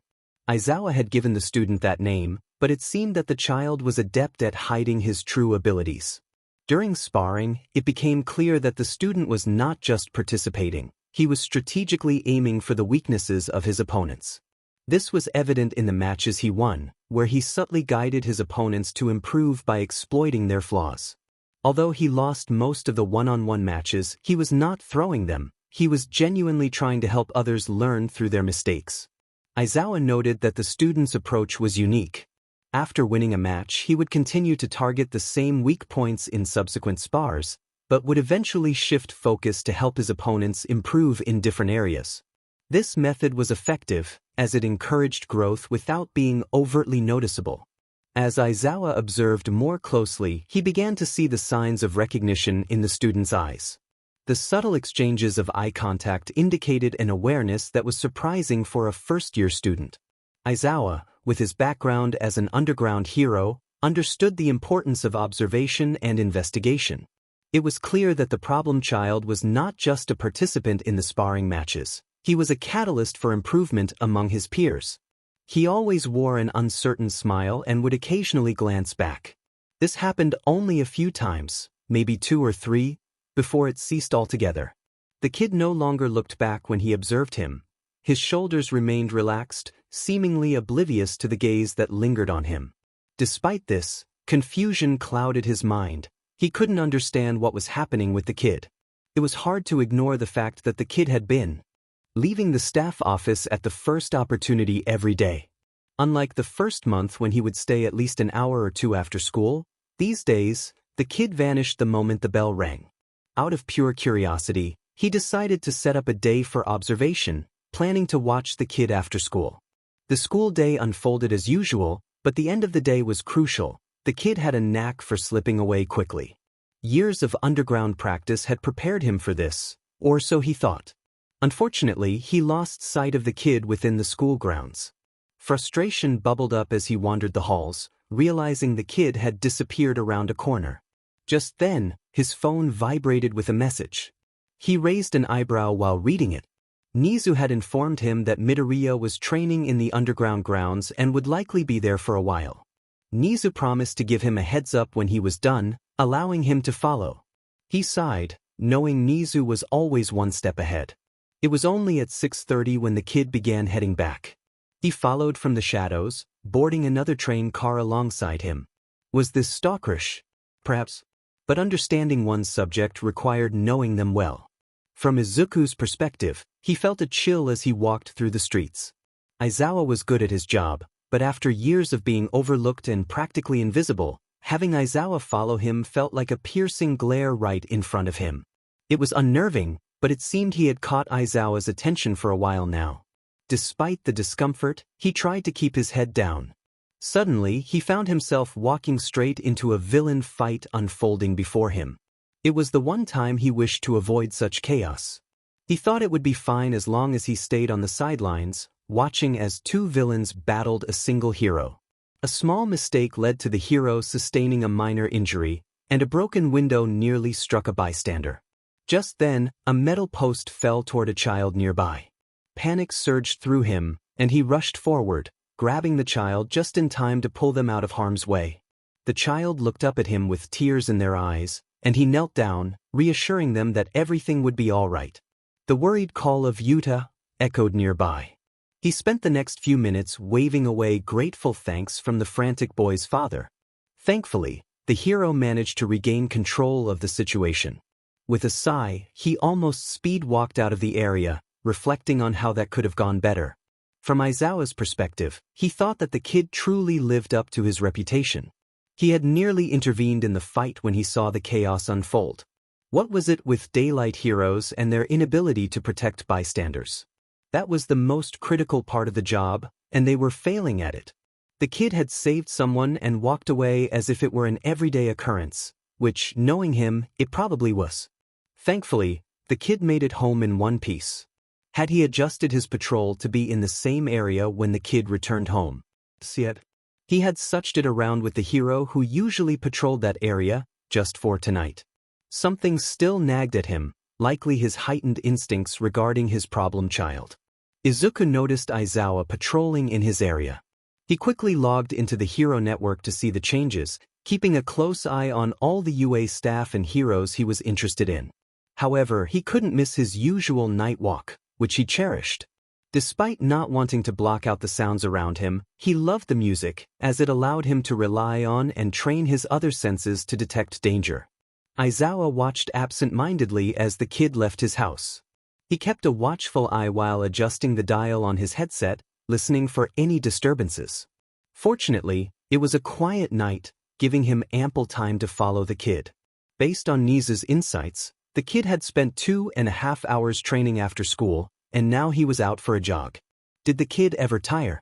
It was 10 at night, and he thought the kid should really consider getting some sleep. After an hour of trailing, the kid stopped on his way back home, taking a turn. Aizawa noted that it was a convenience store. He settled on the side of a rooftop after assisting a lost civilian. His eyes caught movement as the kid exited the store, sitting on a bench with a juice pouch in hand, sipping through a straw while scrolling through his phone. Aizawa let his gaze wander, thinking he had nothing else to do for now. The next 20 minutes passed quietly as the kid returned to the store to dispose of his trash. Suddenly, Aizawa's headgear picked up a disturbance. He quickly got up, listening to the update about a convenience store robbery on a nearby street. It took him a moment to connect the dots. That was the street he was on, and it meant the convenience store the kid had just visited was now a hostage situation. He was down at the scene within seconds. The shopkeeper nervously observed the robber, who had a knife pressed against the child's throat, fear evident in his eyes.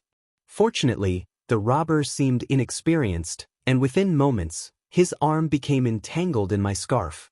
The child quickly seized the opportunity, disarming him with a swift motion, leaving me to secure the criminal. The child's eyes widened as he recognized me. I instructed him to wait outside while I checked on the shopkeeper and dealt with the robber. A police car was waiting, and I handed the criminal over swiftly. This left me alone with the child, who was still processing the situation with a mix of emotions I couldn't quite decipher. That confusion quickly turned to alarm as my scarf wrapped around him, causing him to flail as he hung there, swinging slightly. His voice quieted as he realized how loud he was in the stillness of the night. He looked at me, confusion etched on his face, and asked about my name. I inquired how he had found himself in a hostage situation while out for a run, noting his attire. I expressed my exasperation at his choice to go running so late at night. The child apologized, and I suggested he should have his quirk status checked, suspecting he might have some misfortune-related ability. He looked down, admitting this was only his second incident of the day. I firmly told him he needed to go home since he had school the next day. He reminded me that I also had school, but I clarified that I was on patrol. After a brief silence, I asked why he had been following me since I left school. He seemed surprised that I had noticed. He explained that I hadn't reacted when he mentioned this was the second villain encounter he had witnessed that day. I sighed, acknowledging his observation. He pressed further, asking why I was curious about his actions. I admitted I was testing how much of a troublemaker he was and noted that he had caught my attention by training with his sparring partners. He looked at me with wide eyes but shrugged, explaining that targeting weak points could help them improve and prepare for real villain encounters. Finally, we reached his apartment. He thanked me for walking him home and advised me to take care during my patrol and to get some rest. I reminded him to stay out of trouble, earning a sheepish smile from him. I ruffled his hair, which surprised him, but he smiled brightly before nodding and heading inside. As I reflected on the day's events, I noticed a growing tension around me. Whispers, suspicious glances, and doubt filled the air, more than usual. After 2 months, would think people would have lost interest, but it seemed the rumors had returned. I quickly discovered the source of the gossip, as I was adept at slipping into the shadows and moving unnoticed. When I entered class, I was met with hushed murmurs and nervous looks directed at me. The atmosphere was thick with uncertainty, and by the end of both lessons, I was more exhausted by the tension than anything else. This continued for several days, culminating in a lunch where 𝗬𝗧𝗏, 𝗧𝗵𝗃, 𝗬𝗵𝗲, and even Shinso gathered around me, clearly anxious to share something. 𝗬𝗧𝗏 hesitantly began, expressing that there was a rumor about me, one that wasn't good. 𝗧𝗵𝗃 quickly reassured me that they didn't believe it. 𝗬𝗏 chimed in, confirming they thought I should be aware of it. I casually mentioned that I was already aware of the rumors circulating around school. Todoroki choked on his food, and a chorus of surprised exclamations erupted around the table. I confirmed that I knew the rumor, that I had been present during the stain incident, leading people to believe I possessed a hypnosis quirk and had deceived the principal into allowing me into the school, labeling me a villain. The reactions were astonished, and even those at nearby tables were taken aback. Mina rushed over, demanding to know how I could be so nonchalant about it. I explained that everyone was talking about it, so it was hard not to hear. When Shinso pressed me on why I hadn't defended myself against the ridiculous claims, I shrugged, questioning whether anyone would believe me.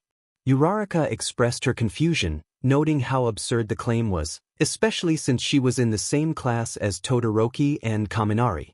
The narrator shrugged it off, stating that it wasn't affecting them any more than the past 4 months had. As they took another bite, they felt the weight of everyone's gaze, causing a blush to creep up and a wave of nervousness to wash over them. They thought about how they could offer to move if anyone was uncomfortable, but that wasn't the case. With a sheepish smile, they reassured everyone that it wasn't a big deal and that it would likely blow over. If it didn't, at least they had some supporters. This seemed to ease the tension in the room. Todoroki, with a straight face, offered his help, saying that if anyone gave trouble, he could encase them in ice for 2 days if kept indoors, a claim he had tested. Laughter erupted, breaking the tension completely. 𝗬𝗧𝗏 chimed in, her eyes sparkling with determination, expressing her eagerness to spar with anyone who caused trouble. The narrator felt a bead of sweat form as others agreed, while Iida attempted to maintain order. They settled into the lively atmosphere, making an effort to avoid Bakugo's suspicious glare. Bakugo, on the other hand, was lost in his thoughts, glaring at Deku. He couldn't understand the change in him, but he was certain that the crybaby Deku was still there beneath the surface. This new, smiling version was more unsettling than the one who cried. After all, the crying kid couldn't have disappeared completely, could he? A couple of days later, Present Mike was brimming with frustration. He wanted to act on his anger, but Sho's glare and Nem's advice to ask the kid first kept him in check. It took a while for the rumor to reach the teachers, but the kid was elusive, often arriving just in time for class without being seen in the halls. Mike struggled to remain still, feeling restless as he slumped at his desk for a brief moment before standing up with determination. He declared his intention to find the kid, despite 𝗧𝗵𝗲 skepticism and 𝗬𝗵𝗲's reminder that the kid might not even be there yet. Mike resolved to speak with 𝗧𝗵𝗲, convinced that he would know the kid's whereabouts. As he pushed his chair back and headed for the door, he thought it best to get this over with. Just as he opened the door, he stumbled back slightly, pushed by a small but sturdy force. The group groaned, their heads hitting the table in unison. 𝗧𝗵𝗲 commented on the kid's attitude toward the job, suggesting he was the only one trying to get fired. The kid defended himself, stating he enjoyed working there to some extent but felt he wasn't a good fit and might distract the students more than help them. The narrator felt a twist in their stomach, insisting that the students were improving their quirk usage thanks to him. The kid smiled but shrugged it off. Lunch Rush, who had been quiet, voiced concerns about potential violence among the students. The narrator flinched at the thought, knowing that some students would have faced consequences already if it were up to them. The kid pointed out that it was their job to manage the students, which was innocent enough, but it struck a chord. 𝗧𝗵𝗲 reminded him that he was also a teacher. The kid replied that he was a part-time student, only responsible for teaching his class and ensuring no one got hurt too much during lessons. Silence fell before a thump echoed in the room as 𝗧𝗵𝗲 rested his face on the table. The kid's comment about signing the same contract brought chuckles from everyone, and 𝗵𝗃 offered a sympathetic pat on the back. Then Vlad suggested that the rumor could start to convince them, prompting a swift reaction from Mike, who thought it was an outrageous idea. Vlad shrugged, suggesting that with the variety of quirks out there, a long-lasting hypnosis quirk wasn't impossible. He raised the possibility of legal trouble if the kid was suspected of villainy, knowing it would provoke a reaction. The group glared at Vlad, aware that the kid often took things lightly and rarely seemed worried. However, when they turned to check on him, they were met with a starry-eyed 𝗵𝗃𝗲, who expressed that such a quirk would be beneficial for heroes, even if it wasn't good for him. He noted that considering all options showed a lack of quick judgment and an understanding of others. Are you just going to ignore the part where Vlad made a clear threat about how you could end up in jail? 𝗵𝗃 said, trying not to laugh at everyone's expressions. He continued, yes, good luck gathering proof of my crimes and convincing the police that I have a quirk I've hidden my whole life. Noble, pro-heroes like you can't throw someone in jail without proof, can they? His voice was deadpan, politeness slipping slightly. Suddenly, his smile vanished, and he looked at everyone with a scared expression. He stammered, apologizing for his earlier words, blushing and almost covering his face. But it's not like I plan to do much. So, good luck with your students, and tell me if you get proof. He chuckled nervously before shrinking down into his seat. I'm just going to go now, he squeaked, and before anyone could react he slipped out the door. The observer noted how fast the kid could move. They heard stifled laughter, bringing them back to reality. Turning, they joined 𝗵𝗃 in glaring at Vlad. 𝗵𝗃 pointed a finger at Vlad, expressing frustration over the situation. Vlad raised his hands defensively, insisting he hadn't known the kid would react that way. 𝗧𝗵𝗲 interjected, pointing out that if the kid hadn't acted that way, it would have been Vlad breaking the little trust he had in them. 𝗧𝗵𝗲 continued, stating that they should be grateful the kid was still willing to trust them, as normally someone would never trust Vlad again after that. Vlad flinched at 𝗧𝗵𝗲's words, struggling to defend himself. It doesn't matter what you meant.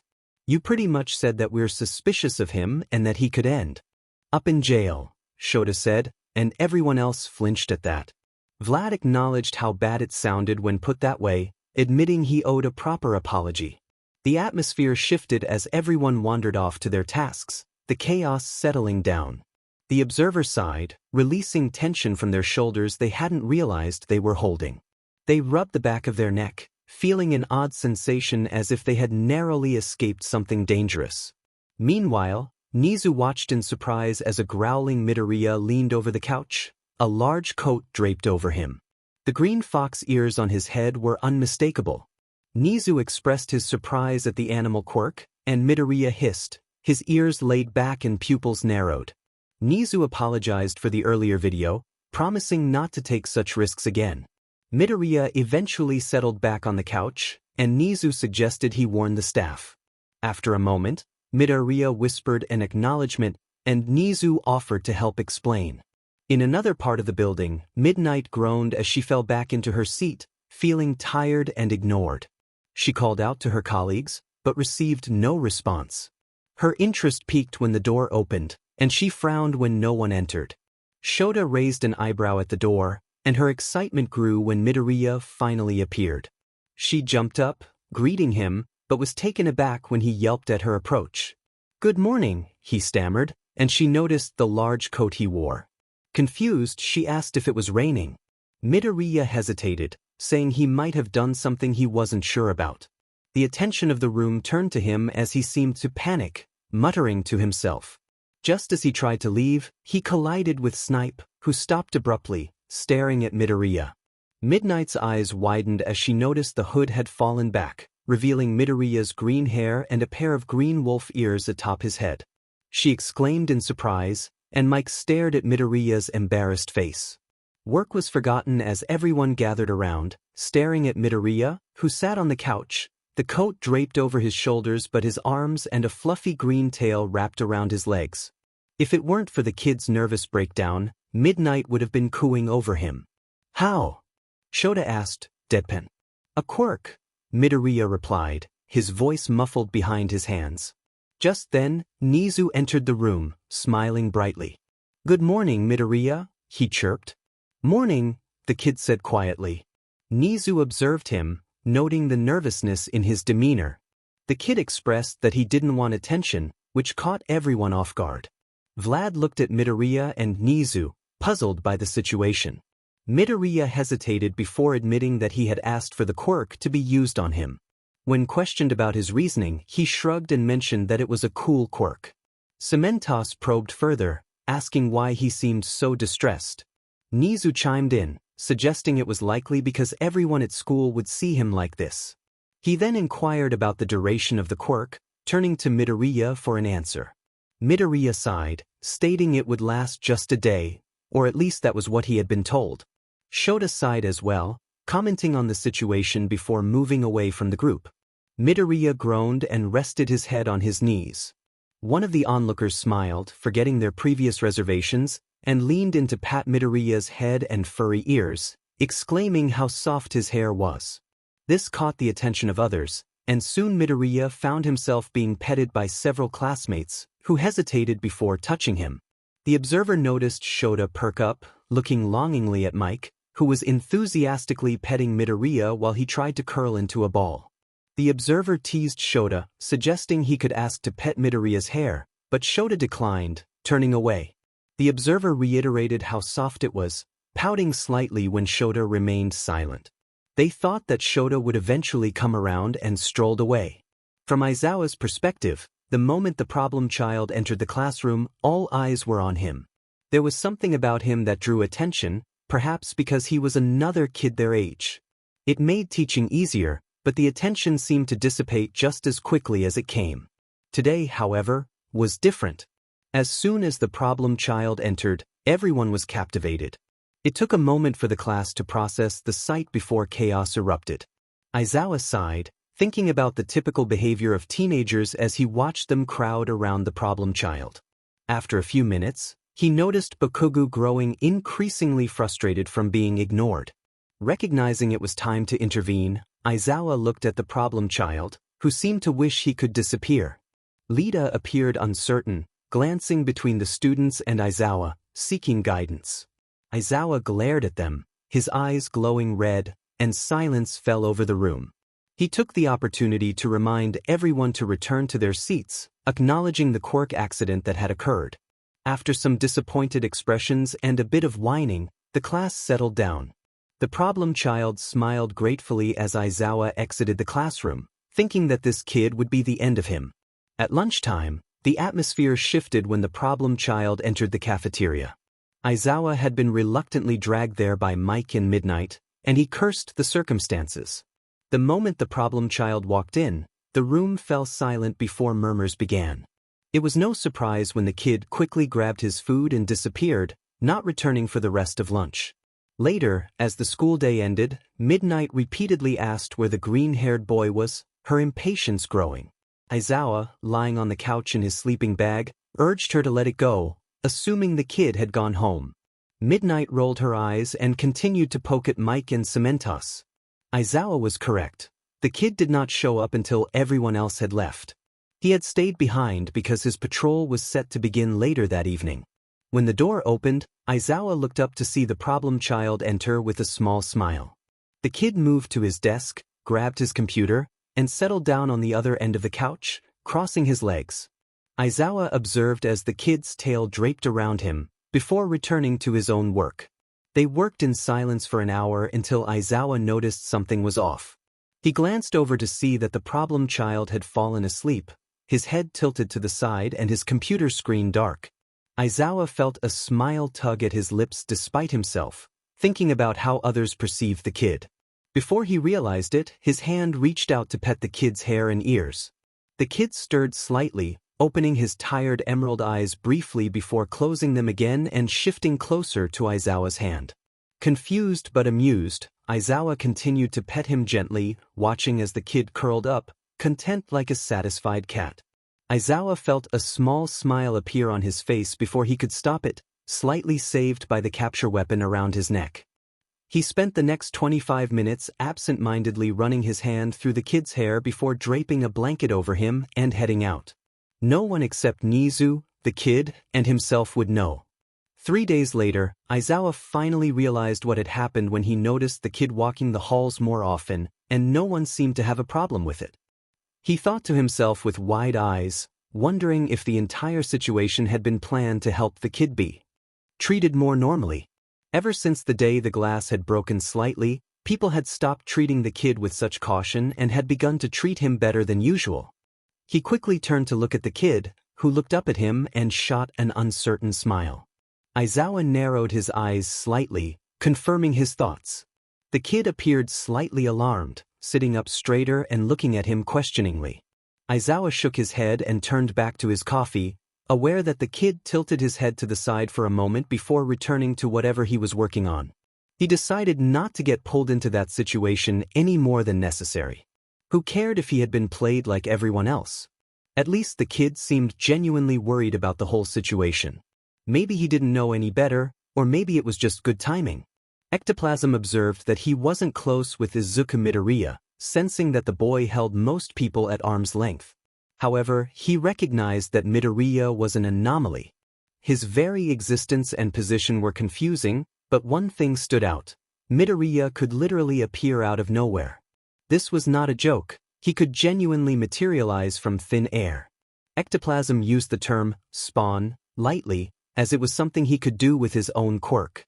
The first clue came when they spent the first few months believing the kid had some disappearing quirk, even after he insisted he didn't have one. The situation was more complex than that, and it happened often, which didn't help. The first few incidents were minor. The kid would duck under their arms while they were talking at the doorway, giving them a jump scare when they entered the staff room that had been completely empty moments before. It was amusing until Mike got startled and nearly caused a commotion, but thankfully, they were prepared for it. The second major incident was more embarrassing. About 2 months into the school year, they were still getting used to Midoriya being there, even when they didn't notice him. It was a normal workday in the morning before school started when Snipe entered the room, slightly out of breath. After surveying the room, he exclaimed that the kid wasn't there and needed an explanation and advice on what to do. As he made his way to his table, he dropped a smoking gun on it. They all looked at him curiously when they noticed movement. It wasn't small, it was Midoriya getting out of his chair and collecting his things. They shared a half-horrified expression as they stared at the kid, who blushed at the attention. He awkwardly apologized and sidestepped to the door with his belongings. Snipe, flustered, tried to clarify that he hadn't meant it like that, causing Midoriya to stop with a surprised expression. The kid, thankfully, remained calm, smiling and nodding in understanding, saying it was okay and wishing Snipe luck with his situation as he left with a warm smile and wave. The whole situation left a slightly uncomfortable feeling in their stomachs. In another incident, it wasn't their fault that Midoriya wasn't in the room, their only mistake was thinking they were out of earshot. This time, it was mainly Vlad and Mick's fault. 2.5 months into the school year, They were messing around like kids, which led to Izuku's coffee spilling, unfortunately on Midoriya's table where a book and phone were sitting. Thankfully, the phone was saved, but the book was not. They were panicking when the vent door fully opened, and they didn't expect to hear Midoriya's voice. He calmly suggested putting the book in the bin or compost after removing the staples, stating it wasn't that important. They all jumped slightly, surprised to see Midoriya sitting comfortably at the side of the opening. Yagi coughed, trying to recover from the shock, and asked what Midoriya was doing in the vent. Midoriya hesitated before responding that he was hanging out, then dropped down upside down, handing his computer to ectoplasm. He carefully climbed down onto his chair, which had seemingly been sitting near the vent the whole time. Izuku sighed, and they were all too flabbergasted to feel guilty about the mishap. In the final incident, this time it was Midoriya's fault, and the adults had done nothing wrong. It didn't even happen in school, which added to the absurdity of the situation. They were at a cafe 3 months into the year, when everything started to spiral out of control. It was meant to be a break for the small staff group, a moment of respite they desperately needed. They certainly did not expect to find themselves in a hostage situation at the coffee shop they had chosen for their first outing of the year. Suddenly, a child was dragged into the cafe from outside, a gun held ominously to his head. The child's wide eyes met theirs, and disbelief washed over the group as they watched the cashier hurriedly gather money while the child remained frozen in place. Thankfully, Midnight managed to keep her composure, using her quirk to put the 3 robbers to sleep, allowing the police to take them away. As the chaos settled, the adults turned to the kid, who wore a sheepish expression. Midoriya, the child, apologized, covering his face in embarrassment. They chose not to press the issue, hoping it was a one-time occurrence. However, it quickly became clear that encountering the child in dangerous situations was not a rarity. During a midnight raid, Eraserhead, Midnight, and the narrator unexpectedly bumped into Midoriya once again. It was the holidays, and the late hour raised questions about why he was there. After a brief moment of silence, the child pointed in a direction, claiming that the villains had gone that way, though he was merely pointing at a wall. To their surprise, the wall turned out to be an illusion, and their targets had indeed escaped in that direction. Eraserhead was left behind to keep an eye on Midoriya while the others pursued the villains. The situation concluded with everyone in a police van, Midoriya happily sipping hot chocolate and chatting with an officer. The next incident was significant enough to warrant mention, even though the narrator was not present. 𝗵𝗃 and Recovery Girl were at a hospital in a different city when they encountered a critical situation involving an injured civilian. Just as they were finishing their work, Midoriya dropped in from the vent, much to their astonishment. He had brought another child with him, who was crying and had run to the civilian, revealing that she was his mother. Midoriya explained that he had come to see a hero convention and found the child at a villain scene. When he was denied access to the patient ward, he decided to drop into the hospital instead of waiting outside. Mike pointed out that witnessing his mother in distress could have been traumatic for Midoriya, but he reassured them that he had checked to make sure the situation was safe before entering. Izuku took it upon himself to escort Midoriya to Recovery Girl's office for a checkup, suspecting that the child might have some unusual quirk that drew him into danger. The entire first-year staff followed, as they all shared the same concern. Now, they were left with a child who seemed capable of appearing anywhere at the most unexpected moments, leaving them in a state of constant vigilance. This summed up their experience with Midoriya, a child who was both remarkable and a little intimidating.